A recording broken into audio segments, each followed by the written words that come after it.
Chapter 54 Reorganization and Maidservants. At the central plaza of the Slough Bastide was a sea of people. It was the third day since Lorist's group occupied the Bastide. In the middle of the plaza stood around 700 spear-wielding slave soldiers with their family members all gathered up beside them in the square, along with another 1,000+ slaves who worked in the Bastide's vineyard. Appearing before all of them on the balcony of a building that faced the center of the plaza was Lorist, who could be seen holding an iron bullhorn in his hand. On the second day the Bastide was conquered, his armed forces have moved over entirely to the Bastide from the camp in the pine forest. With the miscellaneous matters out of the way, what followed was the forces' reorganization. Lorist intended to give a speech to the slaves present and inspire hope and dreams within them as well as confidence for them to join him on the journey to the Northlands. Putting the bullhorn to his mouth, he said, "I'd like to introduce myself. I am Baron Norton, the head of the family of the roaring raging bear of the Northlands." Lorist introduced himself while shamelessly adding that he was the head of the Nortons even though the official ceremony of succession hasn't been carried out. "I believe that many of you here understand back then that my knights have paid quite a heavy price to liberate the likes of you from the grasps of the slave traders at Port Nupite along with your family members to join us on the journey to the Northlands and promised your freedom when we reach there. However, what I didn't expect was for us to run into the assault of these asinine slavers who wish to deprive you of your birthright and treat you people like nothing more than products and property whose sole purpose is to make them profit. Before I could send reinforcements to your side, you have managed to fend off the attack of the slavers despite being not properly equipped and managed to keep the camp secure before my arrival. After that, you have also successfully swarmed the camp of the slavers and even occupied this Bastide, which is their main base. During the whole process, you all have managed to fulfill your responsibilities and obey the regulations that we have set up and completed the tasks we have assigned you. Your performance has truly won my heartfelt respect, as well as earned yourselves the freedom you deserve. As the head of the Norton family, I, Baron Norton, hereby declare that from today onwards, you are no longer slaves and are instead proud and noble soldiers of the Norton family. Yeah." All the slave soldiers at the plaza gave a loud cheer that shook the eardrums of everyone present. Lorist waited for a while and gestured for the crowd to quiet down. "By the time we reach the Northlands, your families will be treated as free citizens and will be eligible to enjoy benefits that are entailed to family members of the Norton family armed forces. You will also be assigned houses and farmland and will be able to lead the rest of your lives in peace." At that moment, the family members of the slave soldiers cheered loudly together as well. During this resistance against the slavers, 17 of our heroic soldiers has sacrificed their lives for our victory with 4 others injured and handicapped as a result. However, the Norton family will not forget the contribution and loyalty of our soldiers. The family members of the fallen soldiers will still be entitled to the treatment of that of families with members in our army and will also receive 1 large silver every month as a pension for up to 20 years. This applies to disabled soldiers as well, but they will be able to continue receiving the pension for the rest of their lives. This policy of mine will definitely not change. The soldiers of the family were all moved by the speech, with some of the family members of the fallen soldiers breaking out in tears. It was apparent that they were quite worried about being abandoned by the Lord, as they would effectively be a burden on the convoy. For normal foot soldiers who lived their lives walking on tightropes, their biggest worry was the fates of their family members after their deaths on the battlefield. If they served under a generous lord, their family might receive a few silver coins as reimbursement for their loss. But for selfish lords who didn't care about the welfare of their families, not only would they blame the loss of the battles on their own soldiers, they might even sell the family members of the fallen soldiers to slave traders for a small profit. The promises that Lorist had made were completely unprecedented in the history of the Grindia continent.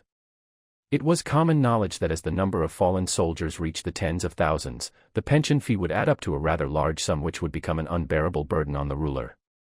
In the midst of a war-torn age, there was no lord who dared to make promises like that to their soldiers. In actuality, Lorist had gotten into quite a big argument with Charade over the issue.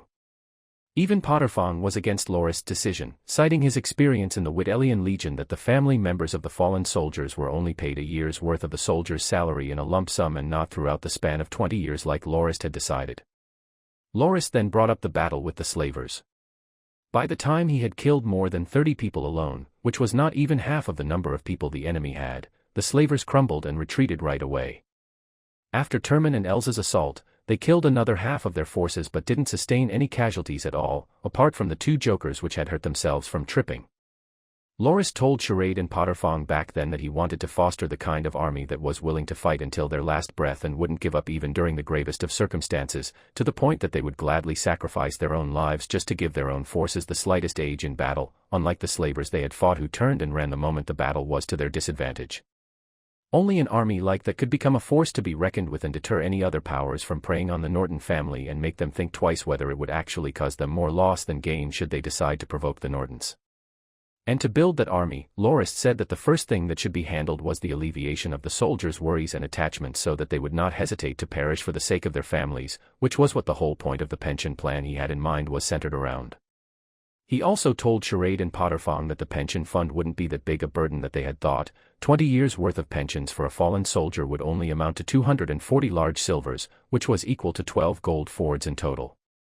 Even though 12 gold fords might not seem like a huge amount to a soldier on the battlefield, it would be able to provide their families with 20 years of security and comfortable living. Additionally, the pension was to be handed out gradually and not all at once. It was akin to the Norton family borrowing 12 gold fords and paying an interest of only 1 large silver a month, and the money could be used to develop many things in the Dominion. A large silver of interest per fallen soldier was actually a relatively small amount. It was at that moment when Charade and Potterfong realized the real benefits of the plan and felt that they didn't think as far as Loras had. Loras also mentioned that this was only the first step, and that there were still many things to be managed within the family's armed forces, such as educating the soldiers to obey orders and regulations, as well as developing their sense of pride and belonging to the armed forces of the Norton family. However, that wasn't something that could be done in a short amount of time and had to be gradually nurtured and polished from long periods of training and participation in battles. As the cheers from the people at the plaza started to quiet down, Loras once again raised his bullhorn and said, "Soldiers of the family, the Northlands are still far away and the journey will no doubt be arduous. Before we resume our march, you will have to undergo reorganization and further training. I will provide you with helmets to protect yourselves and sharp weapons for you to cut down anyone who dares to bar our way.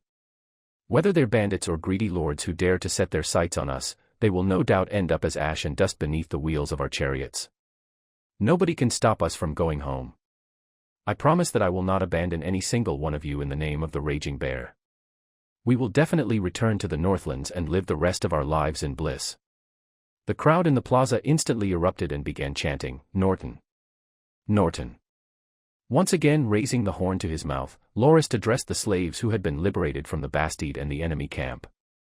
"There are no slaves in the Norton family, and the family will also never deal with slaves.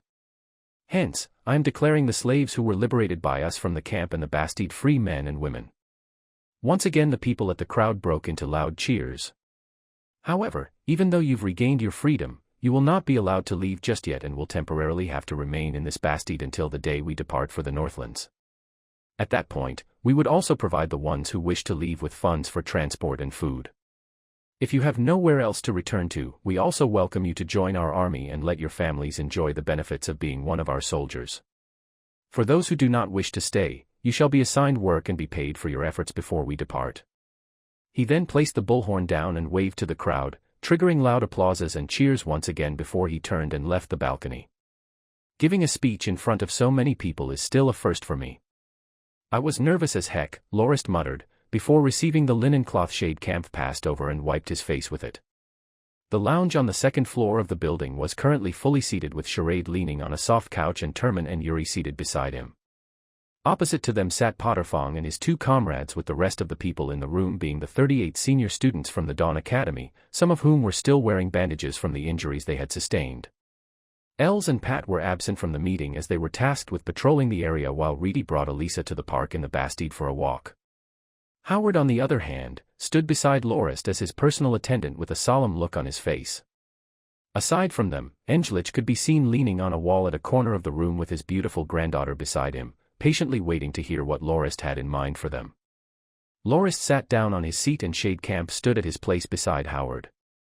"So, we'll be executing it according to what we've discussed for the past 2 days, said Loras. "Nightpog, I will assign the task of reorganizing a 500-strong heavy-armored battalion to you." Potterfong stood up and saluted before he said, "I will not let my lord down." "Yuri, the reorganization of the 60-men light cavalry must be hastened and not taken lightly, as that unit will serve as the eyes and ears for our army." "Yes, my lord." Please be assured, replied Yuri as he got up. Terman, your knight brigade is a little too small with only 14 men in it. How about this, let every one of your knights pick 2 attendants who will be granted the rank of a squire when their battle force reaches the silver rank.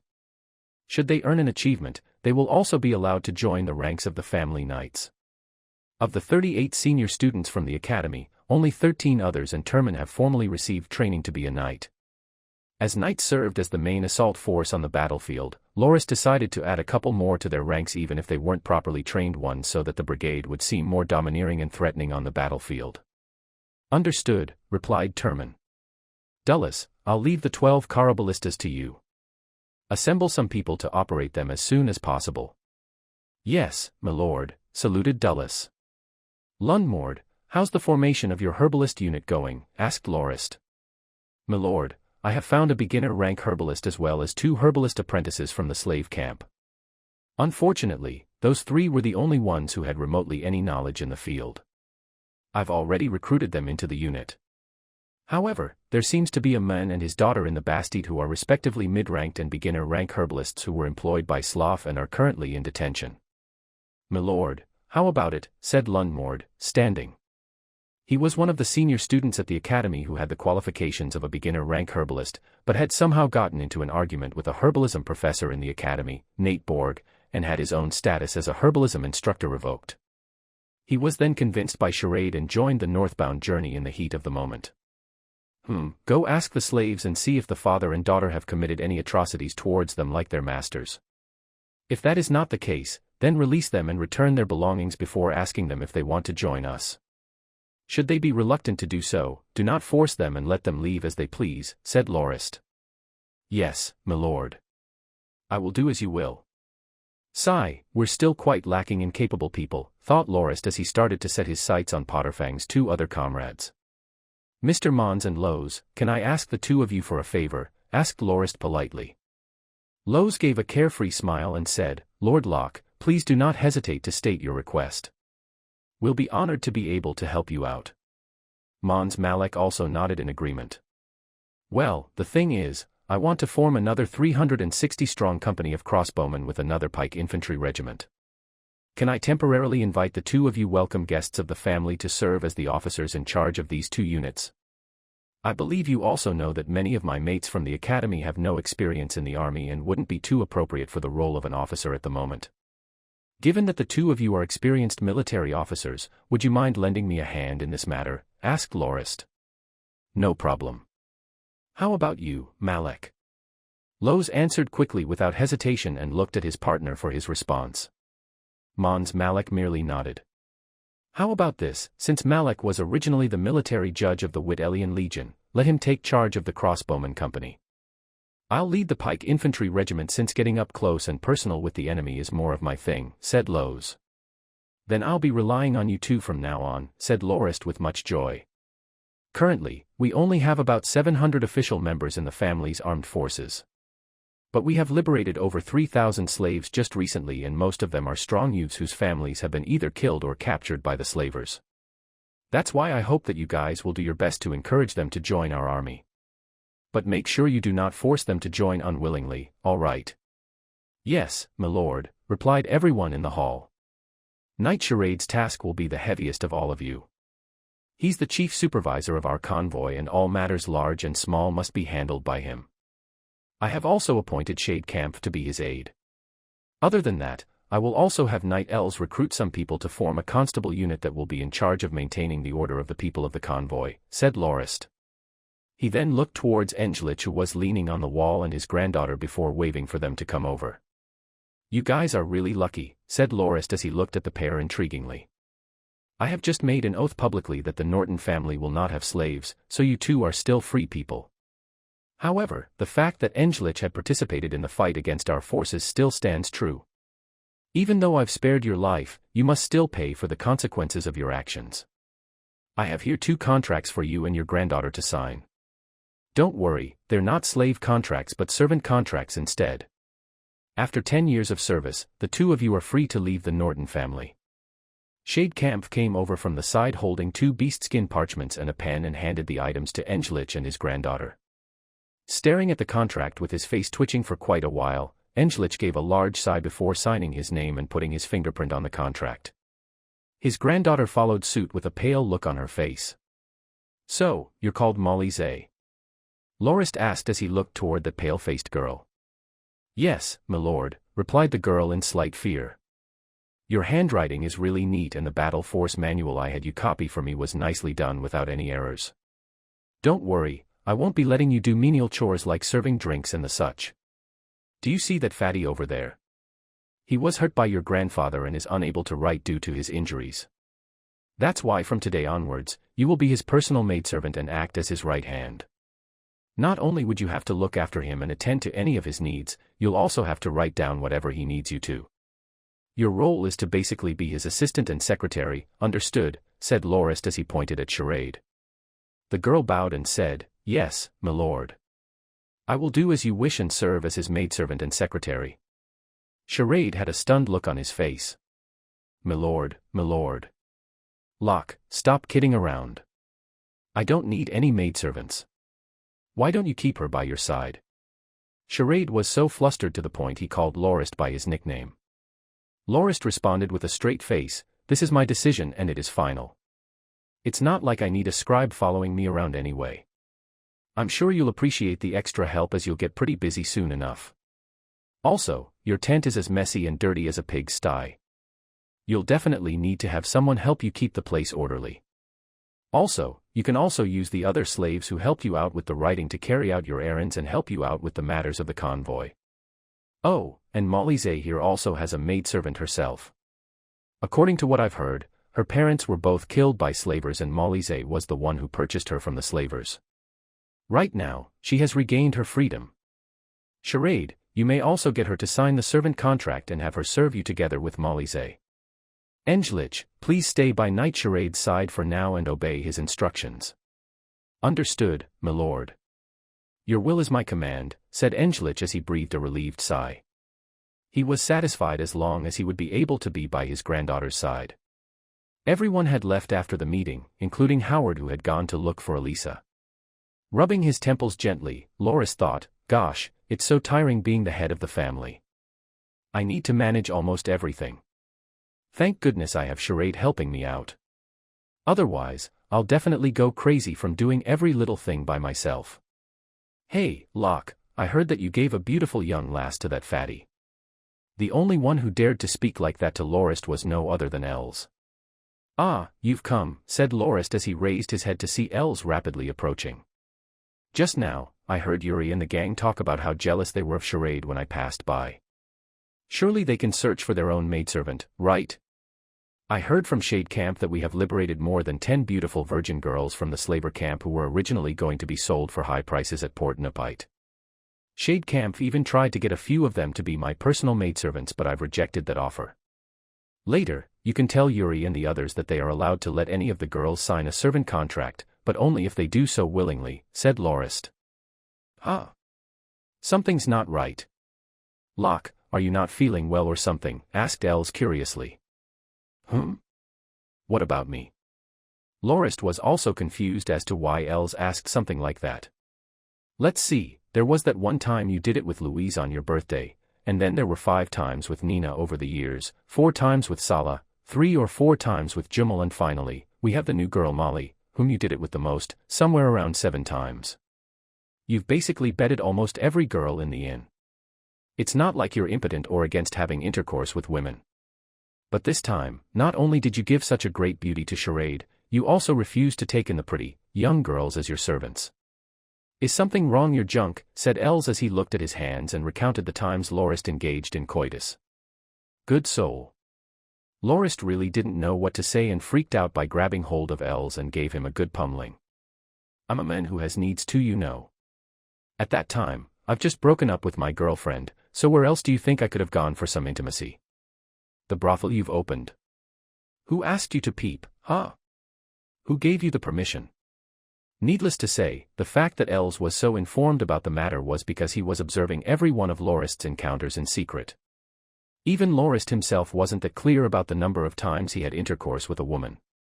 Lorist felt much better after giving Els a good beating. Sitting back on his chair, he said, "Sigh, Els, you should understand best.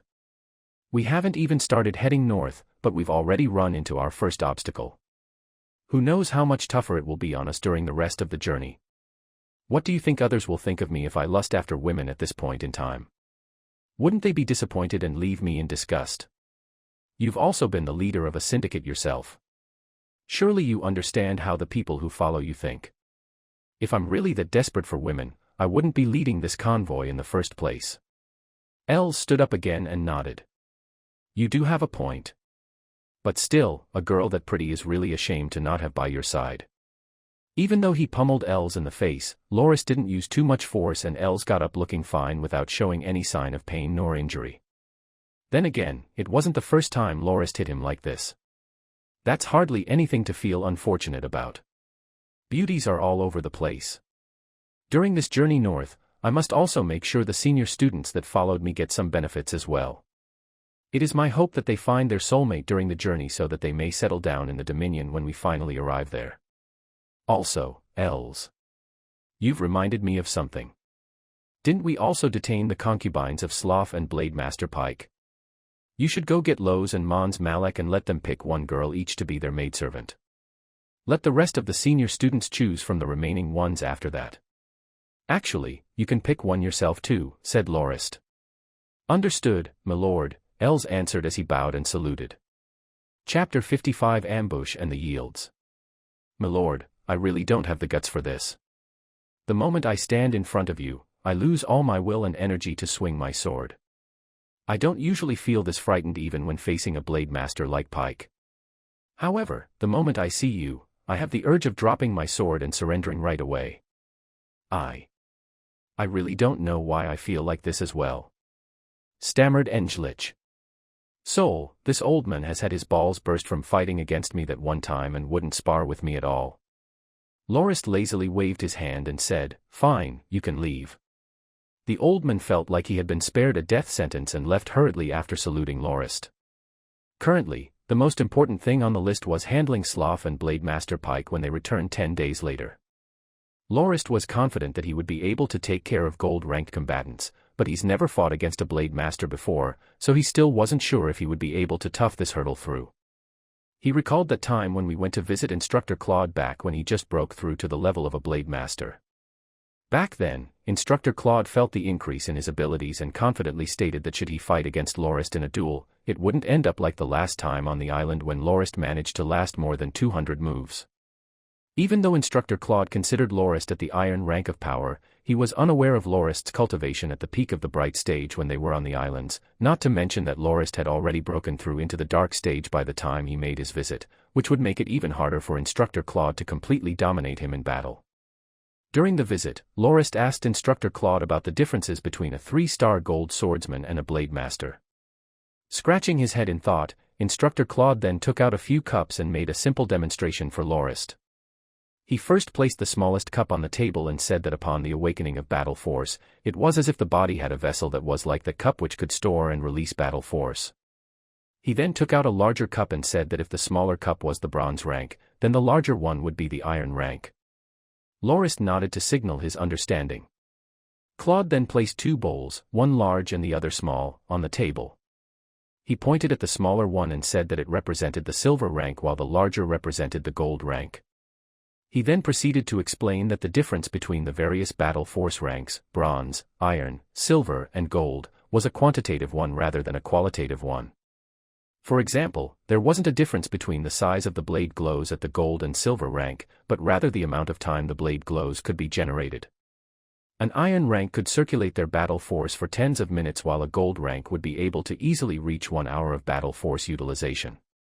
That's why, it wasn't too surprising for an iron rank to defeat a gold rank if the difference in swordsmanship of the iron rank makes up for the relatively lesser amount of time the battle force could be used.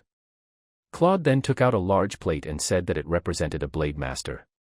According to him, gold swordsmen and blade masters didn't differ much in terms of battle force capacity. For example, both the bowl and plate could contain the same amount of water as each other. The main difference was that the area of coverage of the plate was far larger than that of the bowl. When one fights against a gold swordsman, as long as one stayed outside of the bowl, one wouldn't be affected much. However, during combat with a blade master, one would inevitably be within the range of the plate and each and every action would no doubt be restricted within that area of influence. Instructor Claude took the bowl that represented a gold swordsman, placed it on top of the plate and spun it around. The bowl moved around within the plate but not once did it move outside the range of the plate onto the table. It was then when Lorist felt enlightened and fully comprehended what Instructor Claude was trying to express. The qualitative change that came from breaking through to the Blade Master level from the gold rank was akin to having a three-dimensional solid spreading its volume flat over a larger surface area. While the actual surface area of the object didn't change, the range of influence definitely increased. Then, how about sword saints? Lorist asked. I believe they will be like the table on which the bowls and plates are placed. This table is like a sword saint's domain and we are like the tables and plates on the table. No matter how we move around the table, we will still not be able to escape the influence of the domain, said Instructor Claude resignedly. According to Instructor Claude's explanation, Lorist came to the conclusion that the difference between a gold rank and a Blade Master was the field of influence they had. Instructor Claude added that when he sparred with his wife, Instructor Anthea, right after he broke through, no matter which direction or method she swung her sword, he seemed to have a precognitive instinct that allowed him to predict his wife's every move, even when she attempted to change her fighting approach entirely. To Lorist, it sounded this ability of Blade Masters was on the same level as his dynamic vision. However, that ability was not as specific as his own in that it only gave one a general feeling instead of true visual feedback that his dynamic vision provided him. That was to say, a Blade Master would be able to predict the direction a strike was coming from and react to it, but Lorist could even perceive the velocity and force of any incoming object. Englich also said that he was confident in being able to withstand up to 100 strikes when confronting Blade Master Pike. That's why Lorist wasn't that worried about being defeated by him and felt that they would arrive at a draw at most. Even so, that didn't mean that Lorist didn't intend to exploit the fact that he knew about a Blade Master's range of control that was far superior to that of a gold rank. With a plan in mind, he decided to see whether his range of influence was far superior to that of the Blade Master. Lorist stood at a balcony which was the highest one in the entire Bastide that allowed one to oversee each and every corner of the place with absolute clarity. Rumor also said that this was Slaffa's favorite hangout. Perhaps it was because it offered him a sense of control and domination over the whole area. At the plaza opposite the main building, Dulles could be seen directing the 12 Caraballistas around. Even though each only required 3 men to operate, Dulles had up to 5 people on one and cited that the larger chariots allowed for more people to be on board and the extra 2 could help with shielding the rest from enemy fire or stabbing enemies with halberds, thus effectively increasing the defensive and close combat capabilities of each unit. The extra people also allowed for the injured to switch out with someone else to retain the core functionality of the Caraballistas, ensuring that their assault wouldn't be stopped halfway just because 1 or 2 men got injured from enemy resistance. On a small hill not far from there was Termin and 13 other knights who were coaching their 28 iron-ranked attendants to remain within formation when they charged toward their enemies. 40-plus horses could be seen racing around the small hill, causing a cloud of dust to cover the whole area. On the far end was an even larger vineyard plot which Potterfong had repurposed into a training field.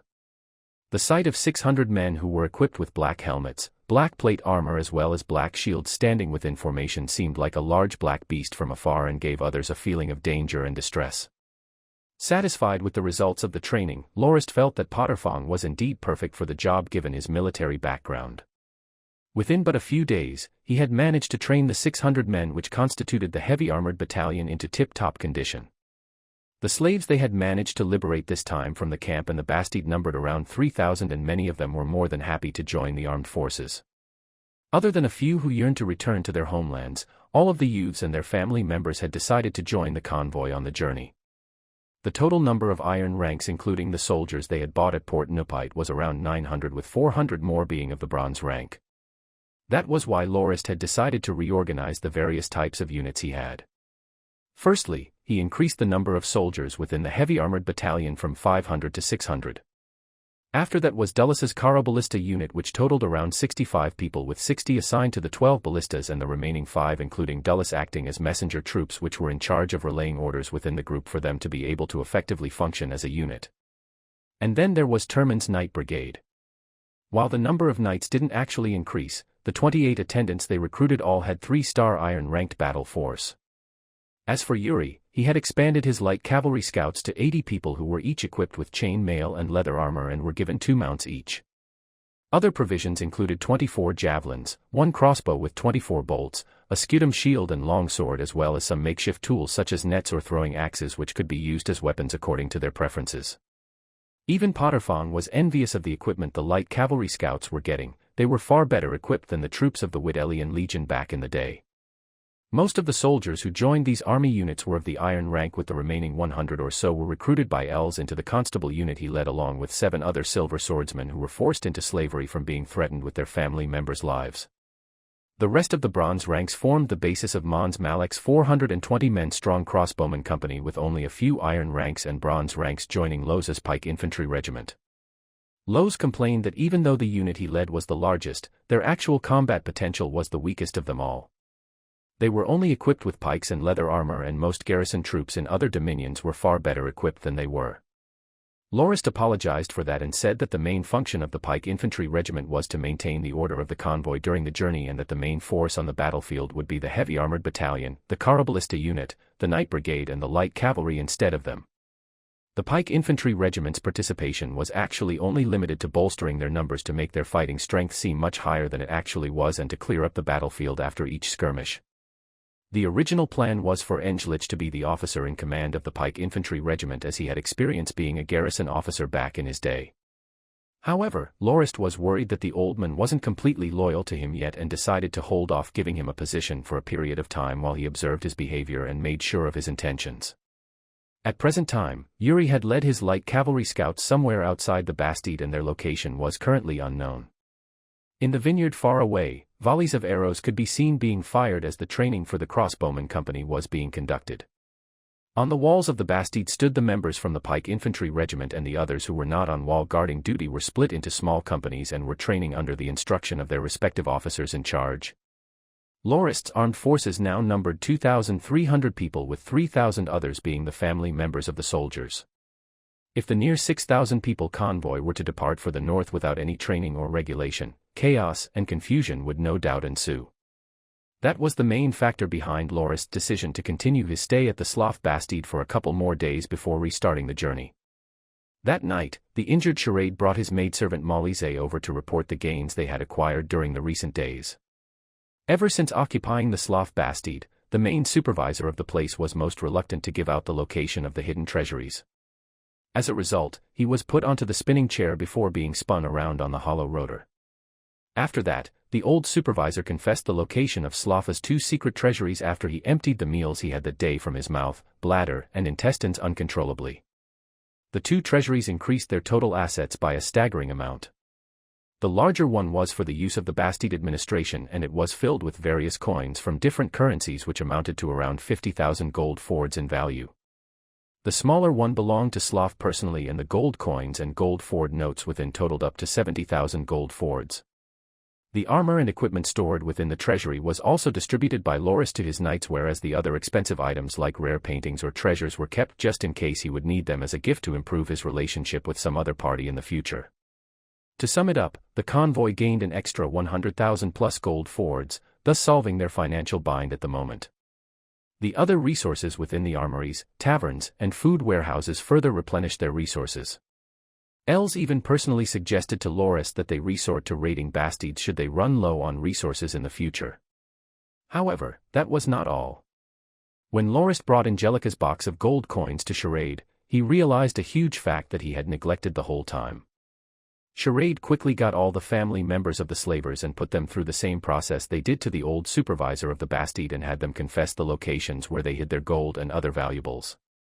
"My lord, after 3 days of searching and questioning, we have gathered around 30 to 40,000 gold fords worth of assets from the 300-plus households in the residential area, as well as 7 high-ranked battle force manuals and some other treasures, which I have already handed to Shade Camp for safekeeping and sorting. The only remaining issue now concerns the treatment of the slavers' family members," reported Charade. There wasn't a simple solution for that, as they wouldn't be allowed to join the journey north, nor could they be released scotch-free. There wasn't a doubt that they harbored seething hatred for Lorist's group for ruining their livelihoods. However, Lorist wasn't willing to kill them off, as the ones who did wrong were their family members who joined the slavers rather than them. Even though they could also be considered partly responsible for the slaves' woes, they were not the main cause and thus didn't deserve the death sentence. A few days prior, El suggested that the families of the slavers to be sold to slave traders so that they may have a taste of their own medicine. However, Lorist was hesitant about that idea as there was no way that he could trade slaves after announcing that the Norton family does not endorse slavery. Gosh, what a headache. I guess I'll figure something out later since there would be some time left before we leave, thought Lorist as he irresponsibly postponed the issue for another time and decided to temporarily detain the families of the slavers for the moment. A three-masted bark flying the flag of the Slough slavers could be seen approaching Armatrin Harbor. This was Slough's personal ship that he used for his excursions. As the crew of the ship were the locals of Armatrin Harbor, there wasn't a need for them to use a guide to navigate shallow waters. The harbor is much deserted than usual. There's not even a shadow in sight, Slough said to Blade Master Pike who was standing beside him. Slough's figure had bloated up like a barrel after 2 years of nothing but indulgence. Well, you should be aware that the people of the town use your name to scare their children into obedience or face the consequences of being caught and sold by you. It isn't weird for there to be nobody at the harbor if you consider that fact. Blade Master Pike was an aged man of tall build who usually wore an expression of pride and arrogance. Hee hee, I guess that's true. Then again, I suppose it's a good thing to be feared. If I show a little bit of kindness, that might come of as a sign of weakness in these lowly folks' eyes and they'll start to think of ways to weasel more benefits from me. It's better to have them fear and revere me and not cause me any trouble, said Slough, snickering as he shared his experience in dealing with people with his cousin. As the bark docked at the harbor, the sailors on the ship jumped off and tied several ropes around the stakes at the harbor before placing a walking board as a makeshift bridge. Slough and the Blade Master got off the ship with 20 other sailors who hauled large chests following behind them. Slough looked around the harbor and started cursing vilely. Did I leave for too long this time around? Those bastards at the Bastide should be coming here to receive me by now. I'll make sure to give them a lesson that they'll never forget when I get back. At that moment, Blade Master Pike inspected the surroundings and his expression tensed up. Be careful, something doesn't feel right. The sound of a pair of hands clapping could be heard as Lorist approached the harbor followed by Reedy and Pat who were each carrying 3 quivers of javelins in their hands. Who are you? Asked Blade Master Pike as he narrowed his eyes to stare at Lorist with the sharp gaze of a hawk. Ignoring him, Lorist continued to clap and 600 heavy-armored soldiers who carried black diamond-shaped shields in their hands showed up behind him and surrounded the harbor. After that, 400-odd other crossbowmen appeared behind the ranks of the shield-wielding soldiers. If the heavy-armored battalion had not shaken the Blade Master, the crossbowmen definitely did. The 400 crossbow-wielding soldiers would without question be a serious threat to even a Blade Master like Pike.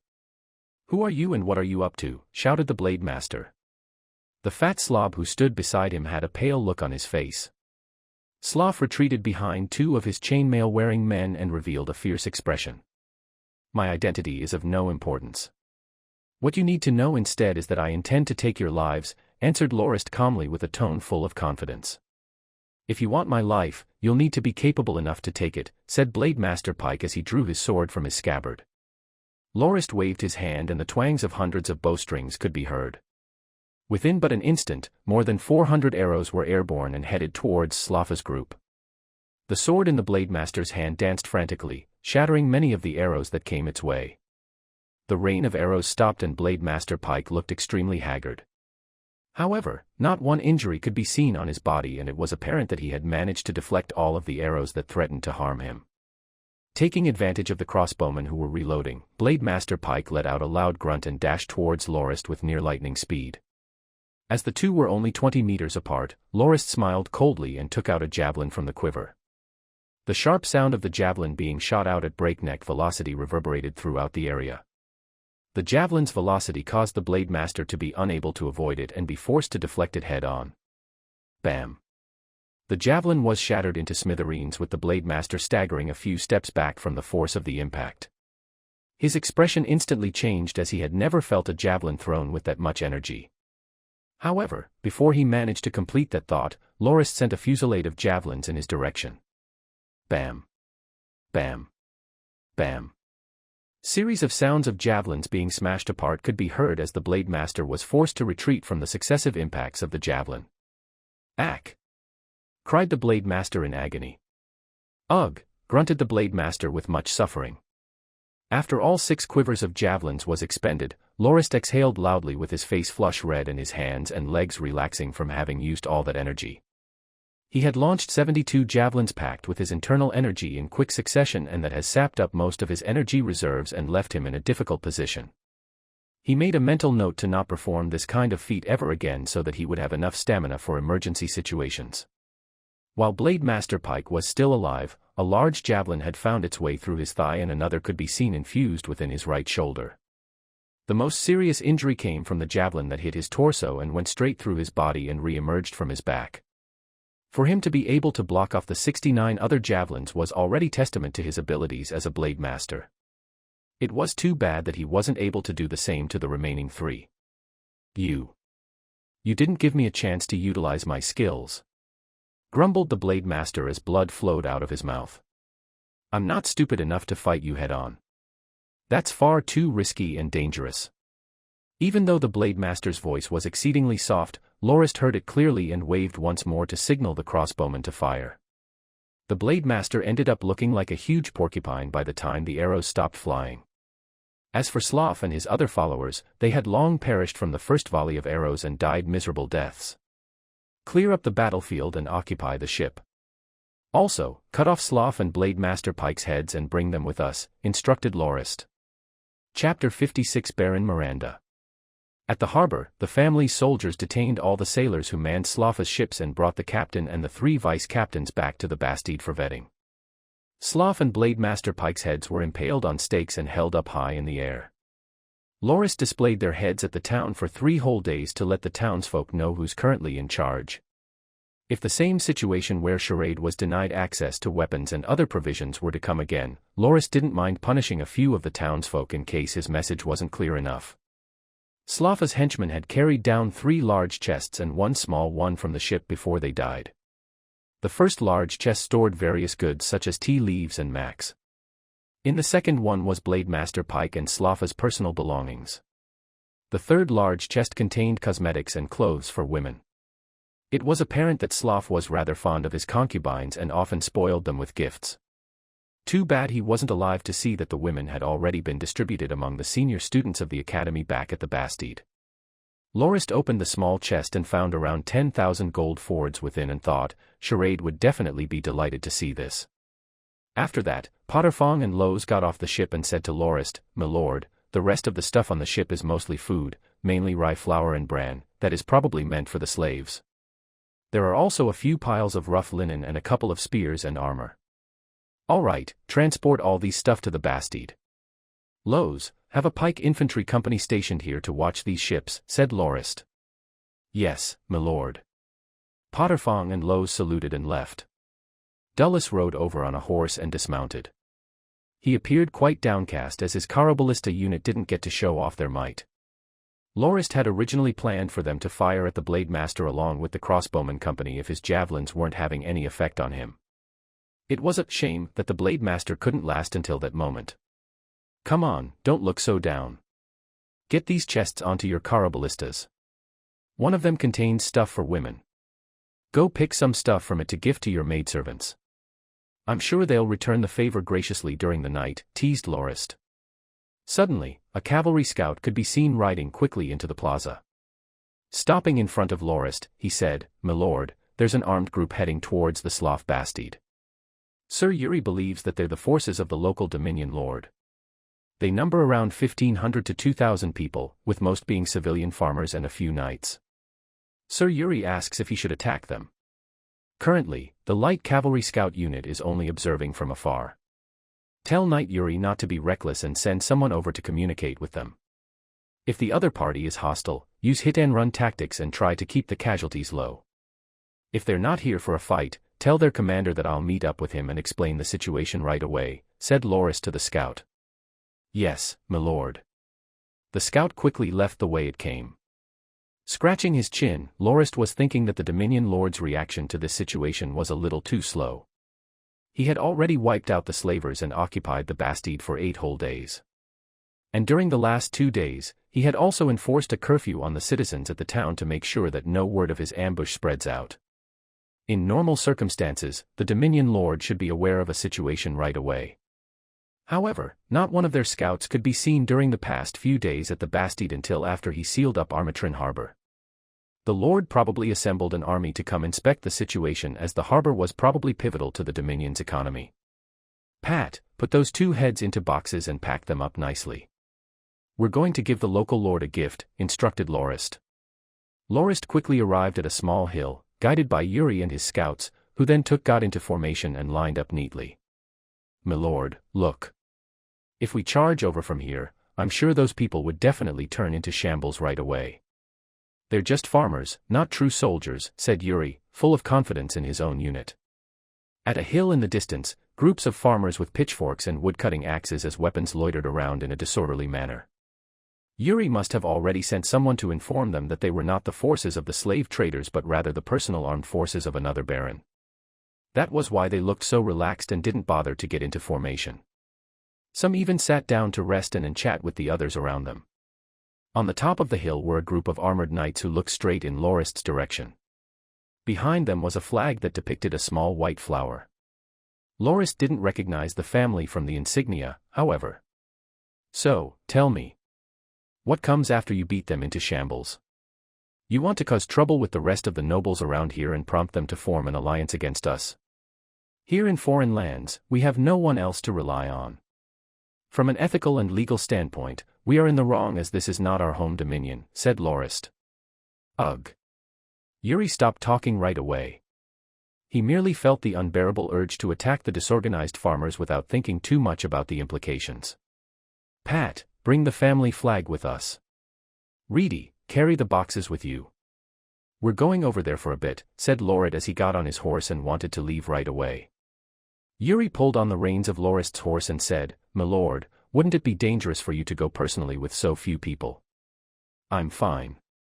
We will appear more sincere and less hostile with lesser people. And don't forget to look to your back. Potterfang's heavy armored battalion is almost here and Termin's Knight Brigade is already stationed there. The Crossbowman Company as well as Dullus's Caraballista unit is also on the way. Trust me, they wouldn't dare try to mess with the likes of us," said Lorist as he pointed to the back. Yuri turned his head to look and saw Termin's knights arriving at the foot of the hill. "Then, may your departure be swift and safe," said Yuri as he let the reins go. Lorist then led Pat and Reedy to the opposite hill in the distance. When they reached the foot of the hill, Lorist dismounted and handed the reins of his horse to Reedy and paced towards the group of people clad in extravagant-looking armor quickly. Pat followed behind on his horse while carrying the battle standard of the Nortons with Reedy at the back with Lorist's horse. "May I know which one of you is the Dominion Lord?" said Lorist to the group of armored men. "I am Baron Miranda, Lord of Armatrin Harbor." "May I know who you are?" said a fully armored man at the front of the others as he removed his helmet to reveal his exhausted-looking, middle-aged face. "I am here to pay my due respect, Lord Baron." "I am Norton Lorist of the Northlands," said Lorist as he bowed and saluted the Baron. "Norton. I think I've heard that name somewhere before," said the Baron as he stared hard at the battle standard with the symbol of a raging bear that Pat was carrying. "Oh, I remember now. The roaring raging bear of the Northlands. The Nortons are nobles who have been entitled by the Emperor because of military merit. I'm curious as to why someone from so far in the north would be here in my dominion and even seal off my harbor," asked Baron Miranda as he stared hard at Lorist. Lorist shrugged and said, "Lord Baron, my army is just here to escort me back to my homeland to inherit the position of the family head. I myself didn't expect that they would get attacked by hostile forces within your dominion who intended to capture them and sell them off as slaves." Baron Miranda's expression darkened as he cursed, "That damned slaver group. However, they didn't know that we were actually an army and we wiped them out entirely after our reinforcements arrived and occupied their main camp. I think it was called, Slough Bastide or something. As for sealing off the harbor, Lord Baron, I deeply apologize for that as we had no choice and had to ensure that we remove the enemy entirely. Reedy, bring me the box." Lorist opened the box and showed the 2 heads to the Baron. "Lord Baron, these are the heads of the leaders of the enemy who dared to provoke us, Slough and Blade Master Pike. We neutralized them at the harbor just 1 hour ago." "What? You managed to kill Slough and Blade Master Pike," said Baron Miranda, shocked. He then revealed an ecstatic expression and asked, "Is that for real?" the Baron's men also started chattering out loud and gathered to look at the heads within the box. The heads are right here. You're free to check them as you please, Lord Baron. Baron Miranda personally dismounted and took the box from Reedy without even bothering to ask his subordinates to do it. Ha ha ha, it really is Pike and Slough.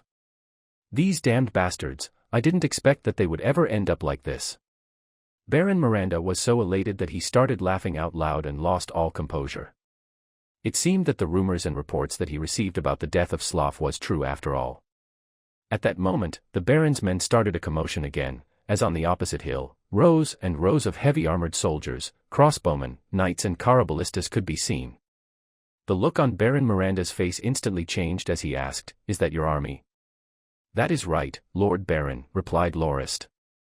"Your army looks like it can even rival that of a kingdom. Why would the slavers even dare to attack you in the first place? No sane person would dare to challenge an army such as that and expect to escape unscathed." Baron Miranda suspected that Lorist was merely using the slavers as an excuse to pillage the Bastide. "Lord Baron, when we first arrived at your dominion, we didn't intend to cause any trouble and wanted to keep a low profile.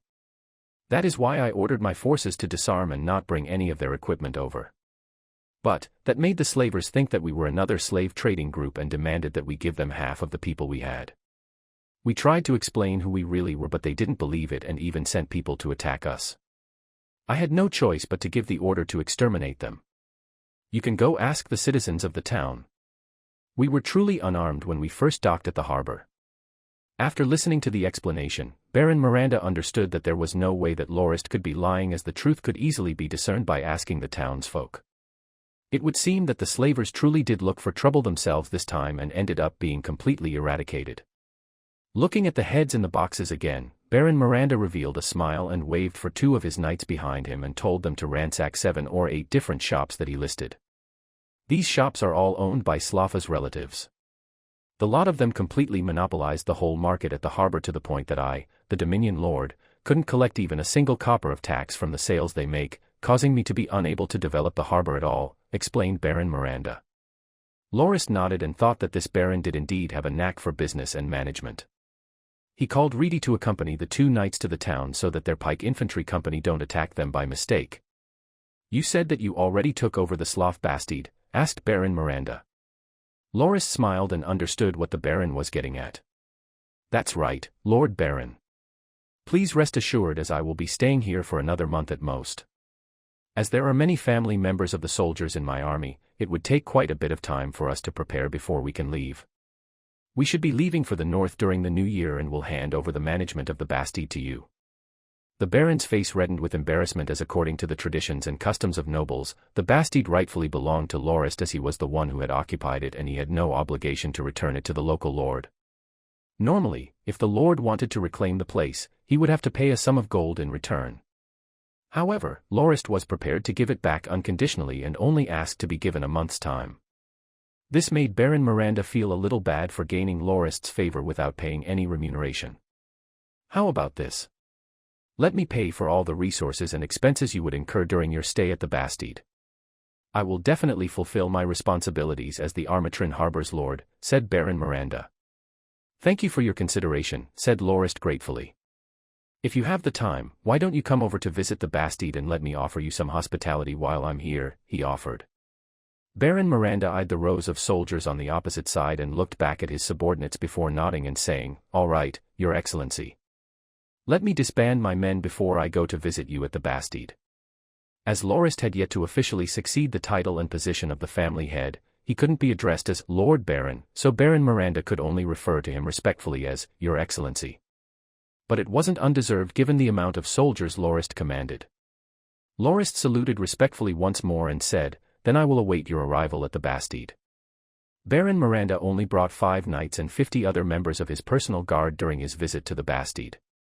On that day, Lorist organized a grand banquet to receive the Baron and his 4 knights and introduced his own knights to them as well, causing Baron Miranda to be envious of the talent Lorist had under his wing.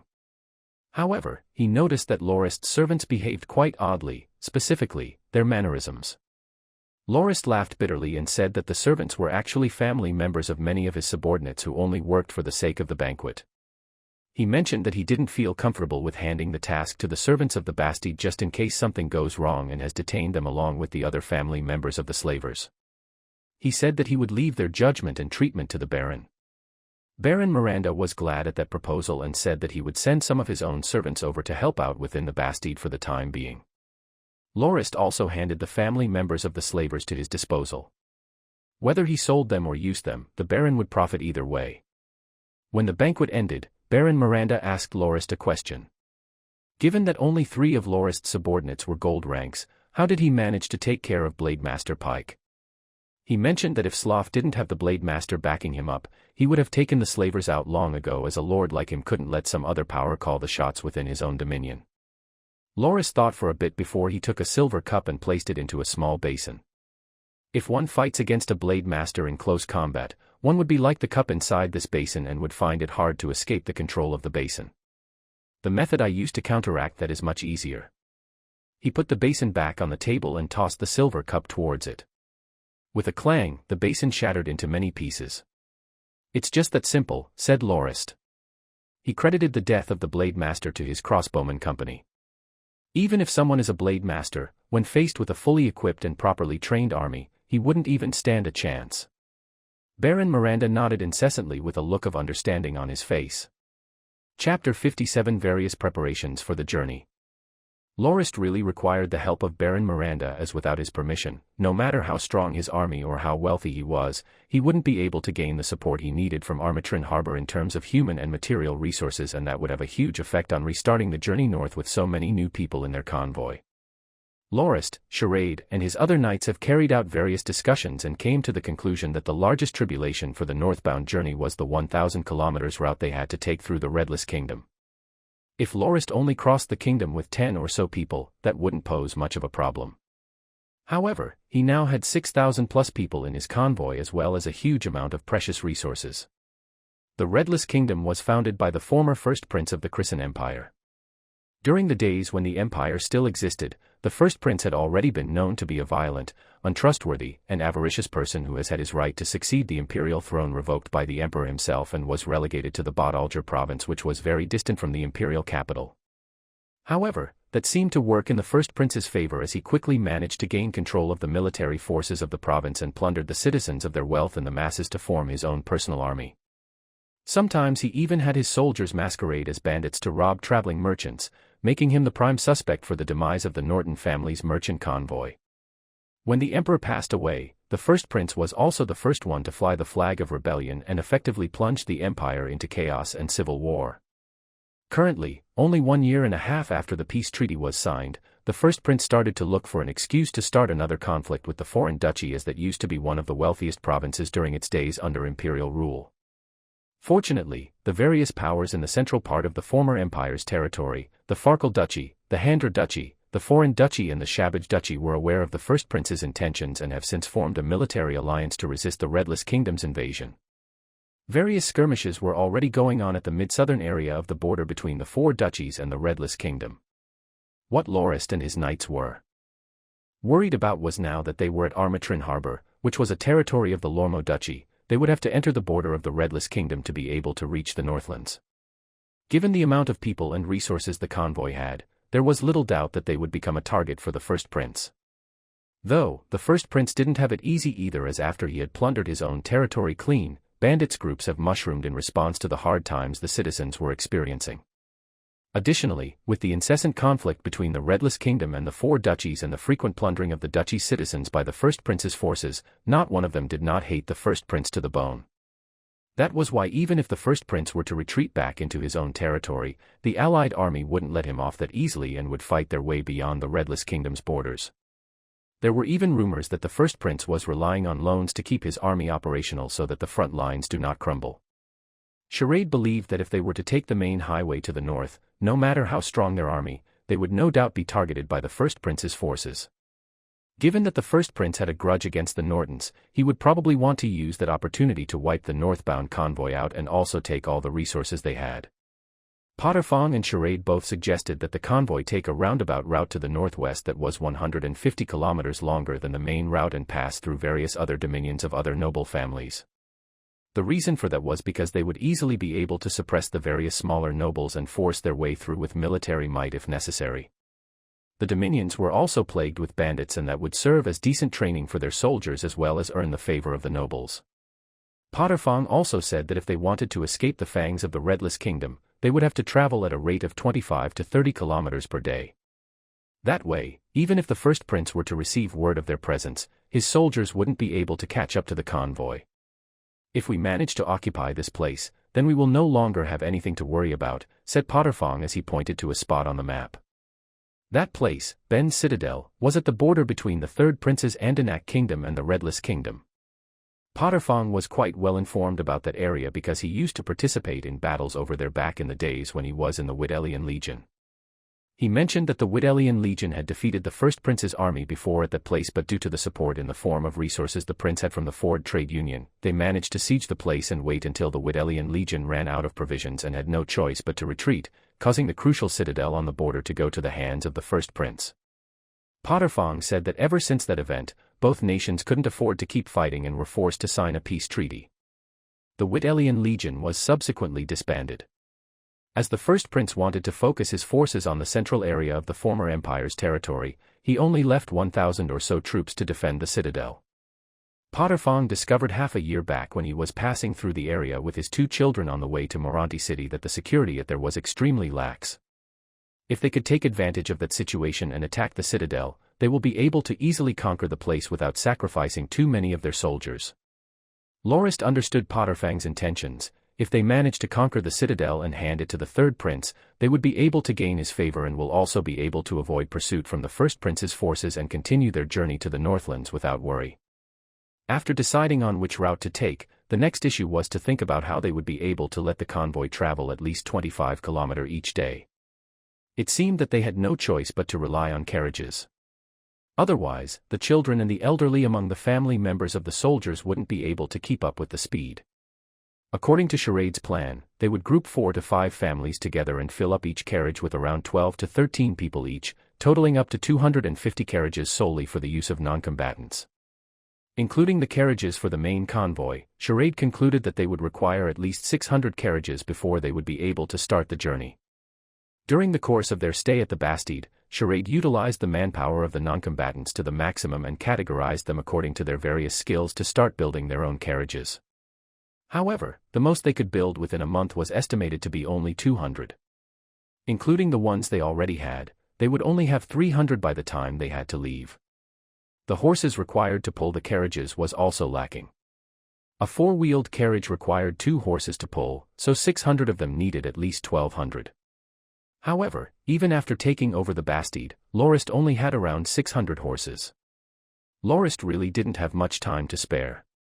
He had to return to the Northlands to inherit the position and the title before the 3rd month of the following year. It was already the 11th month right now, and he only had 3 months left to bring the whole convoy across a distance of over 2,500 kilometers to reach the Northlands. Even so, the decision to stay at the Slough Bastide for another month was inevitable, as they needed the extra time to prepare the rest of the carriages they needed before the start of the journey. As long as they managed to go through the Redless Kingdom, the convoy would be able to proceed onward without any worries, and Lorist can leave the convoy and bring a few others with him to go back to the Dominion first to make it in time for the succession ceremony.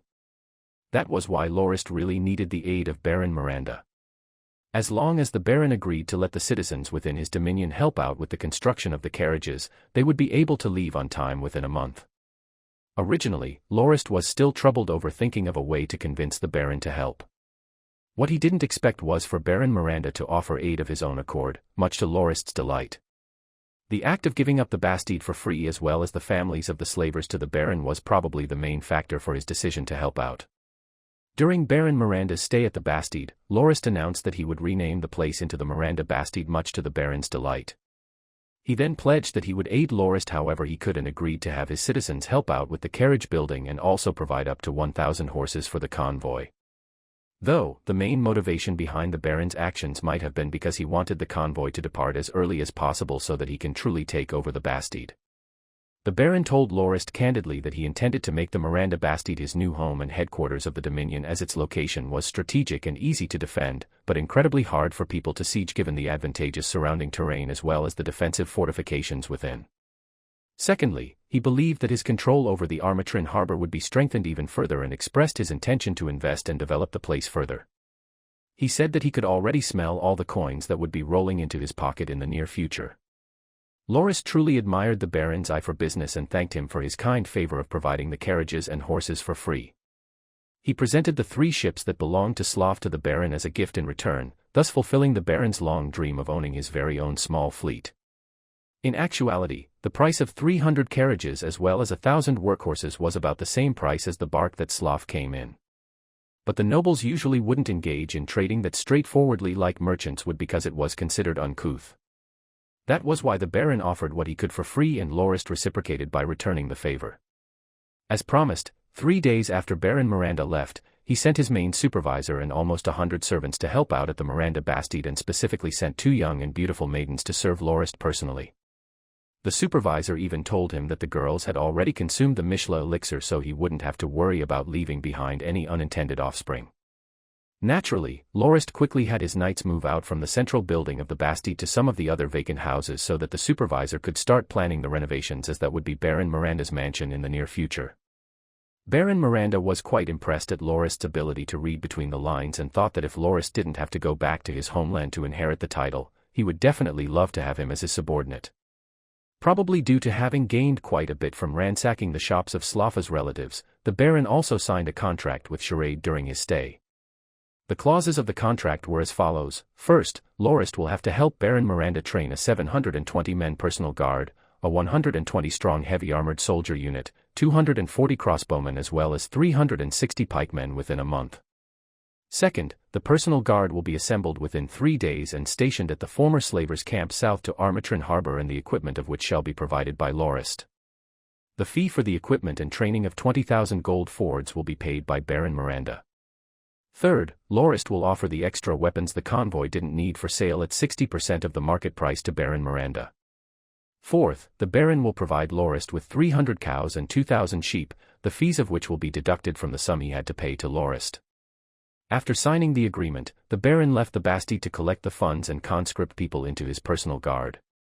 Loris and Charade called Els and Termin over and told them to head to Moranti City right away to purchase all the worn-out equipment from the other academies. Back then, Loris only bought old equipment from 7 academies, but there were a total of 28 academies within Moranti City and there was still much profit to be made. Charade then regretted that he didn't think about this ploy beforehand. If he had started to buy up all the used equipment and refurbish them for sale, he would already earned over 1 million gold coins. The armors that the heavy-armored soldiers only cost up to 10 gold coins each to buy and fix up. If he were to sell them at 40 gold coins each to the Baron, he would turn a huge profit and the Baron would still be under the impression that he got a good bargain. Els and Termin then left for Moranti City with 50,000 gold fords to purchase not only the used equipment from the academies but also to order the axles needed for the construction of the carriages. Loris also had them deliver a letter to request President Peterson to help them up with acquiring the axles. Currently, the Miranda Bastide was bustling with activity. Loris finally understood the true difficulties that came with managing a group of over 6,000 people. In terms of clothing, Charade already had it covered as he had ordered quite a lot back in Moranti City as well as confiscated quite an amount from the Bastide's residents. They already had enough for the whole group. As for food, it mainly concerned dry provisions that they could bring along on the journey. The whole group already consumed more than 5,000 kilograms of food every day courtesy of Baron Miranda during their stay, along with quite an amount of treats like fruits, vegetables and meat, causing the supervisor of Baron Miranda to freak out and be forced to import more to curb the shortage. Given that their needs were provided for by the Baron during their stay, the food that they brought over could be saved up for the journey ahead. Charade decided to make black bread with the ingredients they had. Black bread was usually used to feed soldiers and it was different in that it was almost half a meter long and was thicker than Loris's arm. Upon removing it from the oven, the bread cooled down and hardened quite a bit to a point where Loris thought that it might even be harder than bricks. Each black bread can last an adult 10 whole days and the way one usually consumed it was different than that of normal bread. Should one attempt to bite it as it is, one's teeth would undoubtedly fall out. There were a few ways one could eat black bread. If there was ample time, it could be roasted over a fire and cut into half for meat to be sandwiched in between. If there wasn't enough time to roast it, the bread could be hammered into powder and cooked with water to make some gruel. It could also be consumed after simply softening it up with water and chewing it slowly before swallowing the clump. It was relatively easy to prepare black bread. Using a mixture of rye, bran, salt and some optional additions, it only had to be allowed to ferment and baked. Potterfong said that during one food shortage, the Wittelian Legion even mixed sawdust and tree leaves into the mixture. Additionally, the bread wouldn't spoil for at least half a year. Charade planned to have 10,000 long black breads made and have each soldier carry 2 and 1 for each family member. Lorist even joked that if a soldier's weapon were to break during a battle, he could still use the bread as a mace to hammer the enemy to death. Other than black bread, Charade also planned to have the 300 cows and 2,000 sheep given to them by Baron Miranda to be made into dried meat and jerky. He also ordered a large amount of pickled fruit and vegetables so that the convoy would have some snacks to spice up their meals.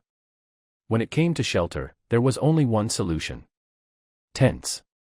There was no way a group of 6,000 people could stay within inns. Charade had considered the problem of accommodation quite extensively and had decided to allocate one tent for every carriage of people. The camp would then be set up in the center with the carriages forming a wall and surrounding it. As for transport, they would primarily rely on four-wheeled carriages. However, the journey to the Northlands was unlike normal trips undertaken by normal convoys. Given the risks and dangers, the army that escorted the convoy would further complicate the process, as the transportation of equipment, rations as well as the herbalist unit to go around to provide aid would need to be considered. On the 23rd day of the 12th month, Els and Terman returned on a large ship of the Peterson Merchant Guild to Armatrin Harbor and brought back 700 sets of carriage axles with them. They reported that the President Peterson had his people buy up all the axles for sale in Moronti City and even dismantled more than 100 of their own carriages to make up for the demand. Aside from the axles, they also spent nearly 20,000 gold fords and emptied 8 other academies of their used equipment. They didn't approach every academy, however, as they were worried that they wouldn't have enough time and space to ship all those equipment back. Els and Terman said that the amount of equipment was truly too much. When Charade asked the Baron to fulfill his end of the bargain to purchase the equipment, he was instantly flabbergasted as he realized that all his money could only afford a third of the equipment, and that was already discounted at 60% of the market price. He could only use 60,000 gold coins to purchase a quarter of the equipment.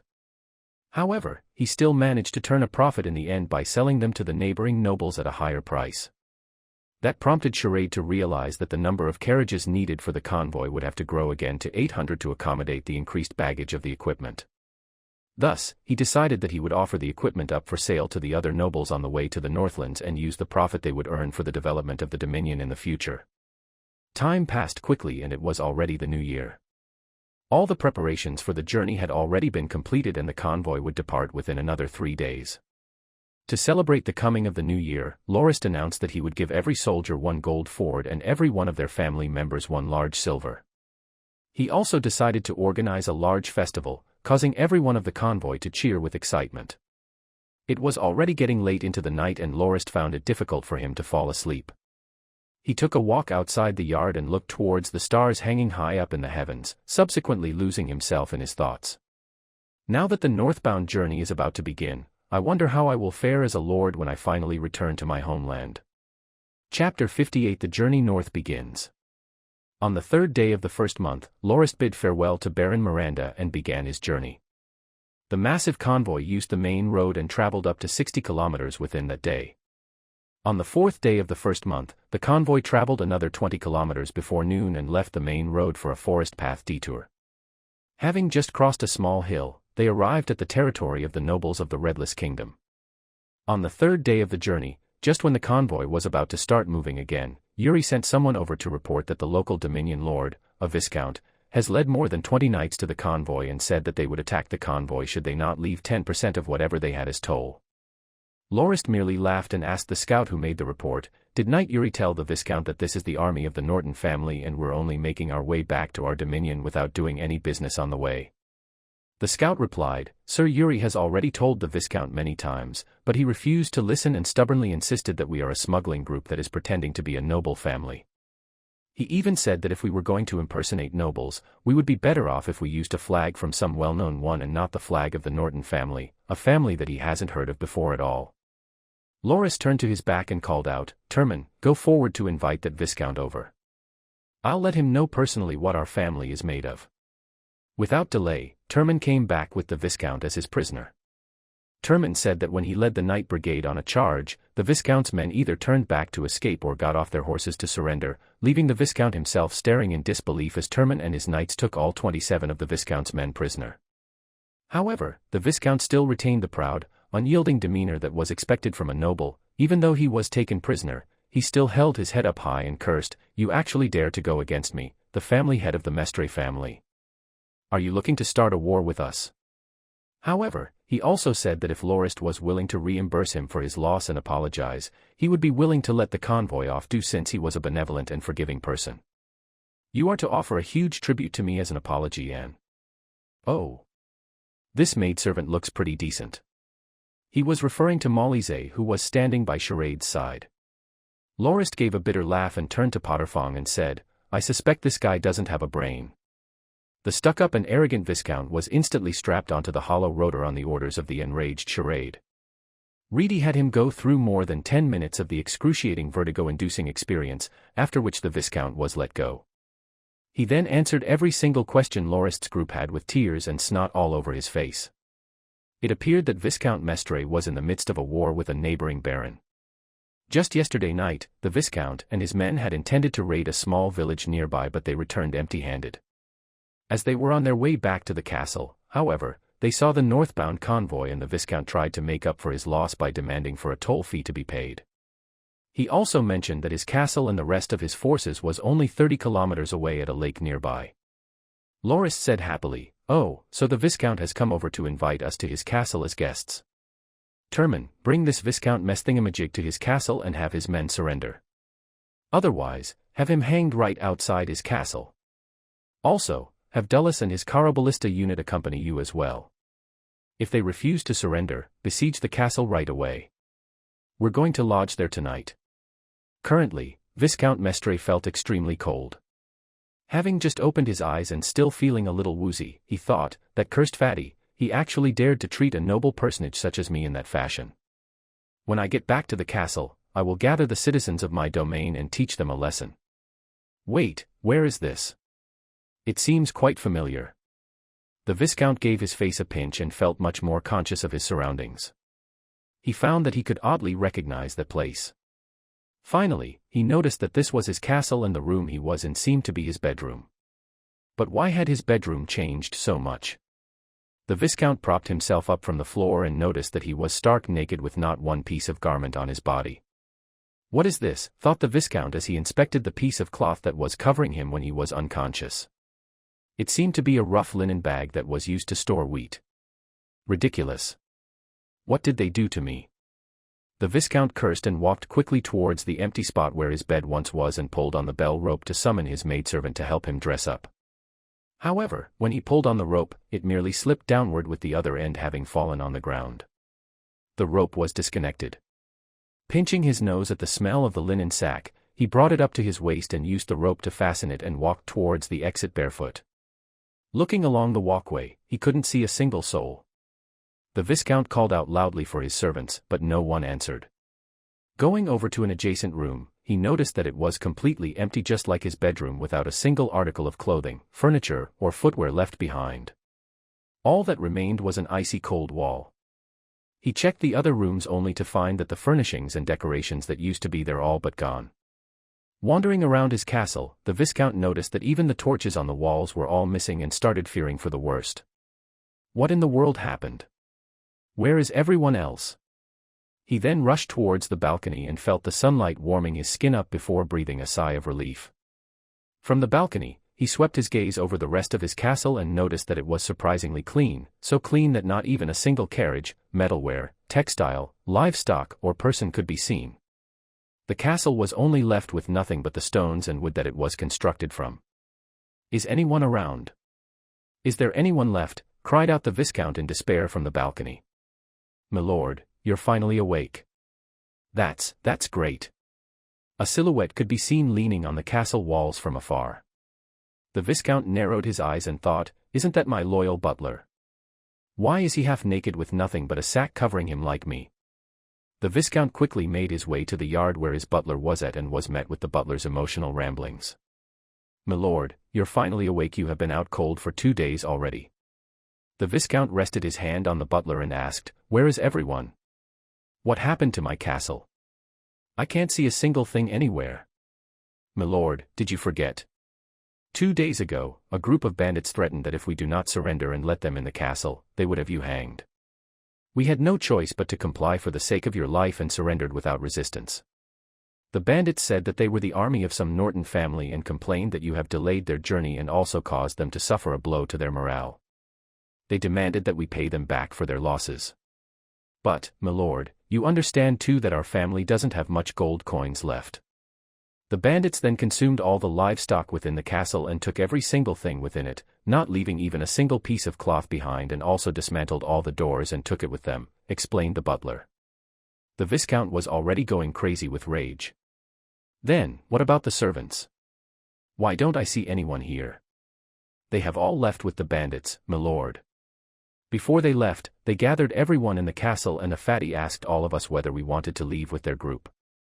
I refused and they instantly stripped me naked and left me here while the others followed them and left long ago," said the butler. "Milord, they only left me 2 sacks after I desperately pleaded. I have only managed to find a porcelain bowl after 2 days of searching and I just used to cook up some oatmeal." "Milord, do you want to have a meal first?" Having heard that there was food, the Viscount suddenly felt the emptiness within his stomach. "All right, get me some then." At that moment, sounds of horses galloping could be heard approaching the main gates of the castle. The old butler's face instantly changed as he said, "Milord, this is bad. The Bocci family's men have come to attack us." "Shut the gates immediately," said the Viscount anxiously. "But, milord, the bandits took away the castle gates as well. During these past 2 days, I only managed to build a wall of rocks to shut the entrance of the castle," said the old butler. "We're finished," said the Viscount as he knelt down in despair. Charade wasn't concerned in the slightest about their encounter with Viscount Mestre at all. To him, the Viscount was a complete imbecile. He truly wondered how a person like him became a landed noble in the first place. The Viscount thought that he could boss anyone around just because he was a noble without even bothering to consider the actual capability of his forces. He even wanted to take my Molise. Good thing we didn't let him off lightly. At that moment, Charade was standing in front of the castle of the third noble they ran into during their journey. The Dominion Lord, a baron, was currently haggling over the price of a pile of weapons. When they passed through another noble's territory the day before, Charade sent a messenger to state their intent on doing business with the Dominion Lord. However, the Lord was frightened by the military might of the convoy and had turtled up within his castle, refusing to respond to anything they said. Charade could do not but give up on the notion of selling their goods to that noble. Charade had learned his lesson after that, and when they passed by the current baron's castle, they only bought 3 carriages and offered some of the stuff they took from Viscount Mestre's castle as gifts for him. The reason the things were given away was because it was too much for the convoy to bring along on the journey.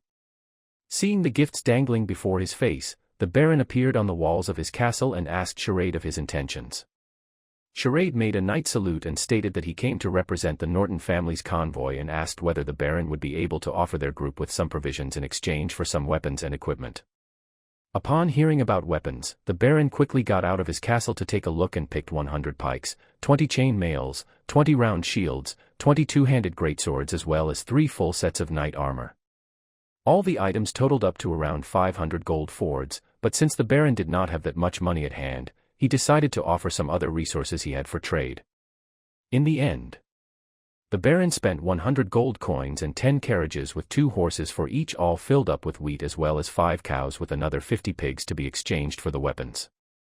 To commemorate his first sale, Charade offered the items at 80% of the original price and even treated the baron to a bottle of wine produced by Slava's vineyard. The baron was quite happy at having been treated to some fine wine and kindly advised that once the convoy leaves the mountain range, the convoy would no longer be in his dominion and warned for them to be on their guard as that area was rife with bandit activity. He also told them to be wary of attacks from Count Cabri's army. Charade hastily thanked the baron for his advice and invited the baron over to the convoy's campsite near the mountain range for a banquet. The baron thought it over and said that he would attend it and hoped that his presence would not cause too much trouble for the convoy. Charade quickly responded that having the baron over to join them for the night was an honor and said that he would go back quickly to prepare for the banquet that night. In the evening, the Baron came over with his eldest son, a 3-star silver knight, and 4 other attendants. Upon entering the campsite, the Baron expressed his wonder and praise at the Norton family's military might. Charade, who was seated at a table that they had took from Viscount Mestre's castle, introduced Lorist and the family knights to the Baron. The Baron was called Charles and his son's name was Soria. After that, they all started eating and chatting merrily. Charade said that the main reason he invited Baron Charles over was to get an understanding of the situation of the areas where the convoy would be passing through. The Baron and his son thus started telling the group everything they knew. According to Baron Charles, the mountains where the convoy had set up camp at was the border between his and Viscount Debonar's territory. However, not only was Viscount Debonar dead, the neighboring Baron Anler, Count Baudry as well as Baron Omador also suffered the same fate. That was to say, Lorist's convoy would be passing through lands that were currently without rulers. He said that there would not be any place where Lorist can resupply as the cities and villages there had all been raided to ruin. And the cause of it all was Count Cabry's private army. It was said that in his younger days, the Count was a morally bereft knight who was also a serial womanizer whose favorite pastime was to travel around within his dominion to force the women he fancied into bed with him. No matter whether they were in their teens or their late 40s, he didn't let even one of them out of his grasp, thus causing the women in his dominion to stay cooped up within their homes or leave it altogether. Due to his lifestyle, the Count had over 60 illegitimate children. Though, he didn't mind that fact at all and adopted all of them, thus causing the neighboring nobles to give him the moniker, Count Ravenous. On one occasion when Count Cabry went to the imperial capital for some merrymaking, he got to know the first prince and the two of them quickly became close friends. 2 years later when the first prince was exiled by the former emperor, the Count returned to his dominion and stayed within his bastide to nurture all of his illegitimate sons. After a couple of more years when the first prince raised the flag of rebellion at Bad province, the Count responded by bringing his 30 other grown-up illegitimate sons to pledge their allegiance to the first prince. After the civil war, the Count returned with his army and loads of loot and gold back to his dominion, but only 10 of the 30 sons still survived. At present day, even though the Count was already in his 60s, his ambitions still hadn't waned. Soon after his return to the Dominion, he used various excuses to start conflicts with the neighboring nobles and has successfully expanded his territory to twice its former size. The 13 noble families who had resisted him all perished. The men were culled with the women suffering fates worse than death. They were either abused to their last breath or sold to slave traders when their appraisers were done with them. There was one noble who made complaints about the Count's cruelty to the first prince so that the fallen noble families may be avenged. However, the first prince stated that he was unaware of the full picture and would investigate the matter further before taking any action. But no follow-up was done even though the noble had waited for more than 3 months. It was after that when he ran into one of the Count's sons who was on the way to the Redless Kingdom's capital to pay their taxes and tributes. A fight erupted between the two with it ending with the noble's death at the hands of one of the servants of the illegitimate son. It was described that the servant was angered by the noble who insulted his beloved master to the point where he couldn't contain himself and started lashing out violently. This led to the servant being given the death sentence for killing a noble with the Count's son remaining unscathed from the whole affair. When word of that matter spread to the territories of the noble families near that of the Count's, a chain reaction occurred. People started to accuse the first prince of favoritism towards the Count. At that moment, one of the aides of Count Cabry revealed a stunning fact when he was dead drunk at a tavern. Before the Count returned to his dominion, the first prince had promised him that he would grant the Count the title of Duke of the Northwest if he was able to make the nearby nobles submit to him and that the lands of the nobles would become part of his dominion. That was why Count Cabry was so fervent in looking for trouble with the nobles around the area without heeding any of the customs and traditions of nobles when it came to war. He even purged every single one of the opposition, down to every single family member, so that they wouldn't cause any problems to him in the future. The whole of the kingdom's nobles all lost faith in the first prince upon hearing that revelation, and almost 40 of those families banded together to form an alliance to curb the threat of Count Cabry, vowing to support each other should any one of them be troubled by the Count. Even so, given the past grudges some of them had with others, it was not uncommon for some of them to stab another family in the back from time to time. During the past half-year itself, 2 families have already fallen to Count Cabry's clutches. The alliance also suffered quite a number of losses in battles, causing some of the members to leave it and join the Count's side instead. Baron Charles then downed another large glass of wine before he said now that Count Cabry's army has wiped out the Debonar family, his own would undoubtedly be the next target. Recently, Other than expending his efforts on raising an army of his own, he has also sent some of his sons and daughters to Moranti City to some relatives living there to minimize the damage Count Cabri would cause should he succeed in his next conquest. That was also why he purchased so much military equipment from the convoy. The Baron's eldest son, Soria, told Lorist all he knew about the Count's forces. Having gotten quite a great haul from the recent conflicts, the Count brought over 1,000 mercenaries when he returned to his dominion. These men were all mounted and equipped with leather armor and pikes. They called themselves the Spear Cavalry. Adept at chasing down and surrounding their enemies, they were the main force of Count Cabri's army. Other than that, the Count also had a local garrison that numbered around 2,000 people, which was led by a couple of his illegitimate sons who had joined him in his previous expeditions and also helped him manage some of his other territory's security and administration. Whenever the Count defeated an enemy, he would raise the whole territory that belonged to his fallen foe and bring the surviving citizens of the land back to his dominion to serve as slave laborers to build infrastructure for his dominion. Rumor has it that Count Cabri intended to build a city that rivaled that of the kingdom's capital as his main base as the Duke of the Northwest. Soria also said that in the dominions of the noble families who have been eliminated, small resistance groups formed by the locals that numbered from 10 to 100 people were all over the place, and they caused the Count quite a bit of trouble. Due to the lack of resources and provisions, they often acted as bandits from time to time and pillaged not only the Count's dominion but also the territories belonging to the other nobles as well. In an attempt to wipe out the resistance, the Count had sent his forces to the lordless dominions to kill the insurgents as well as capture some strong young men for extra labor. Among the ranks of the insurgents, there was a famous knight called Josk who was a 1-star gold rank that was famed for his superb archery skills. In one of his exploits to avenge his former master's family, he snuck into Count Cabri dominion alone and managed to snipe 2 of the Count's illegitimate sons as well as hurt the shoulder of the Count himself, causing a large bounty to be of 100 gold coins to be placed on him. Currently, Josk leads a force of over a few hundred men and has even threatened some local nobles to provide them with weapons and equipment. Soria expressed his hopes that Lorist's convoy won't run into him as he crossed that area. He advised that Lorist take a detour and not pass through the area that was within the Count's influence. Otherwise, should the Count or the insurgent group set their sights on the convoy, no matter how strong they were, there was no doubt that they would suffer quite a huge loss. Other than that, when Soria and his father were passing through the area, they noticed a huge number of refugees which followed armies around in hopes of being able to get some food. They would also become a potential burden to the convoy. After sending the Baron and his son off, Lorist's expression turned solemn. Should we continue on the original path or go back the way we came? This was indeed a matter that required extensive consideration. Chapter 59 Kill Them All. Lorist decided to let the convoy continue on its original path as he agreed with Charade's rationalization. The convoy was only passing through the area and not intending to fight for the right to rule the place.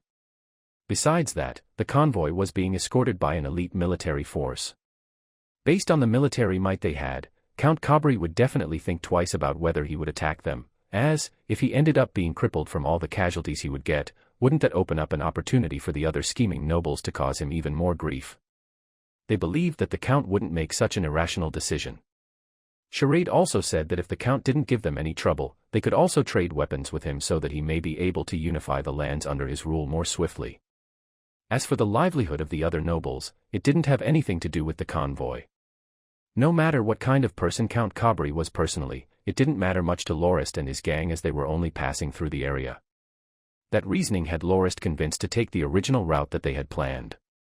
Potterfong also mentioned that given the family's forces, there was no need for them to fear the insurgent groups as they were mainly concerned with fighting the Count. As long as they didn't band up together to attack the convoy, Potterfong was confident that he would be able to protect its safety. However, Lorist didn't expect that he would actually run into such an arrogant and brutal bunch that didn't even bother to communicate before they attacked, much to his anger and dismay.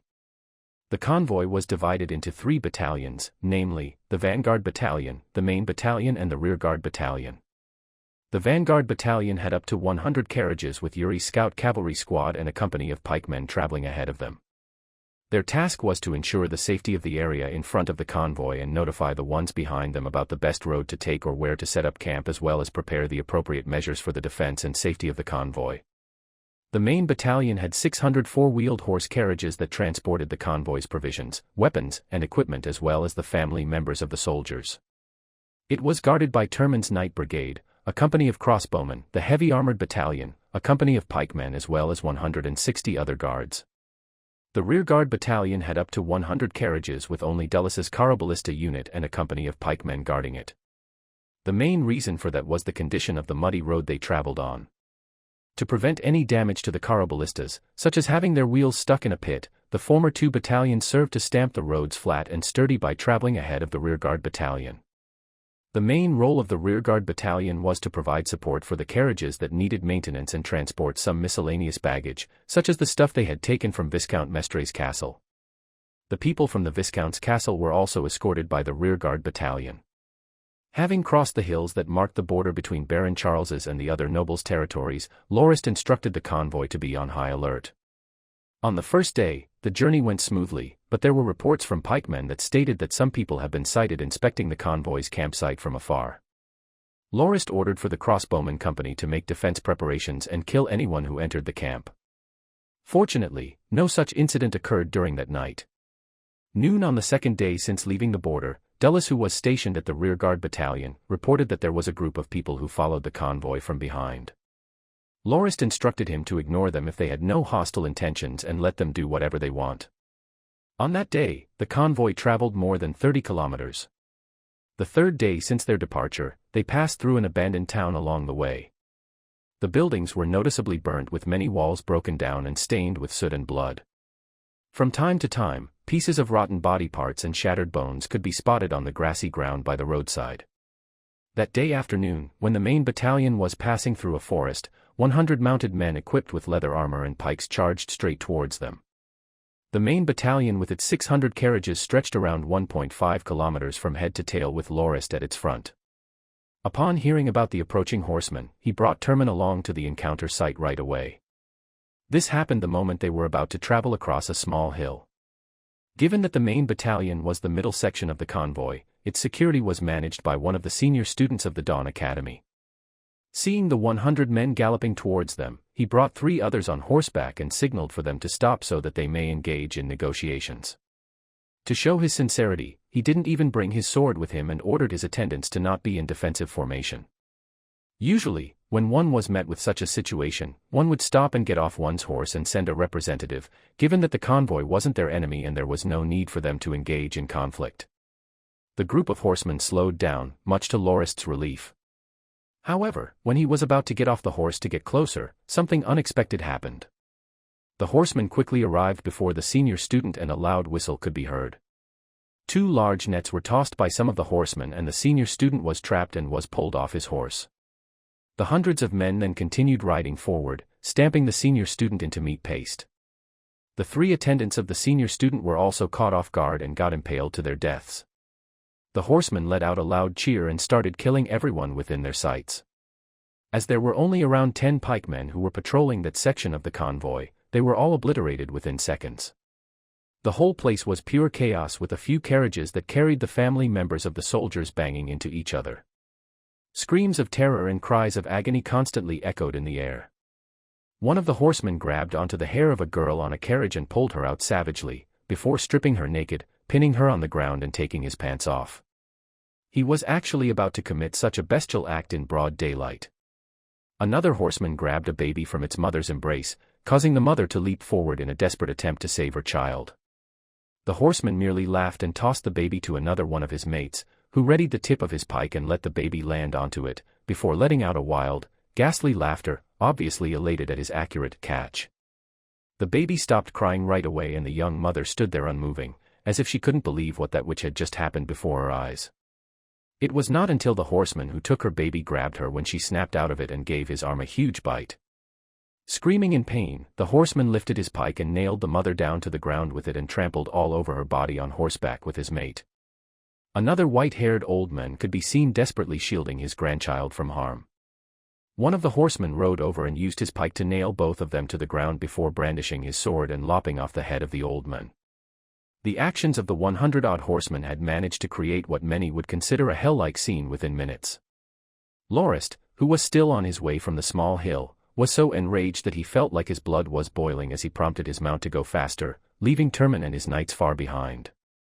It was then when the rest of the convoy started to react to the attack, with Potterfong mobilizing his troops and heading to the place where the attack occurred. As he approached, Lorist let fly several javelins, nailing down the 2 horsemen who were trampling around the body of the young mother and her dead infant. Just as the savage man's member was about to penetrate the young girl's body, a javelin sent him flying for 3 to 4 meters from where he originally was and pinned him securely on the ground. That horseman desperately clutched on the javelin before gurgling out blood non-stop and writhing on the floor in pain. Having only brought a quiver of 12 javelins with him, Lorist managed to kill 12 horsemen before they noticed his arrival and started rushing towards him. Drawing his long sword, his first slash severed the head of the horse as well as the whole upper torso of an incoming horseman. Blood gushed out unceasingly from the neck of the headless horse, with the man who was cut in half still alive and letting out screams of pain while clawing about insanely on the ground. One of the horsemen who followed behind the first one was greatly startled by the sight in front of him. But before he could react, Lorist's long sword swiftly melded through his neck like a knife through butter, sending yet another head flying through the air. The third horseman aimed his pike forward and charged forcefully towards Lorist, who twisted his body on horseback to an inexplicable angle in response. The pike passed through the space where Lorist's body once was, hitting nothing but air. A sword flashed as the 2 horses dashed past each other, and the third horseman fell off his mount with a huge opening in his chest. The 4th and 5th horsemen tossed a net towards Lorist. Seeing it land on him, the 2 laughed gleefully. However, as they were about to pull it in, they only heard a low grunt before feeling an irresistible force pulling them forward instead, sending them flying towards Lorist. He actually managed to use his internal energy to turn the tables and pulled his adversaries towards him. At that moment, the pike that the third horseman had intended to pierce Lorist with was still airborne. Lorist used his right foot to hook it up and held the pike in his hand before using it to make a fine kebab out of the 2 horsemen who were flying towards him. Within but an instant, 5 people died without being able to put up a decent fight. It was then when the rest of the horsemen noticed the fearsome adversary who had just arrived. The leader of the group whistled loudly and tens of other mounted men surrounded Lorist from a distance. Given the length of his long sword, he couldn't lash out at the horsemen who circled him and attempted to stab him with their pikes. At that moment, he was trapped from all sides. The loud sounds of the horses' hooves thumping on the ground intensified as Turman's men approached. They split into 2 units, with one going for the horsemen who were surrounding Lorist and the other charging at the direction of the other horsemen. 20 of the enemy soldiers instantly fell to the lances of the charging knights, with only 2 of the knights suffering light injuries thanks to their excellent defensive equipment. In the midst of the chaotic battle, Lorist grabbed at a random pike that was coming at him and impaled a few more of the enemy riders with it. The 100-men-strong horseman group was only left with 60-odd men. Upon seeing Lorist and Turman's fierce counter-assault, they banded up and started retaliating as well. Having already been enraged by the scene before them, Turman and his fully armored knights all rushed toward their enemies with bloodshot eyes and quickly incapacitated the incoming horseman. With a long sword in his left hand and a pike in his right, Lorist rushed towards wherever the enemy was and began slaughtering away without holding back, causing 10 other horsemen to die by his hand. The pained cries of man and beast intermingled as the attackers crumbled.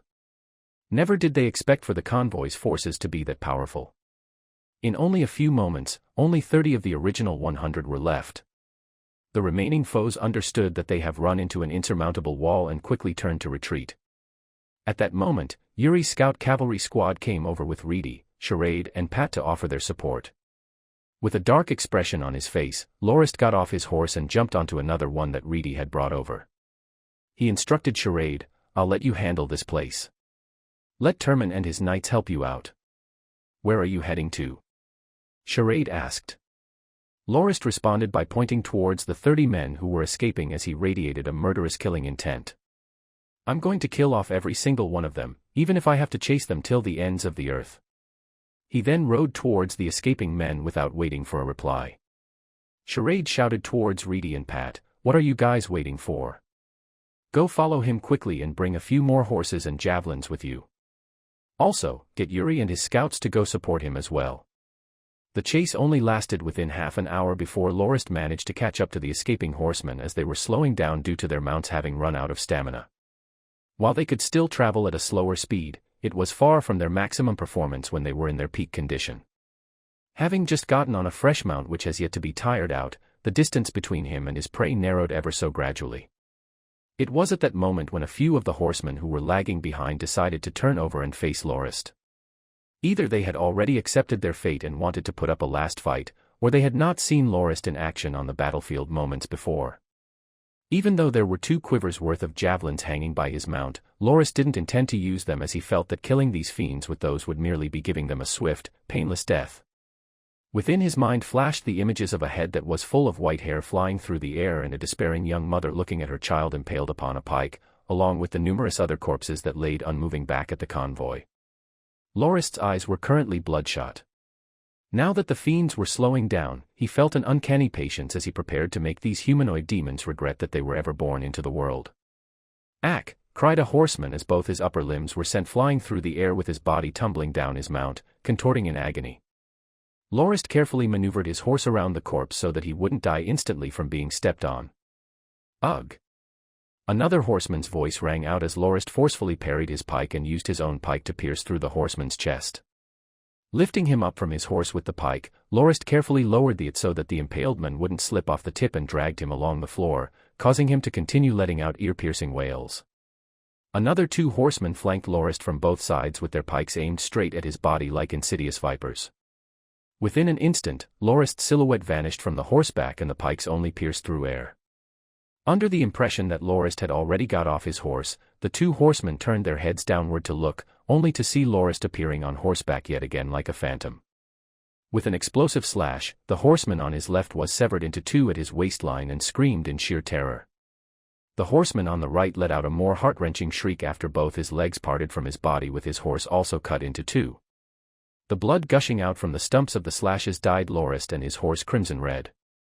The 5th horseman let go of his pike and sat on his horse unmoving, with both his hands clasped as he begged for forgiveness and mercy. Without a change in expression, Lorist leaned downward and picked up a pike from the ground, rode forward with it in hand, and thrust it into the horseman's mouth through the back of his head. "Since you bothered to beg for mercy, I'll let you die a painless death," Lorist thought as the horseman's lifeless body slipped from his horse. The 6th horseman had long been scared shitless upon seeing Lorist cut the horseman that flanked both his sides into halves, and he instantly turned tail to run. But in time, his horse slowed down to a much slower pace. He quickly noticed that Lorist had started approaching him from the rear. No, it was more like Lorist was riding his horse at a leisurely speed without any rush at all. Seeing a ghastly sneer appear his bloodied face that revealed 2 rows of shiny white teeth, this horseman was frightened to the point of desperation and charged forward with his pike unexpectedly. Lorist stretched his hand out and grabbed the incoming weapon and gave it a strong pull. Using the hilt of his sword, he knocked on the back of the head of the horseman and caused him to lose all his ability to resist, lying slumped and unconscious on Lorist's horse's saddle. He then took the nets they brought with them and fastened it to the horseman's neck with the other end tied to his saddle and threw the men to the back of his horse before resuming his pursuit. Every time he caught up to a group of horsemen, he would use that cruel method to make these damned souls hope that they would be granted death and eternal rest, further causing the horsemen in front to want to grow ever more anxious. Some even pierced the rears of their horses, hoping to jolt them to increase their speed in the face of injury and death. However, the horses soon collapsed from complete exhaustion with the weapon still stuck to their rear ends, and no amount of beating could bring them to life again. Lorist slowly approached the enemy with his horse dragging the long dead chunks of the corpses of the doomed horsemen. At that moment, Lorist appeared to be smiling serenely, but his mind was rapidly devising a method to cause his adversaries the most amount of pain before killing them off. He truly hated the assailants to the utmost, and he had not a single iota of empathy or mercy to spare on them. Seeing the nightmarish being gradually creeping up to them, the horsemen looked at Lorist's bloodshot eyes with a despairing expression. Knowing that no salvation would come to them, they all cursed Lorist loudly in unison before gritting their teeth and plunging their pikes into their own chests. Soul, they even committed suicide, Lorist thought as he cut the dying enemies into half before resuming his chase. Leaving the small forest, Lorist noticed a military encampment not far away, while the remaining 8 horsemen suddenly regained their vigor and started shouting loudly towards the camp as they started stabbing their mounts from time to time with their weapons. "Not a single one of you will be able to escape," Lorist thought, after which he prompted his horse to gallop faster to continue his onslaught. Chapter 60 Camp Intrusion and Takeover. The horseman who was lagging behind the most turned and thrust his pike wildly towards Lorist. He didn't expect for any of the thrusts to actually connect and only hoped that it would help stave off his punisher for the slightest bit longer so that reinforcements from his camp would arrive and save him in time. Catching the wildly flailing pike with his bare hands, Lorist gave it a firm tug and swung his sword toward the despairing horseman. "Ag!" cried that man loudly as his left leg separated from his body while he fell on the ground headfirst. Lorist caught up to another horseman who had already lost his pike midway during the chase. He could do nothing but stare at Lorist approaching and impaling him straight through the chest. Shaking the body off the pike, Lorist saw that there were still 6 inhumane beasts riding in front of him. The camp not too far away had already noticed the situation and opened the main gates. 10 other similarly equipped horsemen rushed out of the camp. At that moment, one of the remaining escaping horsemen noticed that his mount that was slowing down. Suddenly, it lost its footing and crashed to the ground head first, rolling on the ground due to the inertia. When it came to a stop, it merely twitched a couple of times before it ceased moving entirely. The horseman, however, was pretty quick to respond to that as he had jumped off his saddle the moment his horse fell, and rolled on the ground to break his fall before recovering and standing up with his pike still held tightly in his arm. Seeing Lorist nearing him on horseback, the horseman made a savage expression, gave a war cry and rushed forward with his pike. His target wasn't Lorist himself, but rather his mount. Giving a cool laugh, Lorist waved the pike in his right hand to meet the blow. The moment before the 2 pikes collided, the dismounted horseman gave a smug look and a blade glow suddenly extended out of his weapon. "Oh, so he's a silver-ranked combatant." Lorist still remembered that during the catastrophic scene back at the convoy just now, he noticed that there were 2 silver ranks among the attackers, one of which had been struck off his horse by Lorist with the other one killed by Turman.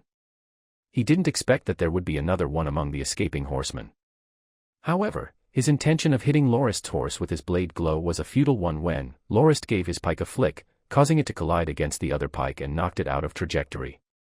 Not only did Lorist's pike not break from hitting against his blade glow, he also felt a strong wave of energy conduct through his weapon, causing him to unwittingly let go of it. Looking up with disbelief, the horseman could only see Lorist's pike dig its way through his chest at lightning speed. The other 5 horsemen used their spurs to jolt their horses even faster the moment they saw the 10 other reinforcements who were approaching from their front with Lorist quickly closing in behind them. Their horses shrieked from the pain and lurched forward even more quickly like an arrow that was just fired from a bow. Thinking that they were already in the clear upon seeing the reinforcements, the 5 horsemen breathed sighs of relief.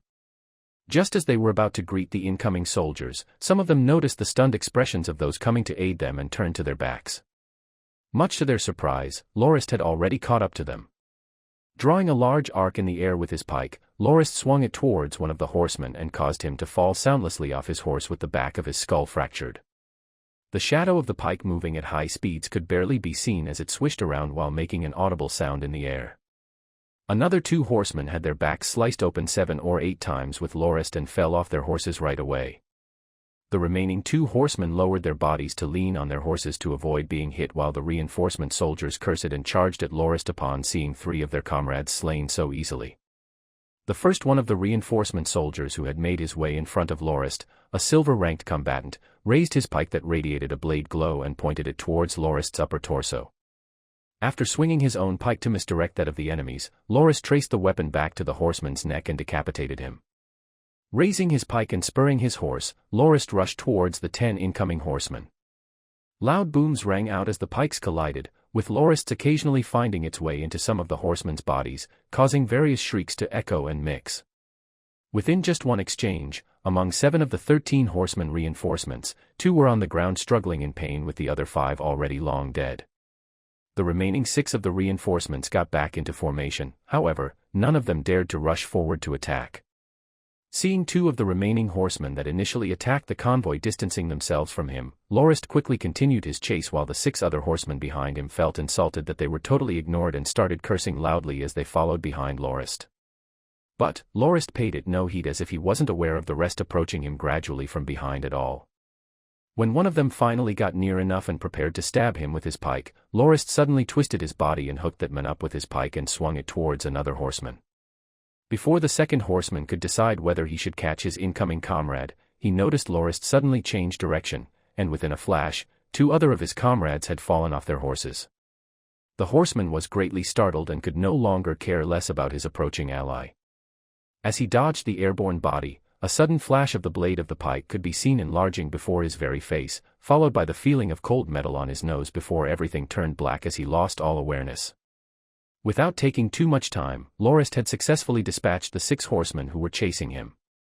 Turning back to the direction where the other 2 had escaped, he noticed that they were only 100 or so meters from the main gates of the camp, with 40+ other horsemen riding out to fight him. Even though the encampment looks pretty big, there are only so few soldiers coming out, thought Lorist with much curiosity. By right, hundreds of soldiers should have rushed out like a horde of hornets by now, given that they had seen tens of their comrades slaughtered right in front of their camp. Once again rushing towards the enemy, Lorist laid his pike horizontally on the saddle and reached for his javelins with his right hand. Seeing 40 or so horsemen approaching, with a couple of grunts within a short period of time, he expended all 24 of his javelins, with each taking the life of 1 horseman with them. As the remaining 20 were still stunned at the sight and hesitating whether to continue the charge, Lorist lifted his pike once again and dove right into their midst. With the horse maneuvering like a swimming dragon and the pike lashing out like a lightning bolt, 1 horseman after another fell in quick succession. After a while, the remaining 6 or 7 horsemen screamed and turned back towards their camp to escape. The 2 who had a part in attacking the convoy had just made it to the gates of the camp, and the guards manning the gates desperately tried to close it. If they hadn't been Southwest desperate to close the gates, Lorist would have still remained outside to fend off the other horsemen while letting the 2 escape. However, the moment he took note of that, Lorist figured that the main force probably wasn't at the camp after all. Otherwise, why have only tens of people come out instead of hundreds? Even if they didn't have enough horses, there could still be infantry units. Now that he had a hunch, Lorist stopped hesitating and followed behind the escaping horsemen and quickly arrived before the gates. The guards at the gates quickly took up their pikes that had been leaning on the walls in an attempt to block Lorist, only to end up dead by the side of the gates with holes dug deep into their chests. After entering the camp, Lorist noticed that it was in fact quite empty. It seemed that the ones who came out to fight him just now were coincidentally near the gates at that time. Further away, the 2 fiends could be seen getting off their horses and entering a tent, presumably to report the encounter to their superior officers. There was not 1 soldier standing guard outside the tent the 2 entered. Lorist got off his horse, tossed his pike aside and drew his sword before walking towards the tent. The tent looked to be quite spacious from the outside and loud scolding voices could be heard. Pushing the tent entrance open, Lorist could see the 2 escaped horsemen kneeling down to him and begging for mercy. Wonderful. I won't have to waste so much energy now that they won't resist. With his sword flashing, Lorist diced the 2 people's limbs into small parts, causing them to roll all over the ground and begging for a quick death. Fwing. The sounds of 2 swords being drawn from their scabbards could be heard. It was then when Lorist lifted his head to check out the 2 men who stood up in the middle of the tent. Standing in front of a bed within the tent was a plump man with dark brown hair and gray-colored eyes who had his upper body bare, wearing a fierce expression. In front of him was a stool on which stood a man half-dressed in a chain mail. The 2 of them currently had an expression on befuddlement with both their swords pointed to Lorist. You. Who are you? How did you get in here? Stammered the chain mail-wearing middle-aged man. Looking at the 2 limbless horsemen who were twitching in pain on the ground and turning his gaze back to Lorist, he broke out of his trance and breathed a deep breath before saying, "You actually dared to injure my men in my presence. How foolish of you." Without waiting for Lorist to reply, the brown-haired man regained his composure and leaped towards him like a raging storm, sending 2 blades of light flying towards Lorist with his 2-handed sword. Clang, clang. With but 2 light swings of his sword, Lorist knocked the blades of light away and said, a gold rank. Are you afraid now, boy? It's too late to have any regrets. I will let you understand that daring to go against us within our own camp is nothing but a death wish. Tui. Lorist displayed a completely unconcerned expression and said, "So what if you're a gold rank?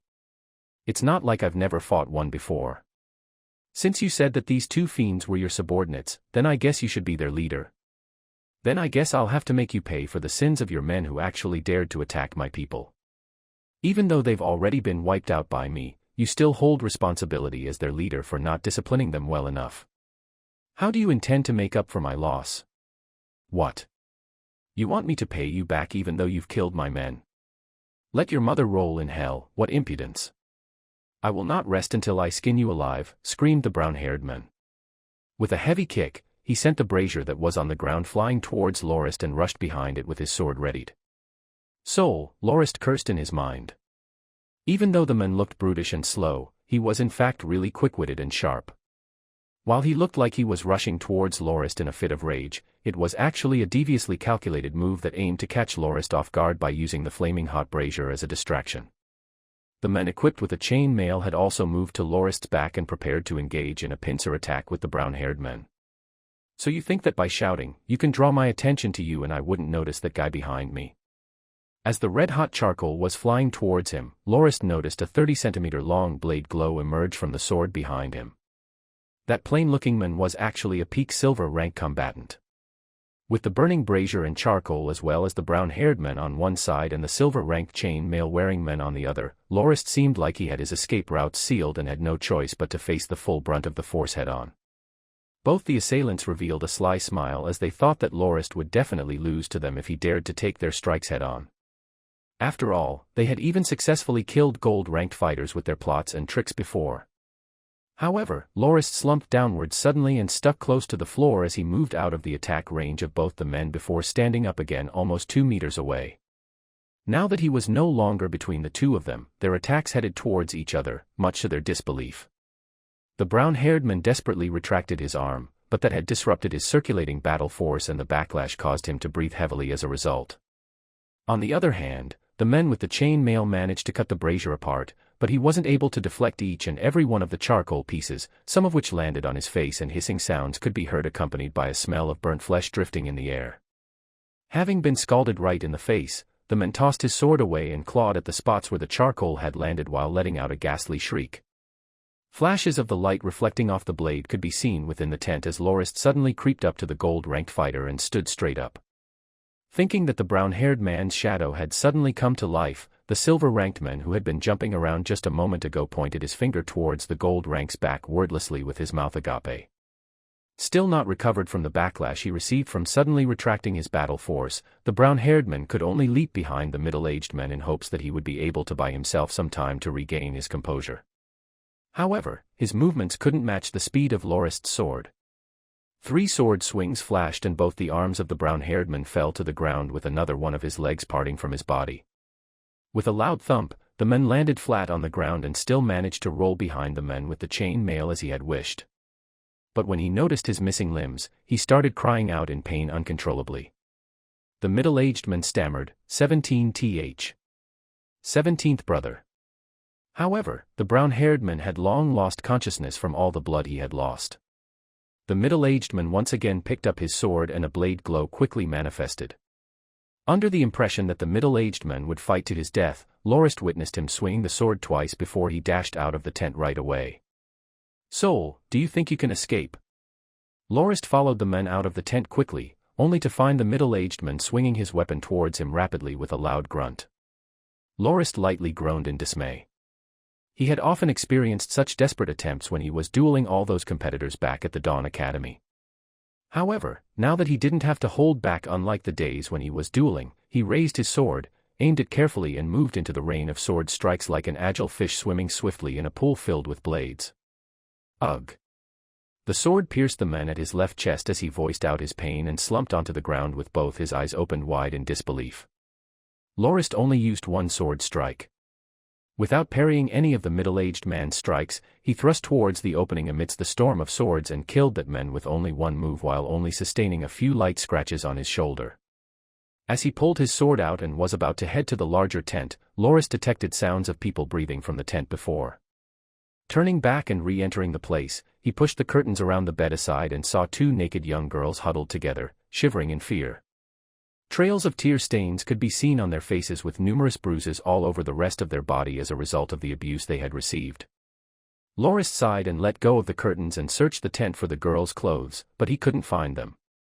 He had no choice but to get 2 sets of clean men's robes and tossed it into the curtains before leaving for the larger tent. Upon exiting, he saw that a battle was going on. It appeared that Yuri, Reedy, and Pat had led the scout cavalry to the camp after seeing Lorist rush in recklessly without regard for his own safety. However, they were only met with up to 70 soldiers who weren't even properly dressed in their armors, with some of them even coming out half-nude or barefoot. Faced with that comical sight, Yuri and gang started slaughtering away in delight. The scout cavalry was just like Lorist in that they used their javelins to take down nearby enemies while opting for the crossbow to shoot ones that were further away. Before Lorist left that tent, they had already managed to gain control of the whole camp. Seeing Lorist emerge from the tent, Yuri quickly rode over. Getting off his horse, he said, "It seems like the main force of this camp has left only a few of them to guard the place." Lorist said, "Ask your men to leave some alive so that we can question them later." Yuri relayed that order to a scout near him and that scout nodded before heading off again. At that moment, Reedy and Pat could be seen approaching. "Master, 400 people are being held prisoner at the middle section of the camp. Also, we've discovered a large amount of food and other provisions at the back as well." "Oh," mumbled Lorist as he looked towards Yuri. "It seems that the camp is not an ad hoc one, but rather a long-term outpost. Yuri, send some men to follow Pat to go back and inform Charade to bring the convoy here. We'll be staying here tonight. Pat, make sure you stay safe." "All right," Pat said as he left the camp with 3 other light cavalry troops. "Reedy, release the prisoners and have them stay together at that area. Make them some food as well. We'll handle the other stuff once Charade gets here. Yuri, have the light cavalry sweep the camp once more just in case there are any soldiers who have managed to escape our grasp. Make sure you secure the food as well just in case anyone intends to burn it." "Yes," said Reedy and Yuri. Walking to and fro around the large tent, Lorist waited patiently for the rest of the convoy to arrive. Several light cavalry troops could be seen searching the tents one by one. Just as Lorist was planning to ask someone to clear out the corpses in the large tent, he saw a blade glow flash from within a tent in the distance followed by 2 light cavalry soldiers flying out of the tent with blood coming out of their noses and another one falling on the ground outside the tent with his head severed. A tear opened up at one part of the tent as a silhouette emerged and got on a horse of the cavalry troops and escaped from the gates of the camp. So there was still one silver rank hiding there, Lorist thought, before he got on a horse nearby and started his chase. Chapter 61 Arrival of the Convoy. 2 light cavalry soldiers were guarding the main gates of the camp. From afar, they could see a rider approaching quickly. Curious about what orders that rider might have received, one of the guards got closer to check it out. However, upon closer inspection, he noticed that the rider wasn't one of his comrades and quickly raised his pike to intercept him, only to have it broken by the silver-ranked rider's blade glow. Had it not been for the fact that the enemy was in a rush to escape, the 2 light cavalry guards might have been killed already. The rider on the stolen mount whooshed past the 2 light cavalry soldiers who had been dismounted and successfully went out of the camp. Cursing as they tried to prop themselves up from the ground, the 2 soldiers then got back on their horses with one readying his crossbow and the other taking out his javelin, but they could do naught but watch as the enemy galloped out of their firing range. Lorist quickly arrived and took the javelin in the soldier's hand before continuing on the chase. At that moment, he was about 40 meters apart from that silver-ranked rider and he wasn't confident that he would be able to hit his mark from that distance. Seeing the distance between him and the enemy increase gradually, he decided to try his luck by throwing the javelin. Suddenly, his horse staggered and started wobbling unstably as if it were about to crash.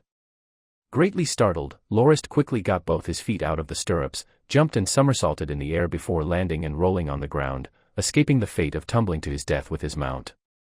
Seeing his horse on the ground, Lorist threw his javelin down angrily. "Soul, why is my luck so bad?" The horse he had taken at a whim in fact belonged to one of the 2 soldiers he was chasing to the camp before. It's no wonder the horse slowed down right after exiting the camp early on, having been exhausted beyond its limits. Seeing the silver-ranked soldier escape from his grasps, Lorist started fuming with rage. The silhouette of the men seemed like a dot hundreds of meters away. Sounds of horses galloping could be heard from behind. They were the light cavalry troops who had reacted to the sudden deaths of 2 of their comrades. However, they were far too late. At that moment, Lorist heard the twang of a released bowstring and saw a green stream of light traveling out from the wilderness about 100 meters away from the camp. As if he was struck by lightning, the escaping silver rank got knocked off horseback and landed heavily onto the ground. His horse continued running for a while before stopping and turning back towards the camp. Lorist stopped the few scouts who had just arrived from entering the forest to search for the source of the arrow and pointed towards the place where the silver-ranked soldier fell. "Go inspect that area and bring him back over here. Be careful, that soul-damned bastard may be playing dead for all we know." I've already had one of my men die at his hand. Once again looking towards the spot in the forest from which the green ray of light originated, Lorist saw a man holding a large green bough with some leaves and twigs covering him to serve as camouflage and felt that the man was paying attention to his every move. Waving towards the direction of that man, Lorist made a gesture of invitation. However, that man made no response and slowly retreated into the trees, eventually disappearing completely from sight. Letting out a breath of relief, Lorist thought, what an impressive archer. For him to be able to shoot someone from 80 meters away and also manage to knock him off his horse for about 6 meters. The strength of the bow is indeed great. The velocity of the arrow was also incredibly fast given that Lorist could only barely see its trail through dynamic vision. While Lorist himself wasn't worried about that mysterious archer attacking his base, he was still concerned for the well-being of his light cavalry troops. That man was possibly Josk, the gold-ranked knight that Soria had mentioned a couple of days before. After all, Lorist found it hard to believe that just anybody could have such fine archery skill as that man did. It was a shame that person's identity couldn't be verified as he didn't accept Lorist's invitation. The cavalry troops have secured the body of the silver rank and were on their way back to the camp. When they approached, Lorist really didn't know whether to laugh or cry. The cavalry troops were too cautious and each of them made sure to shoot the corpse with their crossbows twice to make sure the silver rank wasn't playing dead, effectively turning him into a huge human pincushion. The cause of death of the silver rank was pretty obvious. There was a long, green arrow that entered the man's right upper torso and re-emerged from his left armpit. Pulling the arrow out and ripping a piece of the corpse's clothing off, Lorist wiped the blood off the arrow and noticed a small, unclear inscription that read Joe. As expected, that man who carried the green bough was in fact Josk, the gold-ranked knight.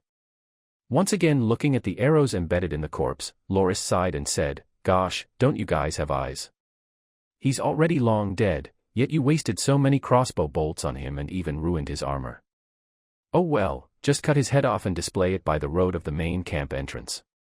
After stripping the body of anything that's still usable, toss it in the pyre and burn it with the other corpses."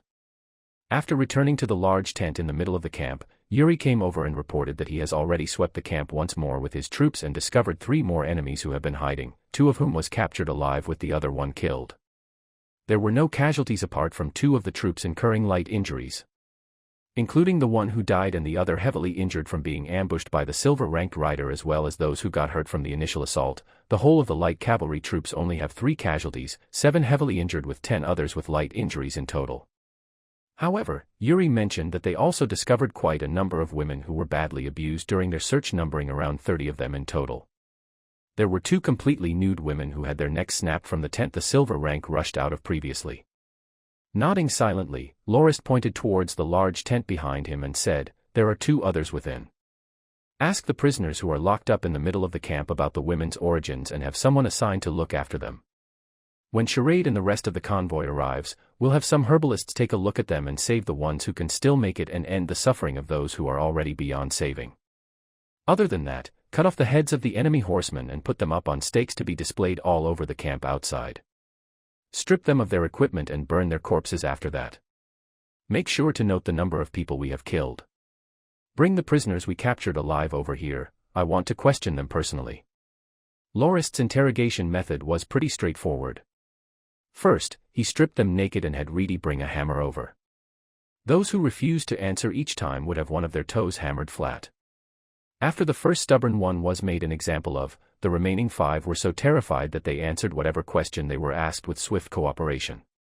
True to Lorist's hunches, the ones who attacked the convoy were indeed part of Count Cabri's troops, his elite pike cavalry troops to be exact. This time, the Count had mobilized 2 pike cavalry companies and 1 garrison regiment in total, amounting to almost a third of all his forces, with the aim of completely wiping out the insurgents based within his territories as well as enslave young and strong men to work as hard laborers. The people leading this undertaking was his 11 illegitimate sons, 3 of which were gold ranks with the rest being silver ranks. However, 3 of the sons had already perished under Lorist's hand. According to the prisoners, the brown-haired men and the middle-aged men with the chain mail as well as the silver rank who stole a horse and attempted to escape were all the sons of the Count. As for the camp, the prisoners said that it was a long-term encampment that served as a bridgehead and was normally guarded by a company of garrison troops. It was used as a place for the main force to resupply their rations and provisions. As the main force had to cross the mountains during the most recent expedition, they had their garrison troops that were supposed to be stationed there follow along and only left a company of pike cavalry troops to guard the encampment. On Grindia, there was a particular way in which the military was organized. The one at the top of the hierarchy were legions, which consisted of divisions of several types of troops, such as heavy armored divisions, pike infantry divisions, etc. And each division could in turn be further subdivided into regiments, companies, and squads, in decreasing order of size. Commonly, a squad numbered around 80 to 120 troops.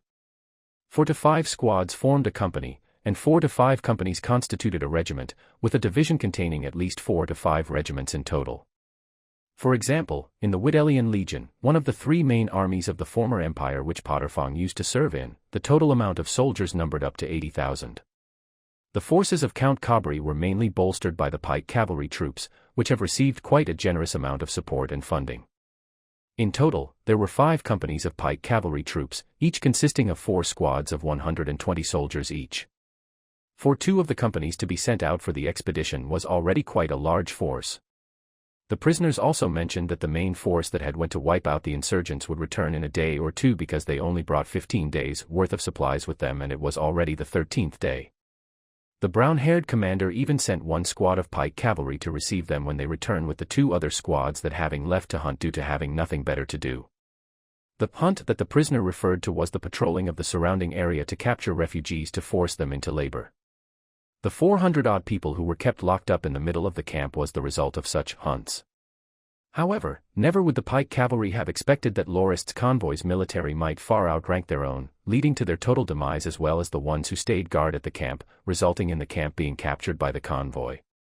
Lorist questioned them very detailedly and asked a final question, that was, why did the hunting squad not check their targets properly before deciding to attack it? Only then did the prisoners understand the reason that prompted Lorist to come slaughtering his way in with the rest of his troops and started cursing their dead comrades unceasingly. However, one of the prisoners who looked in his 30s stayed quiet and looked at the Norton family's flag with a meaningful gaze. Noticing the prisoner's odd behavior, Lorist asked, "Have you seen this flag before?" The prisoner shook his head and said, "No, I didn't, but one time when I was summoned by the count to his room, I saw 2 boxes which had the same symbol inscribed on it." Also. The prisoner suddenly quieted down. Lorist asked, "Also what?" "Feel free to tell me about it, I promise to spare your life if you do." As for the others. Lorist made a gesture to his subordinates, signaling them to give the other prisoners a swift death. The prisoner kneeling in front of Lorist was scared out of his wits upon hearing the agonized pleading of his other comrades. He quickly mentioned that he only joined the pike cavalry troops recently and used to be a mercenary and only joined by coincidence because one acquaintance of his who was a member of the count's forces had invited him. According to the prisoner, when he was drinking with his acquaintance and a few other pike cavalry soldiers, he heard about the count's rise to fortune and power. Back during the day before the first prince publicly rebelled against the empire, the count was already partners in crime with the first prince in some shady business. Word was that during the days Count Cabri was said to be cooped up in his territory and nurturing his illegitimate sons, he was actually having some of his grown-up sons disguising themselves as bandits to pillage traveling merchant convoys to gather funds and resources in preparation for the first prince's rebellion as well as amass a huge wealth for himself in the process. When the former emperor was at his sickbed, the first prince had requested for the garrison forces of the Bad-Alger province to be strengthened to keep a bandit called Redbeard at bay. Redbeard was actually the identity the count took up when he was pillaging merchant convoys. Every time before he started a raid, he would put on a large, red, fake beard to disguise himself. The hunting group that Lorist had encountered today were actually part of the forces Count Cabri led to pillage the merchant convoys as Redbeard. They probably recalled the days when they disguised themselves as bandits and decided to relive it and attack the convoy without giving it much consideration. Lorist also asked the prisoner to describe the size and design of the boxes he had seen in the room of the count before making a sketch of them and showing it to the prisoner for confirmation, to which he nodded with certainty. After that, Lorist ordered that the prisoner be locked up and started pacing around outside the large tent, seething with anger. He drew his sword and completely pulverized the bed that was within the tent. Astonished at Lorist's sudden outburst, Yuri waited for him to calm down before asking about the reason why he was so mad. Lorist thought quietly for a moment before saying, "Those 2 boxes were ordered and made by my third uncle from Moranti City. Originally, he had intended to use them to store the dowry he prepared for the woman he wanted to marry and bring back to the Dominion. Who would have expected that the trip would be his last? I could never forget the look my uncle had when he brought me to retrieve the boxes. I could tell that he truly loved that woman from the look he had on his face when he looked at them. That's why I'm so familiar with the design of the boxes. Count Cabri, you truly have did it this time. Just you wait. Lorist's voice sounded so venomous that it caused Yuri and Reedy to shiver a little upon hearing it. Even though Lorist had only met his third uncle once every 3 years after he found himself in the noble youth's body, the concern and care his uncle had shown him made him feel cherished and warm.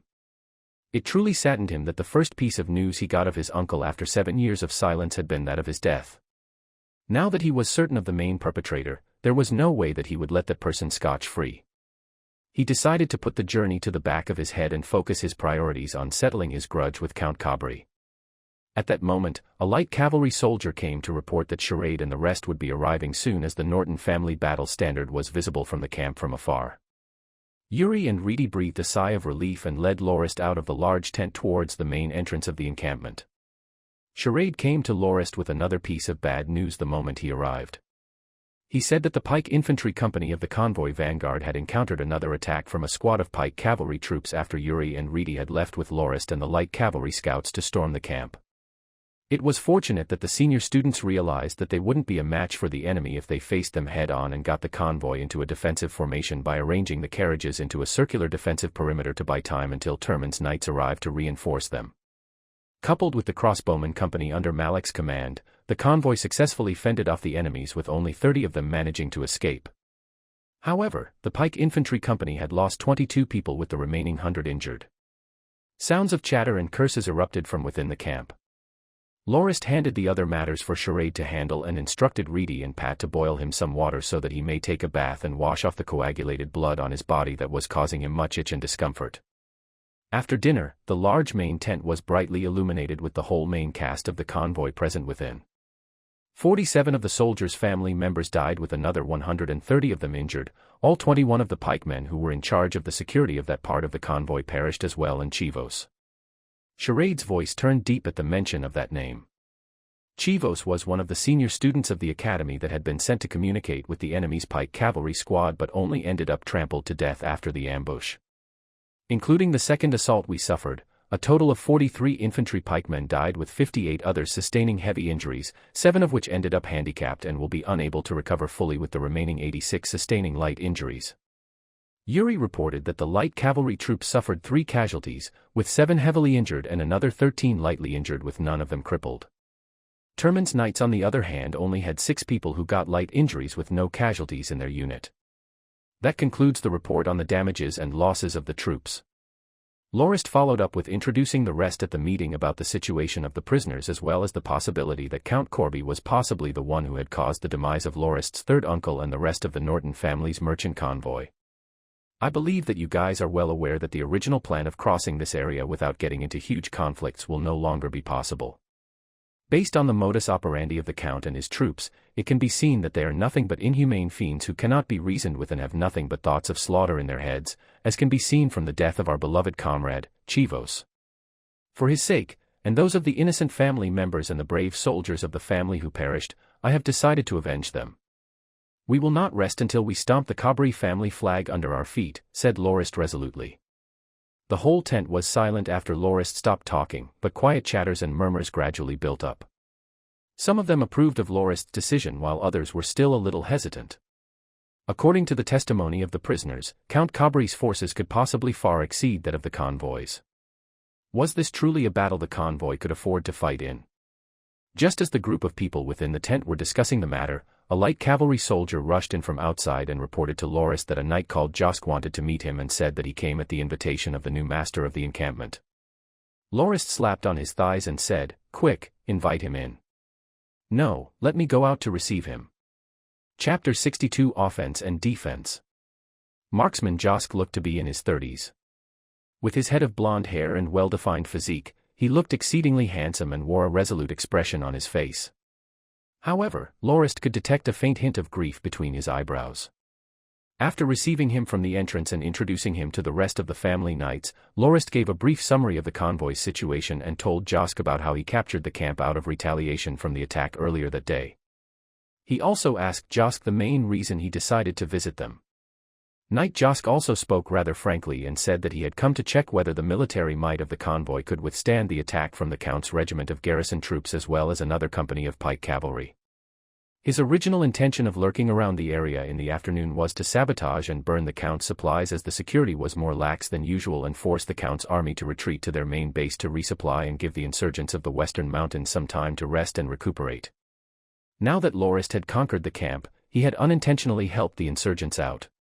Josk confessed that when he saw Lorist bringing less than 100 soldiers to attack the camp, he thought that Lorist's forces wasn't really trying to conquer it given the disparity of his forces and that of the camp.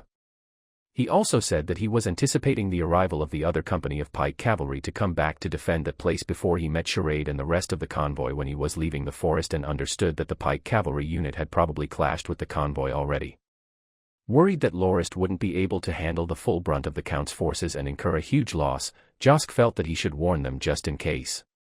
According to him, Count Cabri had a total of 5 companies of garrison troops with each having a bowman squad, an infantry squad as well as 2 pike infantry squads with each squad having 120 people each. All the soldiers in the garrison troops numbered around 2,400 people. Including the company of pike infantry that was patrolling the outer areas of the mountains, the Count's rebel sweeping troops had up to 2,900 people. Charade interjected and mentioned that according to Soria, they only had 1,000 pike infantry and 2,000 garrison troops and wondered how the Count had managed to expand his forces that quickly. "Who's Soria?" Josk asked. Charade proceeded to tell the knight about their encounter with Baron Charles and his son. Curling his lips, Josk said, "I know Baron Charles and I've even met him a couple of times." Knight Soria's information isn't totally wrong, but the information only describes the Count's forces a year ago. At that time, the Count had only returned to his dominion for a short while. Given that he has been fighting battles here and there and wiping out several landed nobles, he definitely would have expanded his forces by now. Other than the troops that were dispatched to wipe out the insurgents in the Western Mountains, Count Cabri still has around 3 companies of pike infantry back at his dominion as well as a regiment of garrison troops and 2 other newly formed companies of garrison troops. In the recent times, the troops of the Count have successfully wiped out a few insurgent strongholds in the mountains and obtained a substantial amount of food and other supplies. During the past 2 days, they had turned their attention to the largest insurgent group in the area who were based at Hidden Bull Stronghold. While the insurgents at the stronghold have managed to resist due to the advantage of terrain, they were at their breaking point due to the sheer number of casualties they had sustained. That was why Josk intended to burn the supplies of the camp to ensure that the assault will stop temporarily. However, now that Lorist had occupied the encampment, the Count's forces will definitely return to recapture the place when they get wind of it. Josk suggested to Lorist that if their forces would not be enough to defeat that of the Count's, they should quickly leave the area and burn the whole camp down to force the Count's forces back to the Dominion. Given that the Western Mountains was only 1 day of travel away from the camp, they would definitely get news about the conquered camp and return by the evening of the next day. If the convoy doesn't hurry up, they wouldn't be able to escape in time. Shaking his head, Lorist said, "No, the convoy cannot leave. They'll definitely catch up to us if we try because the convoy travels so much slower than a single military unit. As long as the pike cavalry manages to stall the convoy, their regiment of infantry garrison troops will definitely catch up eventually. Instead of giving the enemy the advantage of attacking us head-on in an open field battle, it would be wiser to secure the camp and use the terrain to our advantage to minimize our losses." Filled with killing intent, Lorist said, "If we're going to fight, let's give it our all. I want to use this camp to wipe out all the 3,000 men of their rebel sweeping army and teach that damned Count a lesson." He also elaborated that even though the Count's forces outnumbered them 3-1, their actual battle prowess was far inferior to that of the convoy's forces. According to the testimonies of the prisoners, the only unit of the Count that posed a threat to the convoy was the pike cavalry unit, which were constituted mainly of soldiers who have had their battle force awakened. However, if their cavalry lost the advantage of charging and had to engage in close combat with the convoy's heavy armored soldiers, they would definitely be wiped out without question. As for the remaining 2,000 garrison troops who can't utilize battle force, wouldn't they just be like a herd of sheep thrown into the midst of a wolf pack that was Terman's battle force-trained Knight Brigade?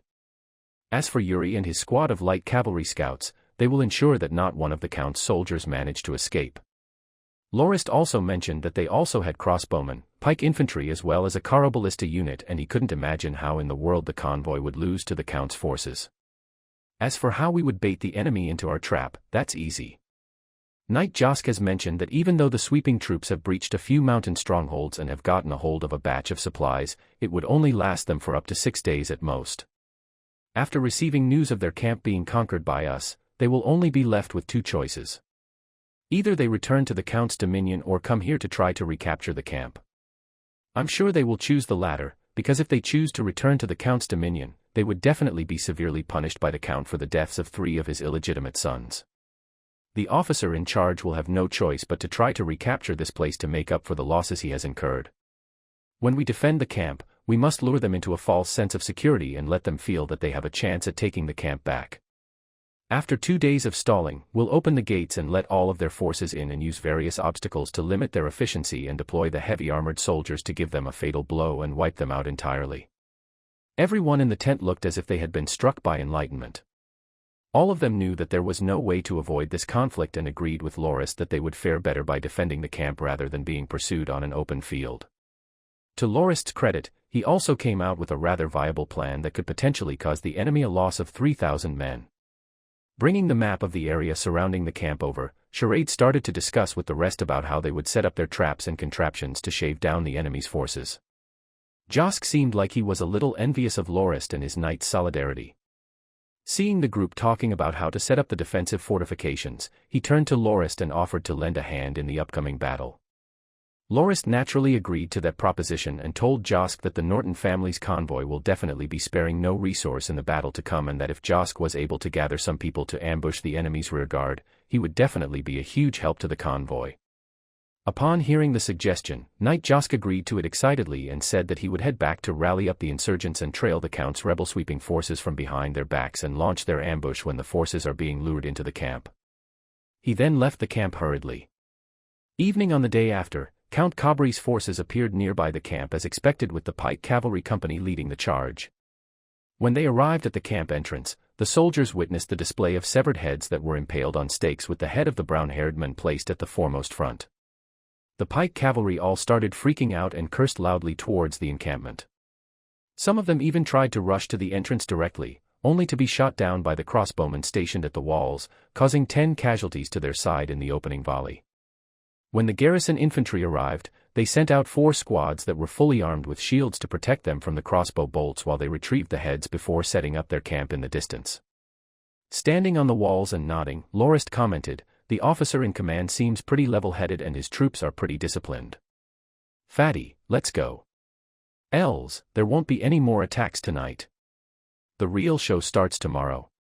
Charade said in a worried tone, "What if they don't use the main entrance and start attacking from the other parts of the walls of the camp? For the record, we have most of our forces stationed here at the entrance." "They won't," said Lorist as he pointed towards the walls. "Look, Count Cabri didn't choose this place to build an outpost arbitrarily. First, the terrain around here is flat without any elevated lands around the area apart from a slight 2-meter-high slope outside the camp that makes it easier for cavalry to gain momentum and charge downwards, as well as make it hard for the enemy to observe the situation within the camp. Second, other than the 3-meter-long road leading to the main entrance, there is no other way to enter the camp, as it is surrounded by a 2-meter-wide moat that has a depth of around 2 meters. Even if they manage to cross the moat, they will be met with a barricade that is 2 meters tall with a 1.5-meter-tall fence right up on the main walls. When defending the surrounding areas, one can hide behind those fences for extra protection. So, if they want to attack from the other sides, they will have to first fill up the moat before they remove the barricades to make some space for ladders, which in turn have to be at least 5 meters tall to overcome the fence. I'm sure they understand that attacking from the main entrance of the encampment is the optimal way, as they were originally stationed here anyway. And given the amount of time their supplies would last them, I doubt that they'll resort to such time-consuming methods by circumventing the main entrance. To be honest, the fortifications of this camp may actually be stronger and better than that of some other castles that I've seen. I bet the Count didn't expect that his forces would have to siege the encampment that he had built to protect his forces from insurgent assaults. It's like they're digging their own graves by attacking this place. Apart from the main entrance, there is also a smaller one at the rear of the camp, but to get there, the drawbridge would have to be lowered so that soldiers would be able to cross the moat. I believe the most they would do would be to send a pike cavalry squad to secure that drawbridge from the other side so that we won't be able to escape. As for the main force, they would fare much better by attacking directly from the main entrance. I'm sure that they are under the impression that victory would be theirs the moment they breach the camp. Have some old men and children wear armor and patrol the walls tomorrow to make them think that we're short on personnel and lower their guard. Els asked, then, what if they send a gold rank expert to sneak into the camp at night? Lorist laughed and said, Els, do you think everyone is a nightcrawler like you? The prisoner said that there were 11 illegitimate sons leading the sweeping operation and only 3 of them are gold ranks with the others being silver ranks. I've already killed 1 gold rank and 2 other of the silver ranks, so I bet that they definitely wouldn't dare to sneak inside again. Know that one-on-one fights and all-out battles are different. On the battlefield, you can swarm the enemy with your subordinates if you aren't able to take out your opponent. But if anyone dares to sneak in like you mentioned, that person would not be able to bring many people with him or he will risk being discovered by us. Being all alone, the odds of the person returning alive are slim, so they definitely wouldn't bother doing that. Additionally, we have Potterfong and Lowe's on night duty today, so what is there to fear? The whole night passed without incident. Given that the Count's forces have spent a full day rushing back to the camp, it wasn't weird for them to rest and recover their energy for the night. And Lorist's side didn't send anyone out to harass them either. Coupled with sightings of old men and children wearing armor on the walls, the enemy also came to the conclusion that Lorist's forces were severely undermanned to the point where they were even forced to conscript the children and elderly. During noon, the Count's forces sent several loudmouthed garrison troops over and they started shouting for Lorist's group to surrender the camp or face certain death. Annoyed at their loud ramblings, Lorist ordered the crossbowmen to turn them into human porcupines and quickly ordered for the old men and children to leave the walls as the battle was about to start. As expected, the deaths of the soldiers who had come to demand the occupants' surrender had greatly angered the rebel sweeping troops, causing hordes of men to emerge from their camp with the swordsmen in front and the bowmen following closely behind. The crossbowmen in Lorist's camp reacted by open firing right away. Given the advantage of being able to take cover behind the fence and the stronger firing power of the crossbow, the efficacy of Lorist's crossbowmen far exceeded that of the enemy's bowmen who had to fire the arrows in a parabolic trajectory to be able to even shoot remotely close to the crossbowmen on the walls. The bowmen were currently in a very awkward position. They would suffer huge casualties from the crossbowmen if they approached too closely, but if they didn't, they wouldn't be able to cause the enemy any harm. After shooting a few volleys of arrows, aside from planting a couple of arrows onto the wooden fences, they didn't manage to kill even 1 crossbowman. They were subsequently ordered to retreat and the enemy tried to employ a different tactic.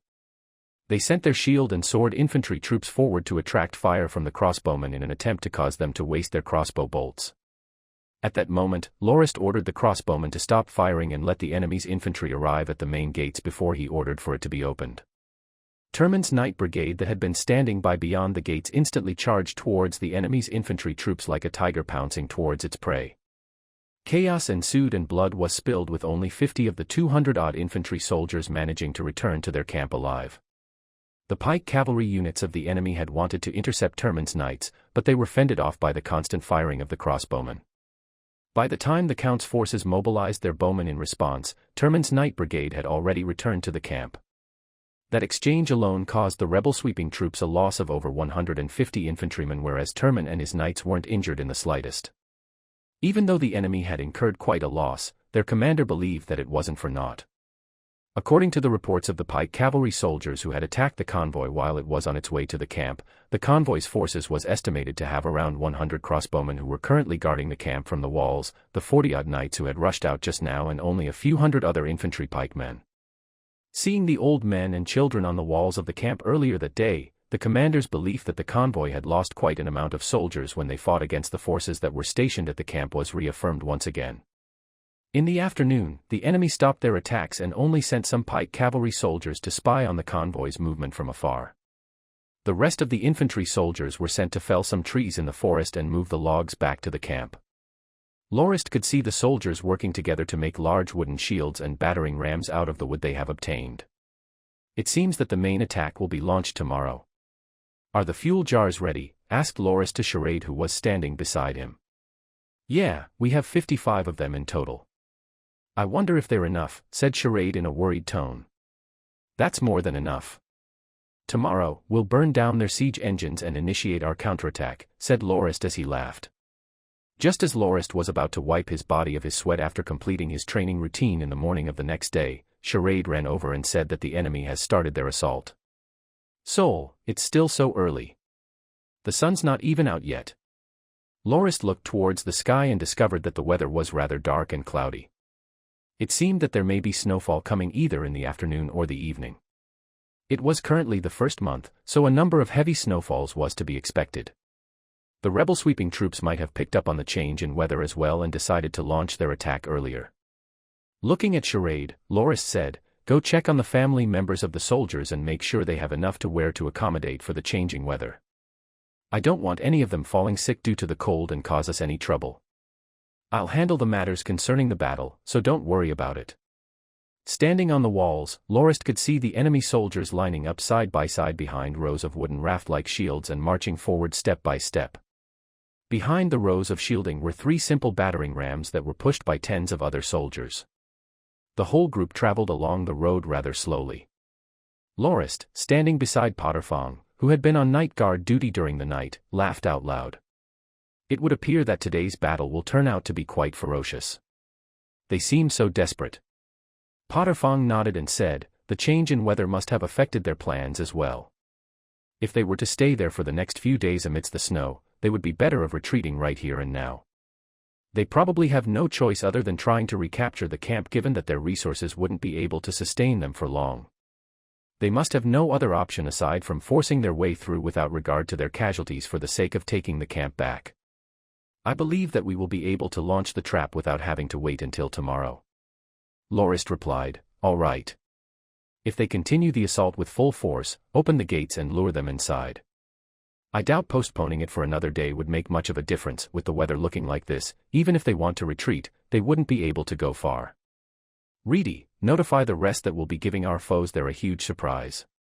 Chapter 63 Breaching the Camp. The battering rams that Count Cabri's rebel sweeping corps have constructed overnight were exceedingly crude and simple, with only a couple of wooden tripods and a huge trunk that hanging between them. After setting it up by the main gates of the encampment, it would then be able to smash against it repeatedly like a pendulum. The platform on which the tripods stood had 4 wheels underneath it. Tens of garrison troops were pushing it towards the entrance, with several others holding up their crudely made rectangular wooden shields to prevent the pushing soldiers from being killed by the rain of crossbow bolts. Naturally, the crossbowmen stationed on the walls of the camp had their attention all focused on the battering ram. Within but a moment, volley after volley of crossbow bolts rained down on the enemy, taking out numerous men and horses as well as causing shrieks and cries to echo throughout the battlefield. However, that allowed the bowmen who were hiding behind the crude wooden shields some opportunities to aim from behind the gaps of the shields towards the crossbowmen, sometimes even knocking them off the walls, with several taking an arrow to the face and dying instantly. The remaining crossbowmen refocused their attention to suppressing the enemy's bowmen.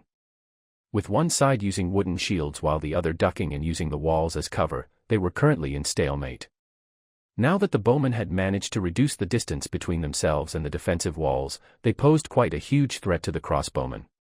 Crossbows were slow, but they offered much better penetrative power. On the other hand, longbows shot 3 times as fast as crossbows, but longbowmen had to rest for a period of time after firing 7 to 8 arrows due to the lack of the crossbow's mechanical advantage. While the crossbowmen on the walls were occupied with suppressing the longbowmen, the soldiers pushing the battering ram gave it their utmost and quickly moved it towards the entrance. Just as they were inches away from their destination, several glass jars were tossed from beyond the walls, with some landing on the floor and a couple shattering against the battering ram, releasing a sticky substance all over the ram's body. One of the soldiers touched the substance and suddenly freaked out and screamed, "It's fuel! Fuel!" Subsequently, one torch after another landed onto the battering ram, causing the soldiers on the spot to stare with a despairing gaze as the flames erupted and effectively turned the construct into a glorified bonfire. Several tens of soldiers who were in charge of pushing the battering ram into place were engulfed in flames and ran around frantically and aimlessly like countless flies, with some of them who have managed to get out from the fiery mess quickly rolling on the ground at the first opportunity, only managing to have the fire on their bodies extinguished with the help of their comrades. 3 soldiers with flames burning all over them jumped desperately into the river. While the flames were extinguished, they still ended up frozen and dead within the dank, watery depths of the ice-cold river. For others who had been covered by too much fuel instantly turned into human torches, letting out ear-piercing screams in agony until some of their comrades decided to end their misery by giving them a pierce from their lances. Oof. Yet another crossbowman got hit by an arrow on the shoulder. A few pike infantry troops quickly pulled him from the walls. The enemy's commander finally started going all out and sent 5 squads of bowmen to suppress the crossbowmen. Even though hundreds of bowmen on their side had perished, the remaining 500 or so managed to pressure the crossbowmen on the walls to the point when they couldn't even raise their heads without being taken down by an arrow. Lorist noticed that only 70 of the 100-odd crossbowmen were still alive and still being pressured by the suppression fire of the enemy bowmen. For every crossbow bolt they managed to unleash, 5 to 6 more arrows came in response. After considering his options, Lorist had Reedy bring him a large shield and intended to attract the attention of the bowmen to give his crossbowmen a chance to retaliate. Taking in a deep breath, Lorist suddenly exited his cover. The sudden appearance of a man standing straight up exposing himself briefly stunned the enemy bowman. Right after, 10 or so arrows were sent flying in Lorist's direction, only to be intercepted by the shield in his hand before hundreds and hundreds of other arrows followed suit. Soul, thought Lorist as he suddenly ducked behind the cover of the walls. He initially thought that it would be a rather simple affair. Given his dynamic vision, he should have been able to deflect or strike down each and every arrow heading his way. But, while 10 to 100 arrows wouldn't pose much of a problem, 500 arrows was really no joke. He could have easily been turned into a human pincushion. There's simply too much. Had it not been for this shield, I would have been struck long ago. I almost lost my life due to this foolish bet. How did I forget the simple fact that strength in numbers is nothing to laugh at?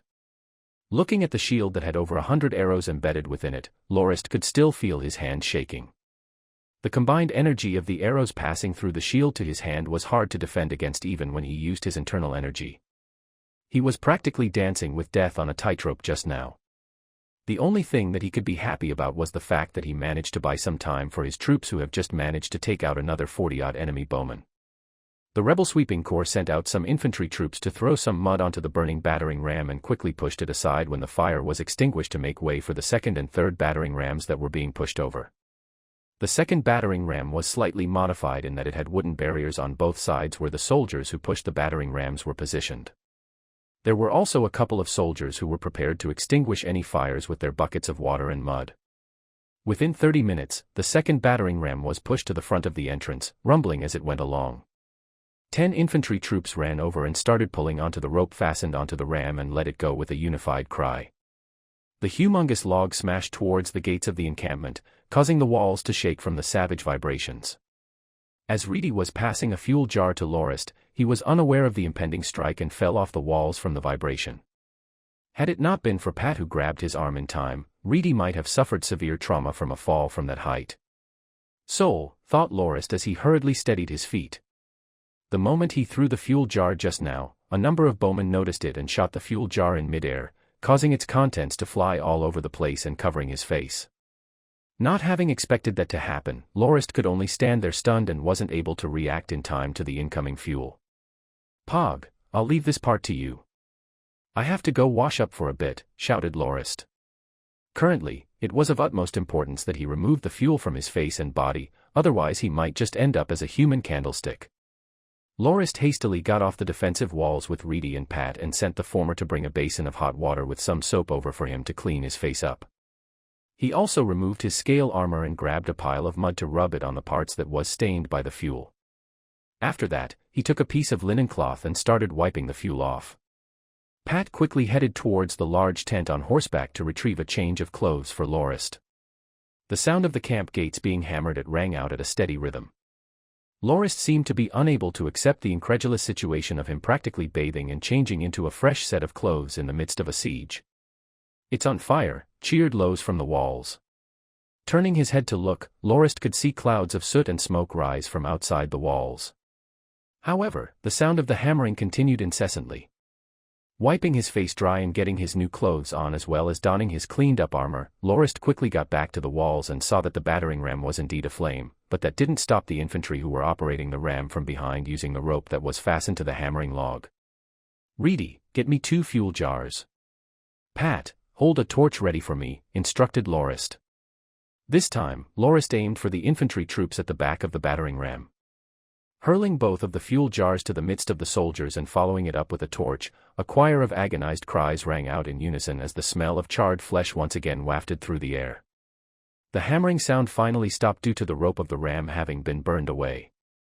And so, yet another glorified bonfire was created in front of the camp gates. "Master, I think the gates won't hold up for much longer," said Reedy. Lorist went down the walls and inspected the double gates only to see that it had been hammered so badly that it was bent inwards for almost half a meter. A man of slight build could probably even fit through the opening of the dented gates.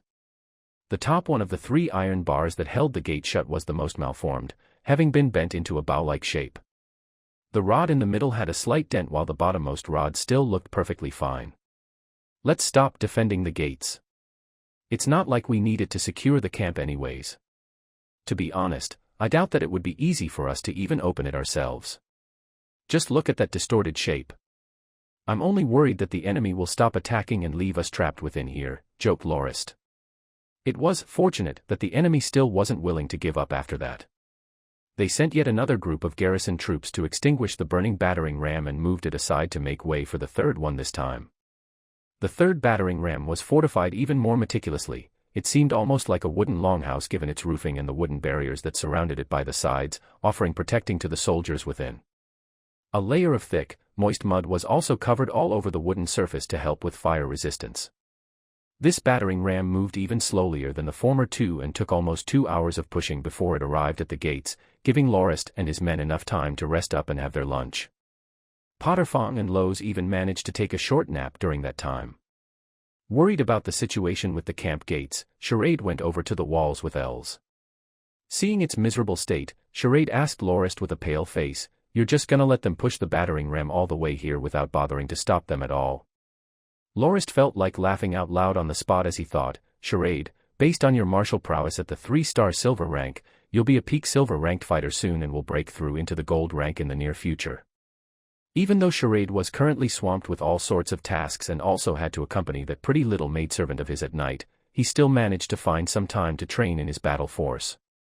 His dedication to his training was really something to be admired. In terms of ability, even Potterfong himself graciously took a few steps back and let Charade take the position as the chief knight of the Norton family, thus making him the main supervisor of the northbound convoy. The man himself also did not let anyone's expectations down and managed almost every affair, big or small, within the convoy. Back then, Baron Miranda once personally told Charade that he thought of him really highly and was appalled at his management skills. He even said that a man of Charade's caliber was fit to be a high-ranking official in a kingdom's government. It was worth noting that Charade was injured at that time and had to be carried around by others on a chair all over the place to get things done. Even so, while Charade spoke quite a bit of sense during the War Council meetings, when he was actually on the battlefield, his weaknesses would start to flow out ceaselessly. His hands and feet sweated incessantly and his face would turn utterly pale as he pranced around the battlefield in a state of panic, frightened by every little sound. His battle prowess in that state was not even comparable to a soldier who did not know how to utilize battle force. Lorist felt intrigued that the usual beast-like calm and courage of Charade would instantly vaporize in the heat of battle.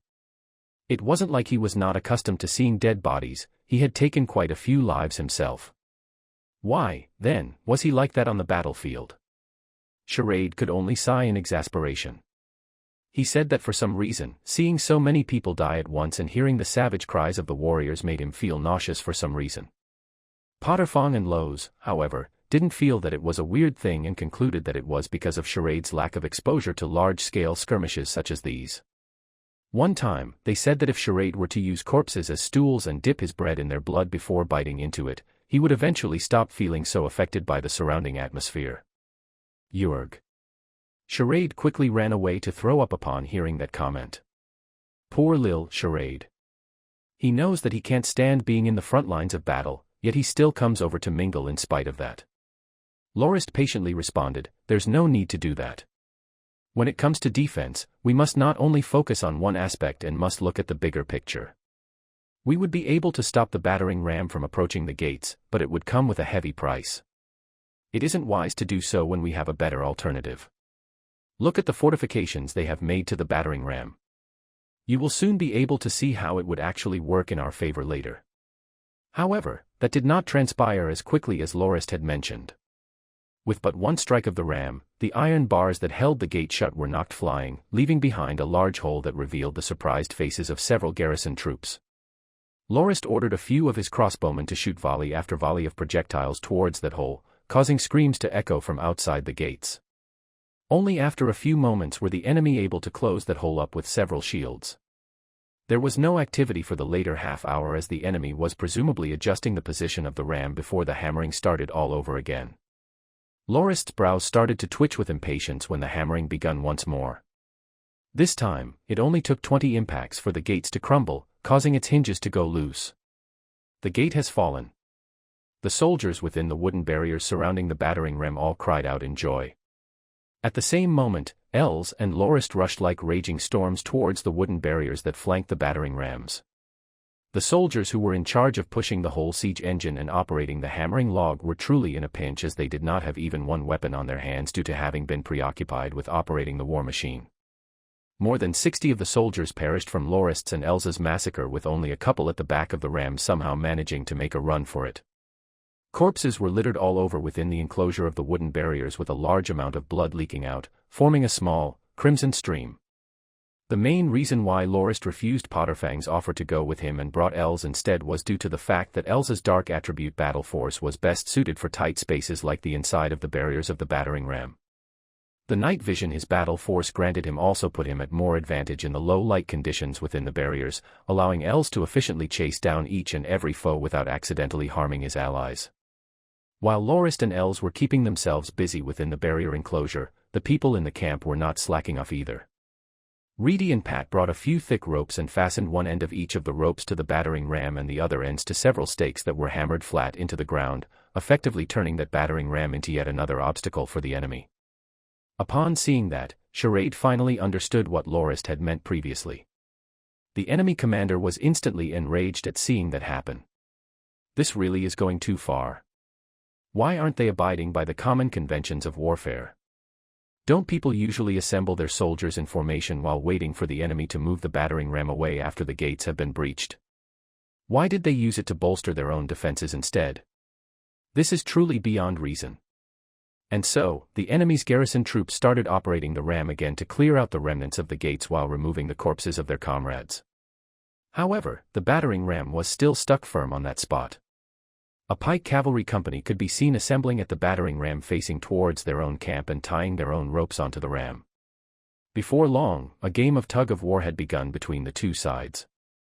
The struggle lasted for more than 30 minutes before another squad of pike cavalry that acted as the rear guard of the enemy was roped into participating. Coupled with 1,000 other horses that they had brought out of their main camp, the rebel sweeping corps won out in the end. But it did not end well, for Lorist had waited for the ropes to be at its most tense before he cut them loose, causing the battering ram to roll towards the enemy troops unimpeded and down the road, resulting in the deaths of tens of soldiers and horses who were too late to react. When the enemy stared flabbergasted at the situation that was unraveling before them, Lorist quickly instructed for his men to bring over a wooden cart and secured it vertically at the entrance. When the enemy broke out of their trance and attempted to rush over to stop it, the wooden cart had already been firmly planted to the ground, creating yet another obstacle for them to take down. The heck? They're not done yet. Countless curses and complaints sounded from the group of enemy soldiers outside the gates, with some even ignoring everything and ramming towards the wooden cart recklessly. The defenders of the cart weren't merciful either. There were 3 spear tips installed at the front of the wooden cart. The enemy soldiers, thinking that it was affixed to the cart and only served as a deterrent, believed that it wouldn't be able to harm them. As the soldiers rushed towards the wooden cart, the spears suddenly shot forward and impaled the sorry soldiers who had attempted to ram against the cart, causing the others to not act recklessly nor approach the cart. The few illegitimate sons who were in command of this rebel sweeping unit were steaming with anger. It had already been almost a day ever since they launched the attack during the early dawn, but their forces still hadn't been able to breach the camp even after sustaining near 600 casualties. Now that the battering ram was gone and the makeshift wooden gate wasn't completely undefended, what would they be able to do? Set that wooden cart aflame. Several garrison troops hurled a few sacks of fuel onto the cart and quickly set it on fire. Since you're going to start a fire, I will do it too. Come, guys. "We'll be setting up a bonfire here tonight," Lorist said. When the enemy soldiers reported seeing Lorist's men hurling wood towards the burning cart and using it as a bonfire, Count Cabri's illegitimate sons almost went insane. At that moment, flecks of snow slowly drifted downwards from the sky. The illegitimate son that led the group instantly cried out, "Aha! The weather's turning to our favor today. It's snowing. Let's see how they keep the fire up now." Lorist, on the other hand, sighed and said, "It seems that fate intends to reap the lives of the enemy sooner. I had planned to let them live for one more night for us to have enough time to prepare, but it seems that we wouldn't be able to avoid bloodbath tonight." As the bonfire finally went out, tens of garrison troops rushed towards the camp and moved the pile of wood aside as the sounds of horses galloping gradually got louder outside the camp. When the pike cavalry arrived at the entrance, the garrison troops cheered loudly in unison, "Go in there and kill them all." Chapter 64 Winter Night Massacre. Having been taxed heavily for the whole day, the pike cavalry unit felt extremely worn out, especially due to the tug-of-war match during the afternoon. Being the elite soldiers of Count Cabri, never once have they been assigned such a laborious task. To add salt to injury, given that the camp was on higher ground and they were pulling it off the slope, when the battering ram came crashing down, the 40 of them who couldn't react in time got ground into meat paste along with their mounts. This incident had further incited the already fervorous rage of the pike cavalry soldiers. Now that the main gates have finally been opened up, they rushed directly into the camp filled with killing intent. A company and a squad of pike cavalry joined up together to a total of around 600 men and prepared to rush into the camp and slaughter anything in their sights to release their pent-up frustration and rage, thinking that nothing could stand in their way. After entering the main camp, the cavalry soldiers all got into a charging formation with 500 silver-ranked soldiers ready in the vanguard, as they knew that the enemy had tens of knights who also have had their battle force awakened. However, not a single soul or thing could be seen within the camp, save for a path that was 10 meters wide that led into the middle section of the camp. Some of them felt that something was off. The soldiers riding in front eventually slowed down to a gradual trot. They were unable to stop completely because there were 600 more people following behind them. Gradually, the soldiers slowly filled up the 10-meter-wide corridor like sardines in a can. The pike cavalry could all feel that something weird was happening. They had imagined that they would be greeted by the familiar sight of the tents once they entered the camp and had wanted to use their enemy's blood to wash off their humiliation. However, all they could see was the 3-meter-tall walls surrounding them on both sides, blanketed by a layer of snow. The pike cavalry could not but continue onwards on the corridor path. The skies started to darken once again as the snow gradually fell, blurring the vision of the pike cavalry quite significantly. "Check these walls out and tell me what they are," someone instructed. 2 soldiers nearby poked their pikes toward the walls and said, "These are wooden walls, sir." "Weird, they couldn't have possibly gotten so much wood from within the camp," said one troubled soldier. "Continue onwards. I refuse to believe they have enough materials to build such a long corridor." Not even one of the soldiers could have imagined that the walls were actually carriages placed on both sides with their bottoms facing each other horizontally to form a corridor-like structure, an idea though by charade. Even though it wasn't perfectly sealed and there were occasional openings here and there, they usually weren't big enough for the pike cavalry soldiers to pass through. Some of the soldiers attempted to topple the walls, but their efforts ended up in futility. Even though the walls would budge a little after being pushed, the sides of the carriages that served as a stand on the ground gave them even more stability when compared to normal wooden divider boards because of the larger base area. As the soldiers at the front approached the end of the corridor, they could see a wooden platform in the area in front of them. Suddenly, countless torches lit up at the same moment, illuminating the whole area within. Upon seeing the spectacle in front of them, the soldiers at the front instantly turned pale. Finally, someone started shouting out loud. It's a trap. Quick! Retreat!" On top of the wooden platform was a group of black-armored soldiers in a square formation equipped with jet-black shields and lances. It was common knowledge that cavalry troops wouldn't stand against heavy armored troops such as those when they lost the advantage of charging. However, that was not the main threat the pike cavalry faced. The light from the burning torches reflected off the 12 ballistas, causing them to glimmer in a chilling manner in the midst of the dark night. The pike cavalry instantly erupted into chaos. Some wanted to go back the way they came only to find that it had been blocked off by their own comrades, who were unaware of the situation at the front. To add fuel to fire, there were 2,000 or so garrison troops following behind them. Dullus's excitement instantly soared as it was finally his turn to show off the might of his Caraballista unit. Seeing the crazed pike cavalryman, he waved his hand and shouted, "Release!"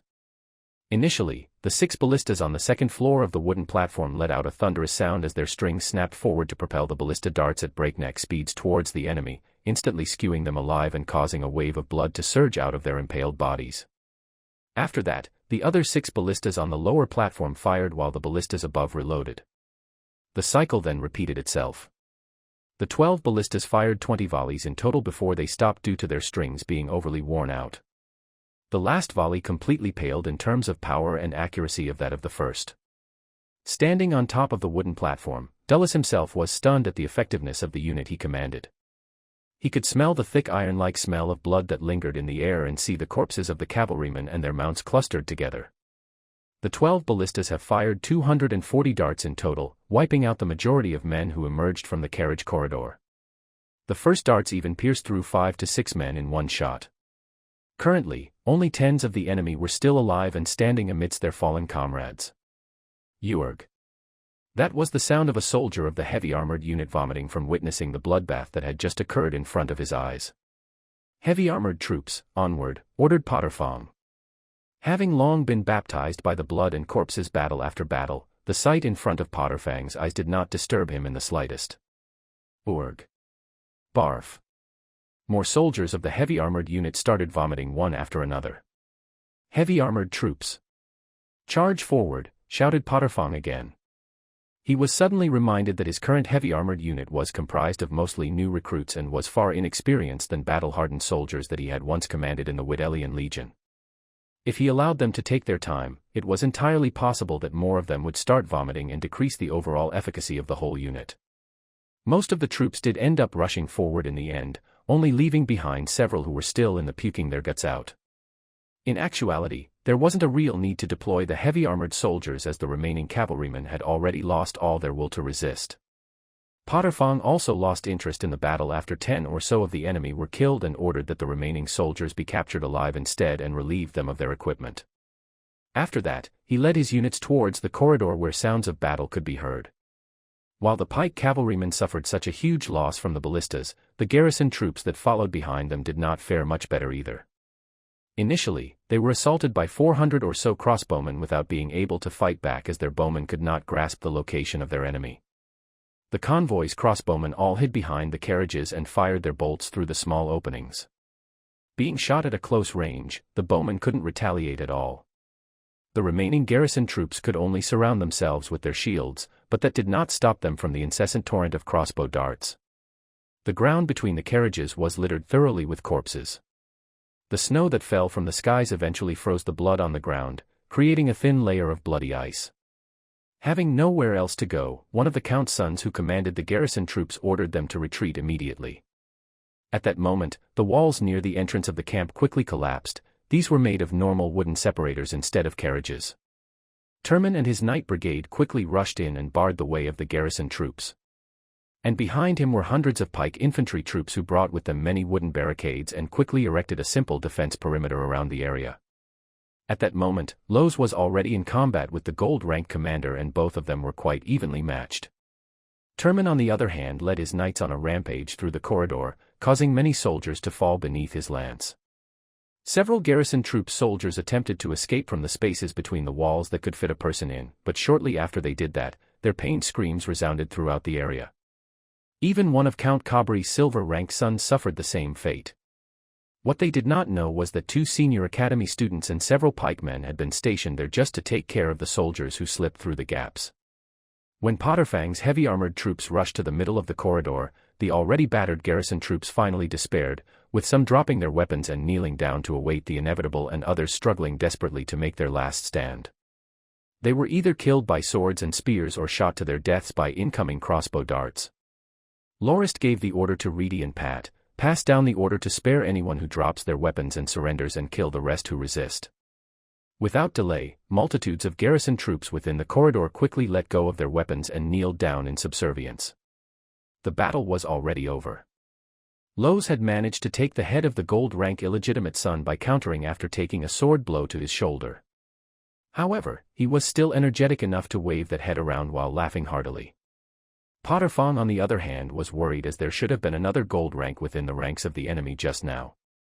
What he did not know was that the other illegitimate son had been pierced by one of the ballista darts at the very beginning, when he was sandwiched between the soldiers to his front and back at the corridor.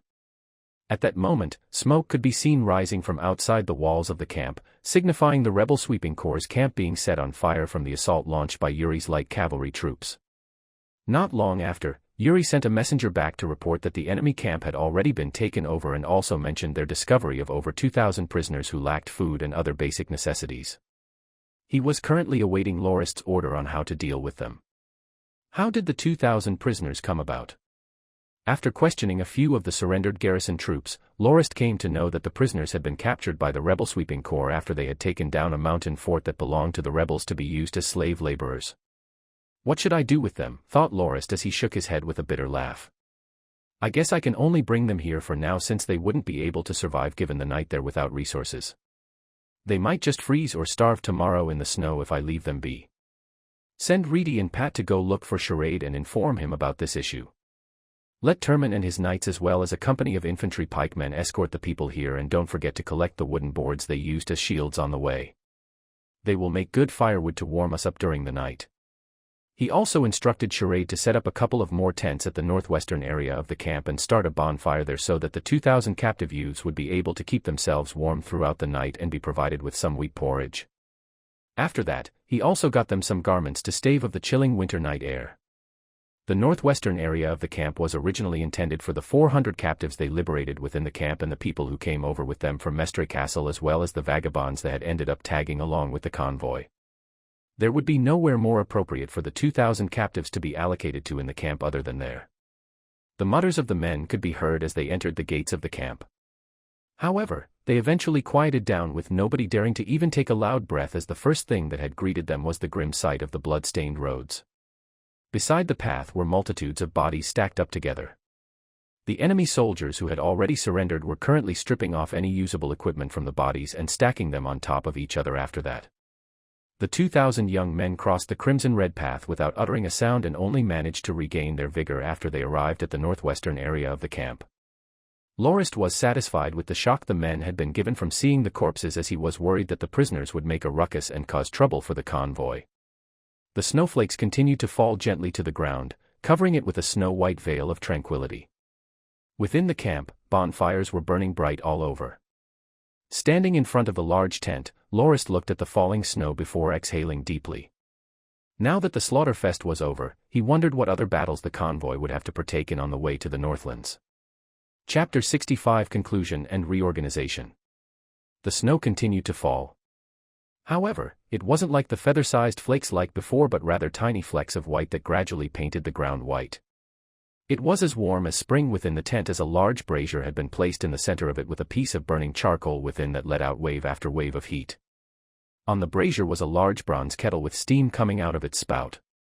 Shade Kampf lifted the bronze kettle and filled the teacup in front of him and handed it to anyone else who needed it. When the kettle was emptied, it was refilled with water and Max and was placed back on top of the wire gauze on the brazier. In a few moments, the aroma of Max filled up the whole tent once again. Lorist, Charade, Turman, Yuri, Els, Potterfong, Mons Malek, Lode Wales, as well as the 37 senior students of the academy were assembled together within the tent. In a corner also stood Engelich and her granddaughter, Molly Zay. They were currently talking about the gains they had obtained following the battle yesterday. In terms of logistics, the gains we have obtained from the battle were outweighed by the cost. Even though we only lost 17 crossbowmen to take out all 3,000 of the enemy troops, not only were our profit quite low, we also inherited a huge burden. We have killed over 1,600 enemy soldiers and captured another 1,200, and also saved more than 2,300 youths in the process. Even though our victory was quite magnificent, we did not gain much food or other supplies from it. Therefore, it would be quite hard for us to provide all these men with the necessary amount of food and clothing to sustain them throughout the winter. I estimate that our resources will last us up to a month at most. Apart from losing 17 crossbowmen yesterday, we also have 48 injured men, 34 of which are crossbowmen as well.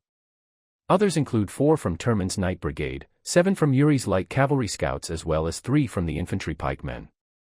While it is quite fortunate that our casualties were relatively low, it must be noted that the resources we expended during the battle yesterday is nothing to scoff at.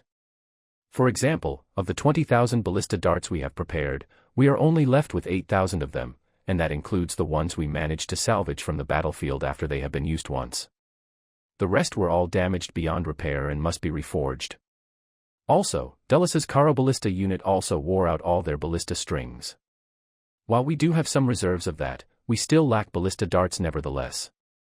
If we don't procure more of those, I'm afraid the Caro ballista unit won't be able to contribute much in future battles. While we didn't get any consumable supplies from this skirmish, we did however obtain more than 3,000 sets of weapons and armor as well as 2,000 war-trained horses that used to belong to the Count's pike cavalry. It is fortunate that the camp has quite a decent amount of hay. Otherwise, we will have to consider killing off some of the horses. Other than that, we have found almost 10,000 gold fords worth of money as well as approximately 1,000 pikes, 300 longswords, 600-odd longbows, almost 1,000 arrows as well as 500-odd bucklers. We also got 132 four-wheeled horse carts, 341 two-wheeled horse carts as well as 1252 workhorses to pull those carts with. According to the prisoners, the horse carts had been left over since their latest supply shipment from the Count and hasn't been sent back due to our attack on the camp. Aside from all those, we've also got a number of miscellaneous items. Right now, we're facing three main problems. 1. What are we going to do with the 1,000 plus war prisoners? Should we leave them or bring them along when we set out? 2. At least half of the captives within the camp that we have rescued wants to join our army to take revenge for their family members who have been killed at the hands of the Count's forces. Having wiped out the rebel sweeping corps, we have become their symbol of hope. Should we let them join our forces or not? The third issue is about a man who claims to be the son of a viscount and plans to bring a few hundred men away with him. He has requested that we provide him with some weapons and equipment. Should we adhere to his demands? After Charade finished giving his report, chatters and murmurs reverberated throughout the tent as the people present discussed the issues. When it came to the war prisoners, some were of the opinion of setting them free to avoid having to spend any resources to keep them alive, while others brought up the possibility that they would once again return to the Count and provide him with precious military intelligence. Given that they couldn't just kill them off, they could just bring them along on the journey and have them help out with rough labor. As for the youths who wished to join the convoy's army to avenge their family members, most of the people were of the opinion of letting them join for the time being. However, when it came to the men claiming to be a viscount's son, the consensus was that he had no right to demand free equipment from them no matter whether the convoy needed the surplus weapons or not. In the midst of the discussions, Lorist clapped his hands and signaled for everyone to quiet down. He then said, "After listening to your opinions, I feel that we shouldn't free the war prisoners just yet. Even if we do, it'll have to be after we exit the area of influence of the Count so that they don't add any unnecessary trouble for us. As for the youths who wish to join our army, ask them if they would like to follow us all the way to the Northlands and inform them regarding the treatment our soldiers get. Also, don't force anyone to join against their will so that we won't have any deserters in the future. As for the last issue, I think we can't just refuse that man's request outright. I will first go and see him and decide whether we have a good reason to fulfill his request. If it isn't a sound one, I will definitely not consent to giving the equipment to him. Alright, the next thing I'll be telling you about will be a summary of the battle yesterday, so I hope you guys pay attention. This is only the first large-scale battle we have participated in since the journey started, and there is no way for me to know whether things will continue to be like this for the rest of the journey. I hope that you will all learn from any mishaps from this experience and make sure not to commit them again in the future. We only paid a small price to win the battle yesterday and managed to wipe out an enemy force of over 3,000 men. This battle could easily be one of the most impressive and perfect victories ever to be recorded in the history books. However, let's not forget that victories like this is a result of a number of unlikely coincidences that just so happen to be in our favor. First, we have the sudden snow that forced the enemies to attack us even though they were at a disadvantage because they were already running out of resources. As a commander of an army, it is extremely unwise to pour every bit of your forces into a situation with so many unknown variables like the enemy commander did yesterday. That was why they fell for our trap so easily. Additionally, we also had the terrain working in our favor as well as the necessary defensive fortifications that were already present at the camp, making it easy for us to defend it and extremely difficult for the enemy to besiege. Coupled with our apt response, we have managed to stall them during the day and only let them into the camp when their vision was obscured by the low light and snow. The frustration of having been held outside of the camp also fueled their recklessness and caused them to fall for the bait.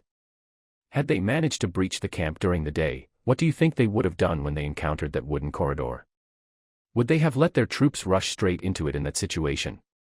I'm sure you're all aware that if that had happened instead, even if we were able to eliminate their forces, our casualties would be far worse than that. That is why luck was a huge factor when it came to our victory last night. Finally, the trap we devised using the Caraballistas has produced an unexpected result and caused most of the pike cavalrymen of the enemy to be completely wiped out. Our victory was also mostly in part of our crossbowmen who have attacked from the gaps of the wooden walls, an action that allowed us to take control of the tide of battle that ultimately led to our victory. However, if we consider this victory along with the battle when we were occupying the camp as well as the time when our convoy was first attacked by the pike cavalry, we have lost quite a number of people, including one of our cherished comrades. Throughout all these battles, I have discovered that our family's forces is heavily dependent on certain units. That can be seen in the fact that our heavy armored units weren't able to shine during this battle, as we have mainly relied on the light cavalry scouts, the Night Brigade as well as the crossbowmen and Caraballistas to secure our victory. This is not Nightpog's fault. He has done very well to train his soldiers to make them the elite unit of our family. However, when we first set up the heavy armored unit, we forgot one important thing: the convoy is mobile, therefore to protect the convoy effectively, that unit has to have sufficient mobility to back it up, and that is exactly what the heavy armored unit lacks. The impressive performance of the light cavalry scouts and the Night Brigade has been quite a surprise for me personally. However, their weaknesses also show there too. The main shortcoming of the Night Brigade is that it lacks the manpower it requires to be completely able of changing the tide of battle. The scouts on the other hand can't undertake assault operations due to the same reason. For instance, when the light cavalry scouts attacked the enemy camp when they were at their weakest, 7 of them were injured even though they only faced off with a squad of infantry troops. That is definitely an undesirable result. That's why I will be reorganizing the unit structure during these 2 days while waiting for the frost on the roads to clear up. Firstly, the Night Brigade needs to expand. Including the sets of armor and saddles the Night Brigade currently has, the convoy has a total of 88 sets. The Night Brigade will thus be expanded to a full squad of 120 people. Each knight will be allocated 3 mounts, which include 1 warhorse, 1 travel horse and another spare mount. Every knight will also be assigned a squire who will be picked from the family members of another knight of age 15 to 16, as well as an attendant that will be in charge of managing the horses and armor of the knight. Both of them will also have 1 mount, but they will not be required to go on the battlefield. Knight Turman, I'll leave the reorganization to you. I hope you build a stellar Night Brigade for the Norton family. Turman quickly stood up and saluted. My lord, I will definitely not let your expectations down. Other than that, Knight Yuri, your light cavalry scouts will be expanded into a full company comprising 4 squads with 120 people in each one.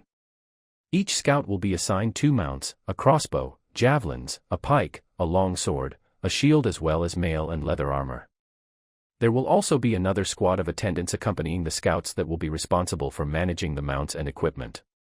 You must give the scouts strict training so that they will not only be able to fight from afar, but in close range as well. Yes, my lord, said Yuri as he stood up and saluted. Lorist glanced towards Potterfong and he nodded slightly in response. Lorist continued, next, I will talk about the reorganization of the heavy armored units. The assault from the pike cavalry has given us a huge realization. After discussing with Potterfong and some others, I have decided to change the heavy armored infantry into heavy armored cavalry and intend to have 2 companies set up for the time being. Each company will be made up of 4 squads which will each also have 120 people. Each soldier will have 2 horses and each company will have a squad's worth of attendants. The new heavy cavalry unit will be commanded by Nightpog and Knight Lowe's. Potterfong and Lode Wales stood up and said in unison, Your will is our command, my lord. Lorist smiled with satisfaction and gestured for them to sit down. After spending some time with the convoy, Lowe seemed like he was very keen on joining the Norton family, and it is only a matter of time before he joins the ranks of the family knights. Currently, we'll prioritize the soldiers who have already awakened their battle force in the reorganization of the different units. Other than that, we will also set up a constable unit to maintain the order and security within the convoy that will be equipped with armor, axes, and halberds. It is my hope that Knight Mons Malek will accept the position of the leader of the constable unit. Mons Malek stood up and saluted before saying, "My lord, it is my pleasure to be of service to you." Other than that, the main camp's guards will also be expanded into a company, but they will have to be in charge of looking after the war prisoners as well as maintaining the security of the convoy.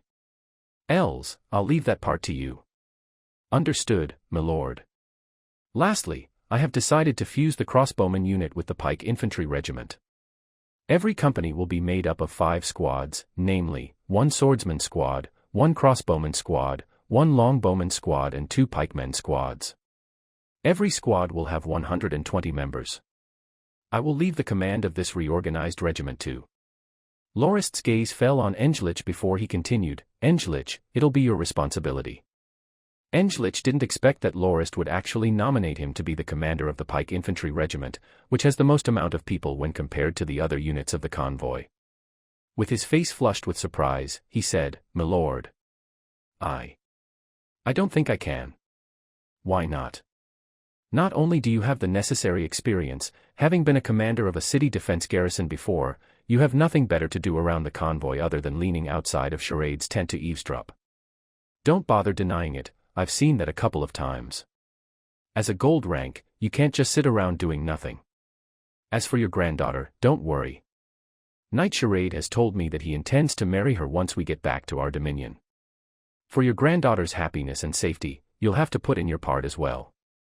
After saying that, Molise, who was standing just beside her grandfather, blushed profusely.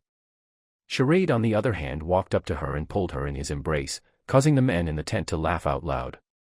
Some of them teased Englich while others congratulated Charade for having found his true love. Englich was embarrassed that his behavior had been exposed by Lorist. He was merely worried that Charade would force himself on his granddaughter. However, now that Molise truly had mutual feelings with Charade, there was nothing he could do to stop them. However, he brightened up when he heard of Charade's intention to marry her and said, "Okay, I will definitely do all I can."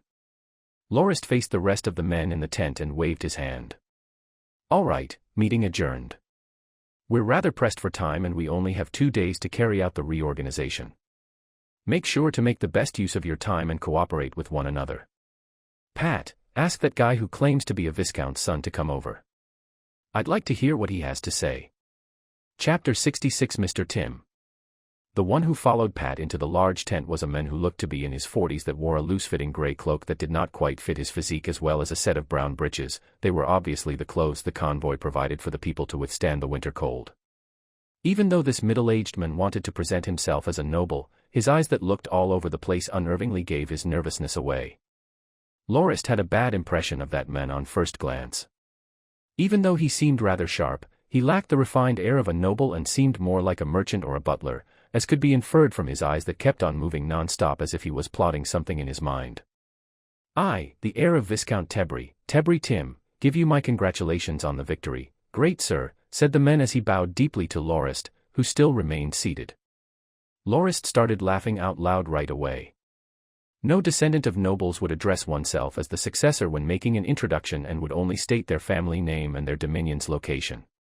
While this might be able to fool the common folk, any noble who had received proper education for etiquette will be able to see through it right away. It seemed that the man's identity was quite questionable. "I am Norton Lorist of the Norton family from the Northlands and I am the person in charge of this convoy. May I know who you really are?" Lorist didn't bother to hide his suspicion at all. I really am Viscount Tebri's son. If you don't believe me, you can ask the ones whom you've saved. Many of them know me personally and have grown up with me together. Otherwise, they wouldn't be willing to heed my instructions and want to leave with me at all," said the middle-aged man with a flustered look, as if Lorist had struck his most sensitive part with his question. "Is that so?" said Lorist indifferently. The man slumped downwards like a ball that had lost all its air. "That is definitely true, sir. I am indeed the eldest son of the Viscount. However, I'm the only one who's still alive that bears his blood as my family members have all perished. That's why I'm his sole successor." Lorist suddenly came to an understanding.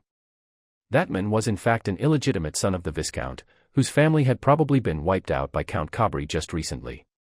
That's why this man dared to call himself the successor of the family head.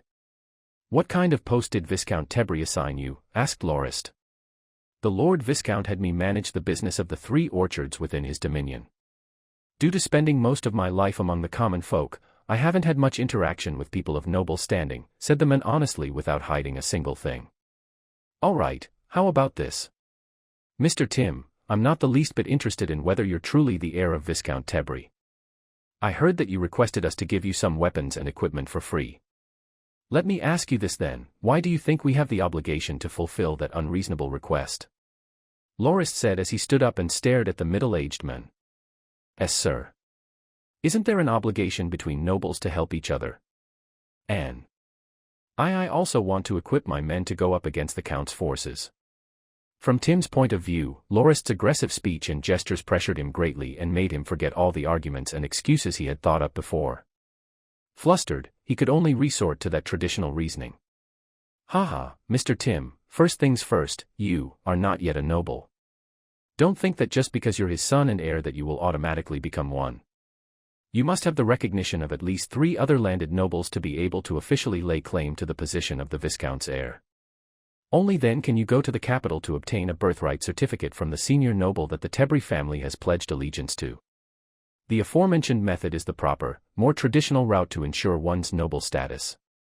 The other method is to assemble a strong army and force the local lord to cede their title and the right to rule the dominion to you. I believe that second method is what you're trying to achieve. Am I right, Mr. Tim? It could also be possible that Viscount Tebry did not register your name in the family registry as his eldest son. That should cause you quite a lot of trouble if you were to attempt the first method. Then again, Mr. Tim, you should not forget your status as a war prisoner of Count Cabri. And we, the Norton family, has managed to defeat the Count's forces, so we have the rightful claim to the spoils of the battle. In theory, we have all the right to kill you or sell you to a slave trader, unless you are able to pay a suitable ransom for your freedom like other nobles would should they be captured. And when it comes to the obligation between nobles to look out for each other, Mr. Tim, do you really understand what that entails? That clause only applies when the neighboring nobles of a region get attacked by invaders or waves of magical beasts. And as it stands now, I am a noble from a different nation entirely. Even if you were a noble, there's completely no obligation for me to lend you a hand. Heck, I can even have your head lopped off and offer it to my senior noble for a reward because you're from a different nation. Your excuse of wanting to help us resist the Count is also really pathetic, you know that." The middle-aged man was currently shivering and sweating all over. Back then, the moment he called himself the successor of Viscount Tebry, the citizens of the Dominion would instantly bend to his will and not offer any sign of resistance. Even when he was captured, he still had some degree of influence among the other prisoners there. He did not expect that his self-proclaimed status of a heir would be instantly torn down by a true noble within moments. Lorist merely walked around that man and examined him carefully before saying, "Mr. Tim, personally, I don't care if you're trying to impersonate a noble or whether you're really the Viscount's son.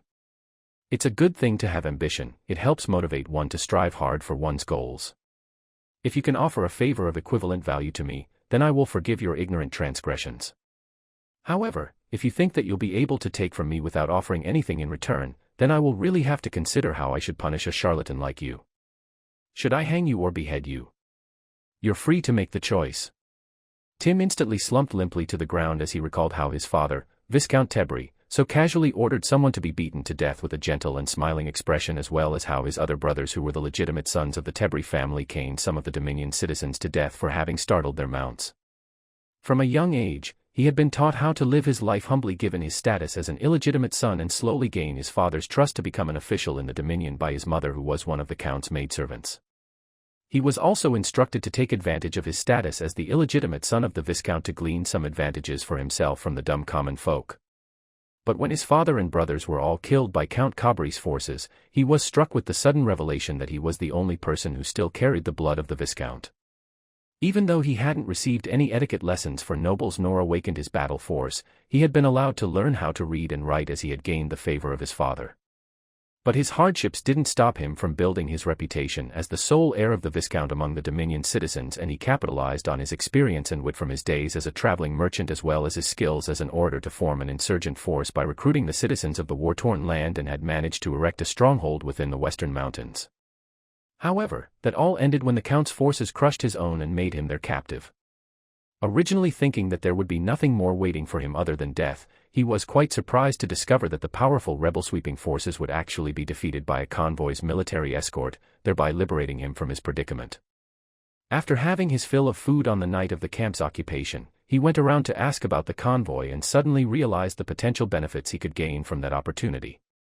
He thought that the moment he introduced himself as the heir of the Viscount, the master of the convoy would treat him like a person of exalted status and adhere to his every request.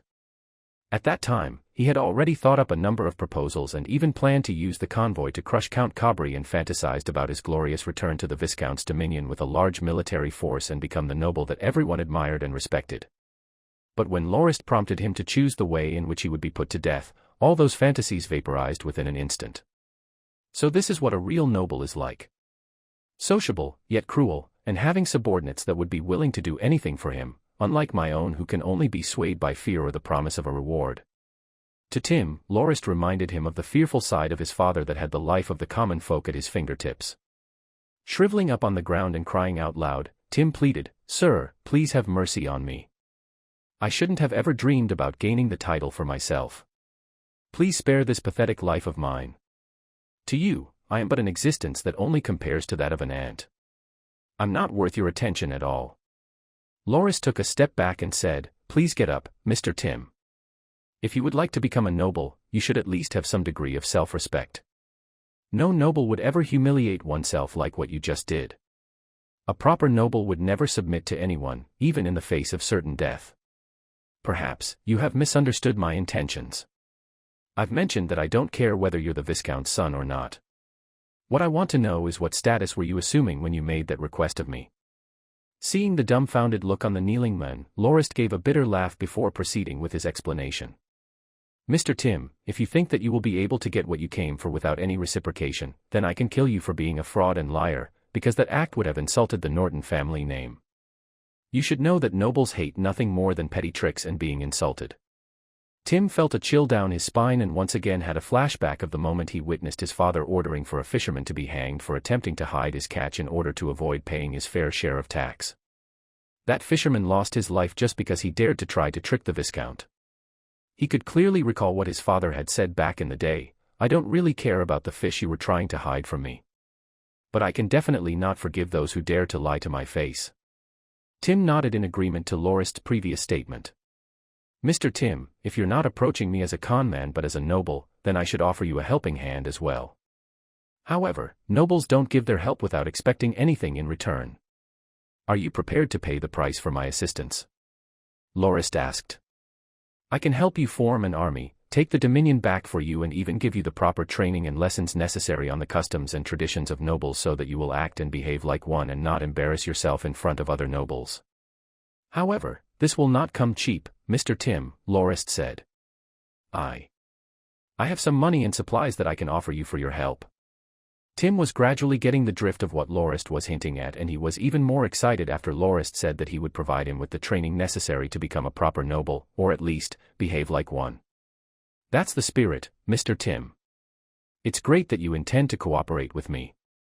However, can you tell me where you would get the money and supplies from as payment for my assistance?"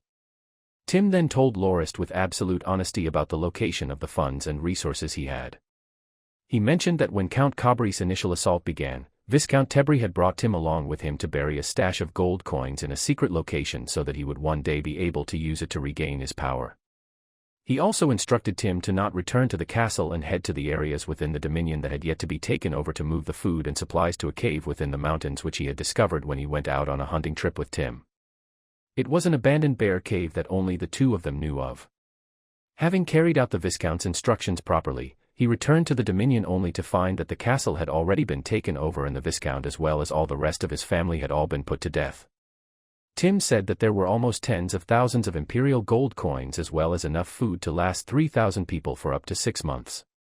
Looking at the map, Lorist noticed that the hiding place that Tim told him about was only 1 day's worth of travel away. He then called Reedy to bring Els over and instructed him to bring Pat, Tim, and several other soldiers to head to that location to bring the gold coins and supplies back to the camp. Before they left, Lorist wished them a smooth journey and promised Tim that he would arrange for someone to start the etiquette training when he got back. When he returned to the large tent, Reedy came up to him and reported, "My lord, Knight Josk has come over with a group of people and has requested to meet with you."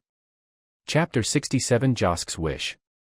Upon seeing Josk, Loras noticed that he looked rather haggard glum. There were a large group of people behind him, numbering around 400 people of ages ranging from their mid-teens to their 50s. Every one of them held makeshift weapons or farming tools in their hands.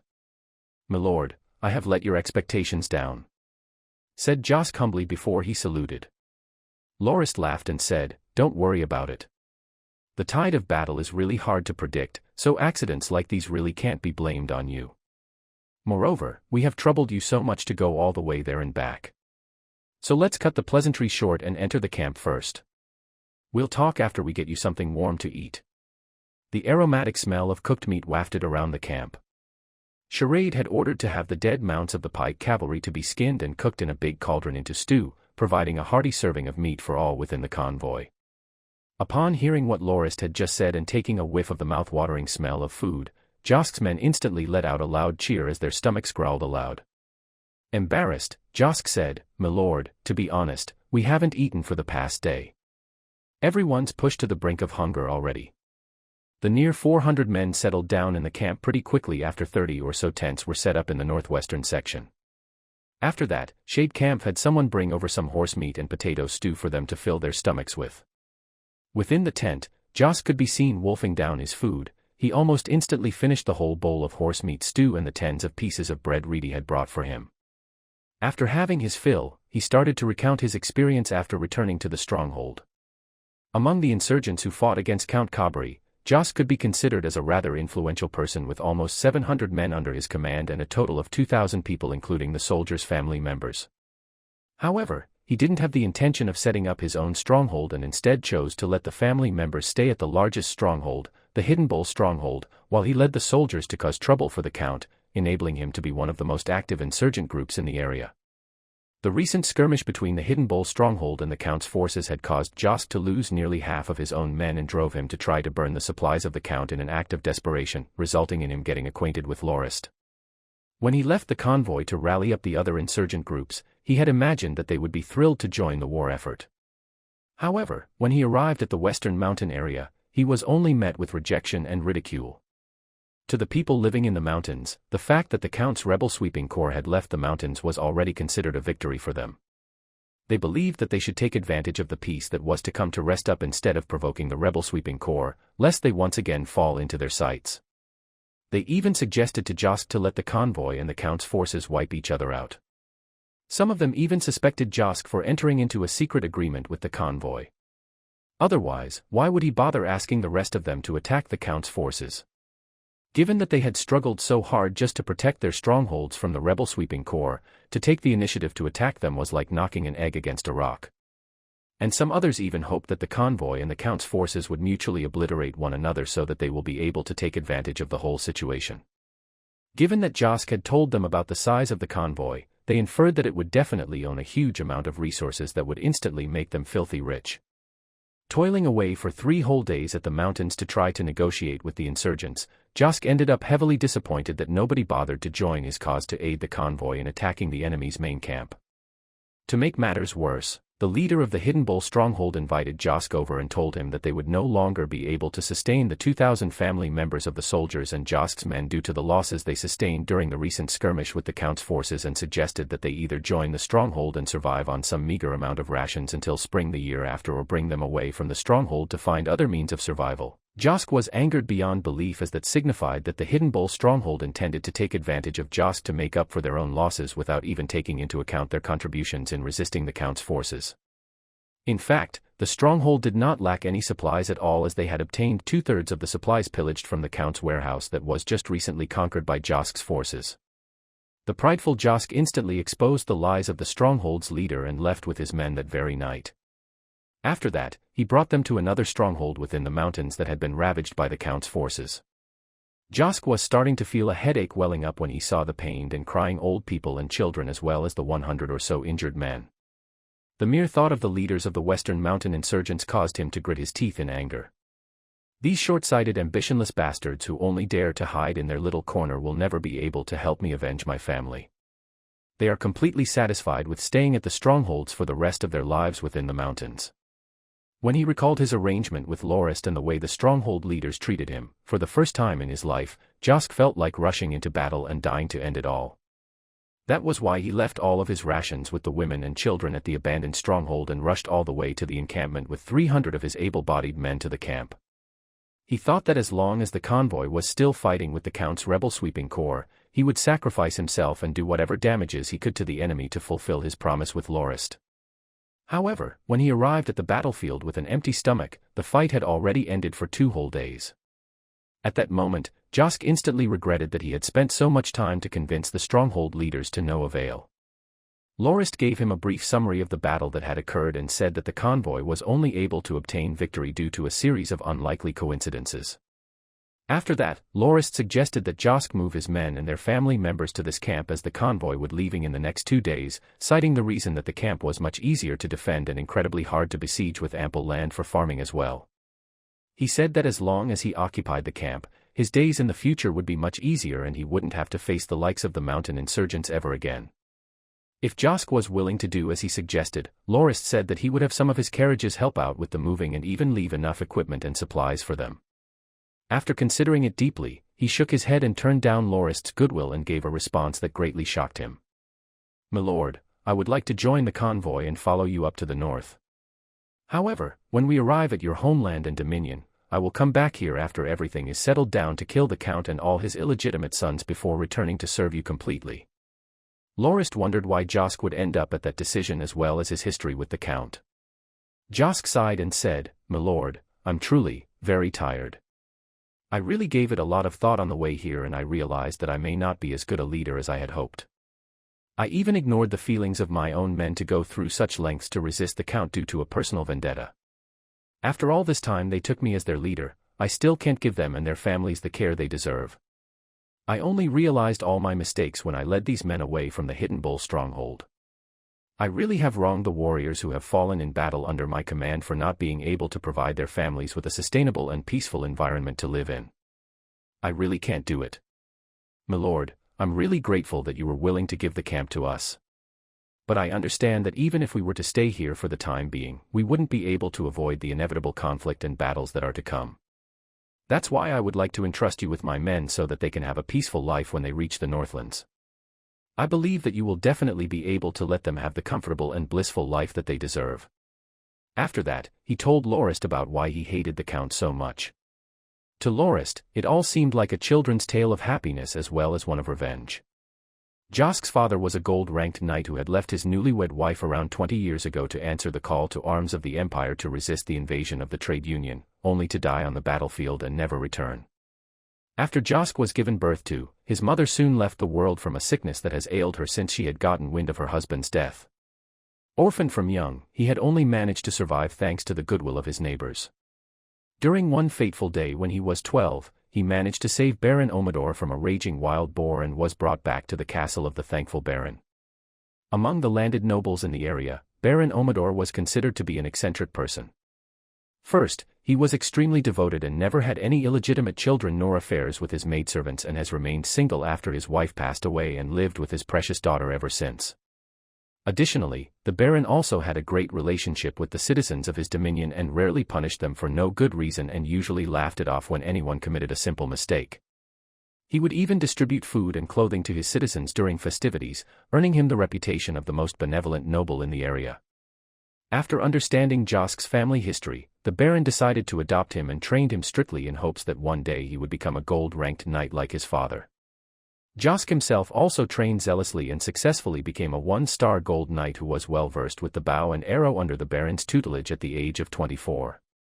During the 14 years Josk lived at the Baron's castle, the Baron's daughter also gradually grew up and the two of them fell in love to nobody's surprise. The Baron was extremely pleased with the relationship and let his daughter get engaged with Josk and said that they would officially become husband and wife when his daughter reached 20 years old. Up to that point, the whole story seemed like it came right out of a children's storybook. However, on the day when Josk was supposed to get married to his lover, the Count sent someone to request the Baron's daughter's hand in marriage for one of his illegitimate sons. During that time, the Baron was incredibly furious and chased the messenger away. Who knew that right after that, Count Cabri and his army invaded the Baron's dominion and surrounded the whole castle and declared war with the Baron using the excuse that the act of chasing away his messenger was a grave insult to his status. The castle that was prepared for a wedding ceremony was naturally not a match for the Count's army and was breached within 2 short hours. Josk, who was defending the castle at the front lines, had ended up severely injured and only managed to survive from having been rescued by his subordinates. On his trip away from the castle, he regained consciousness for a moment and witnessed a scene that he would never forget. The castle that he had lived in for the last 14 years had been set on fire with black fumes rising high up into the sky, with his betrothed plunging to her death from the highest floor of the castle in her snow-white gown. Josk let out an inhuman shriek before falling back into the indifferent embrace of unconsciousness.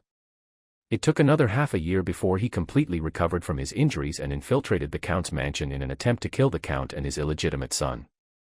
However, of the 3 arrows he had managed to unleash, 2 of them managed to take the illegitimate son's lives while the third only hit the Count's shoulder. After that incident, he was under constant pursuit of the Count's forces. Due to his seething hatred for the Count, he eventually formed an insurgent group that aspired to cause as much trouble to the Count as possible. In the middle of telling his story, Josk broke down into tears and suddenly knelt in front of Lorist. He said that if Lorist was willing to help him take revenge, he would definitely accept him as his lord and will be willing to serve the Norton family for life. Quickly helping Josk up from the floor, Lorist expressed that he had always admired Josk's skills and said that he would definitely be glad if Josk was willing to serve him. However, he said that he couldn't agree to exterminating the Count lightly as the main objective of the convoy was to head to the Northlands and the whole convoy's well-being will be affected by that decision. However, he assured that the convoy's travel plans was still not set and he would definitely see how he can help out if it was within his abilities, as the Norton family also had a grudge against the Count for killing off their merchant convoy. After that, Josk finally calmed down and was led by Reedy to a nearby tent for some rest. After all, even a gold-ranked knight would be exhausted after traveling such a long distance without food or sleep. Lorist stroked his chin as he drowned himself in his thoughts. He strongly believed that Josk would be a great addition to his forces and would make a stellar subordinate. However, he had to fulfill his wish and exterminate the Count and his family in order for that to happen. I suddenly feel like I'm in an RPG game. The gold-ranked marksman Josk is like a quest reward for exterminating the Count. Alright then, let's think hard about how I can complete this quest, mused Lorist to himself as he sat down on a desk and started analyzing the map of the area.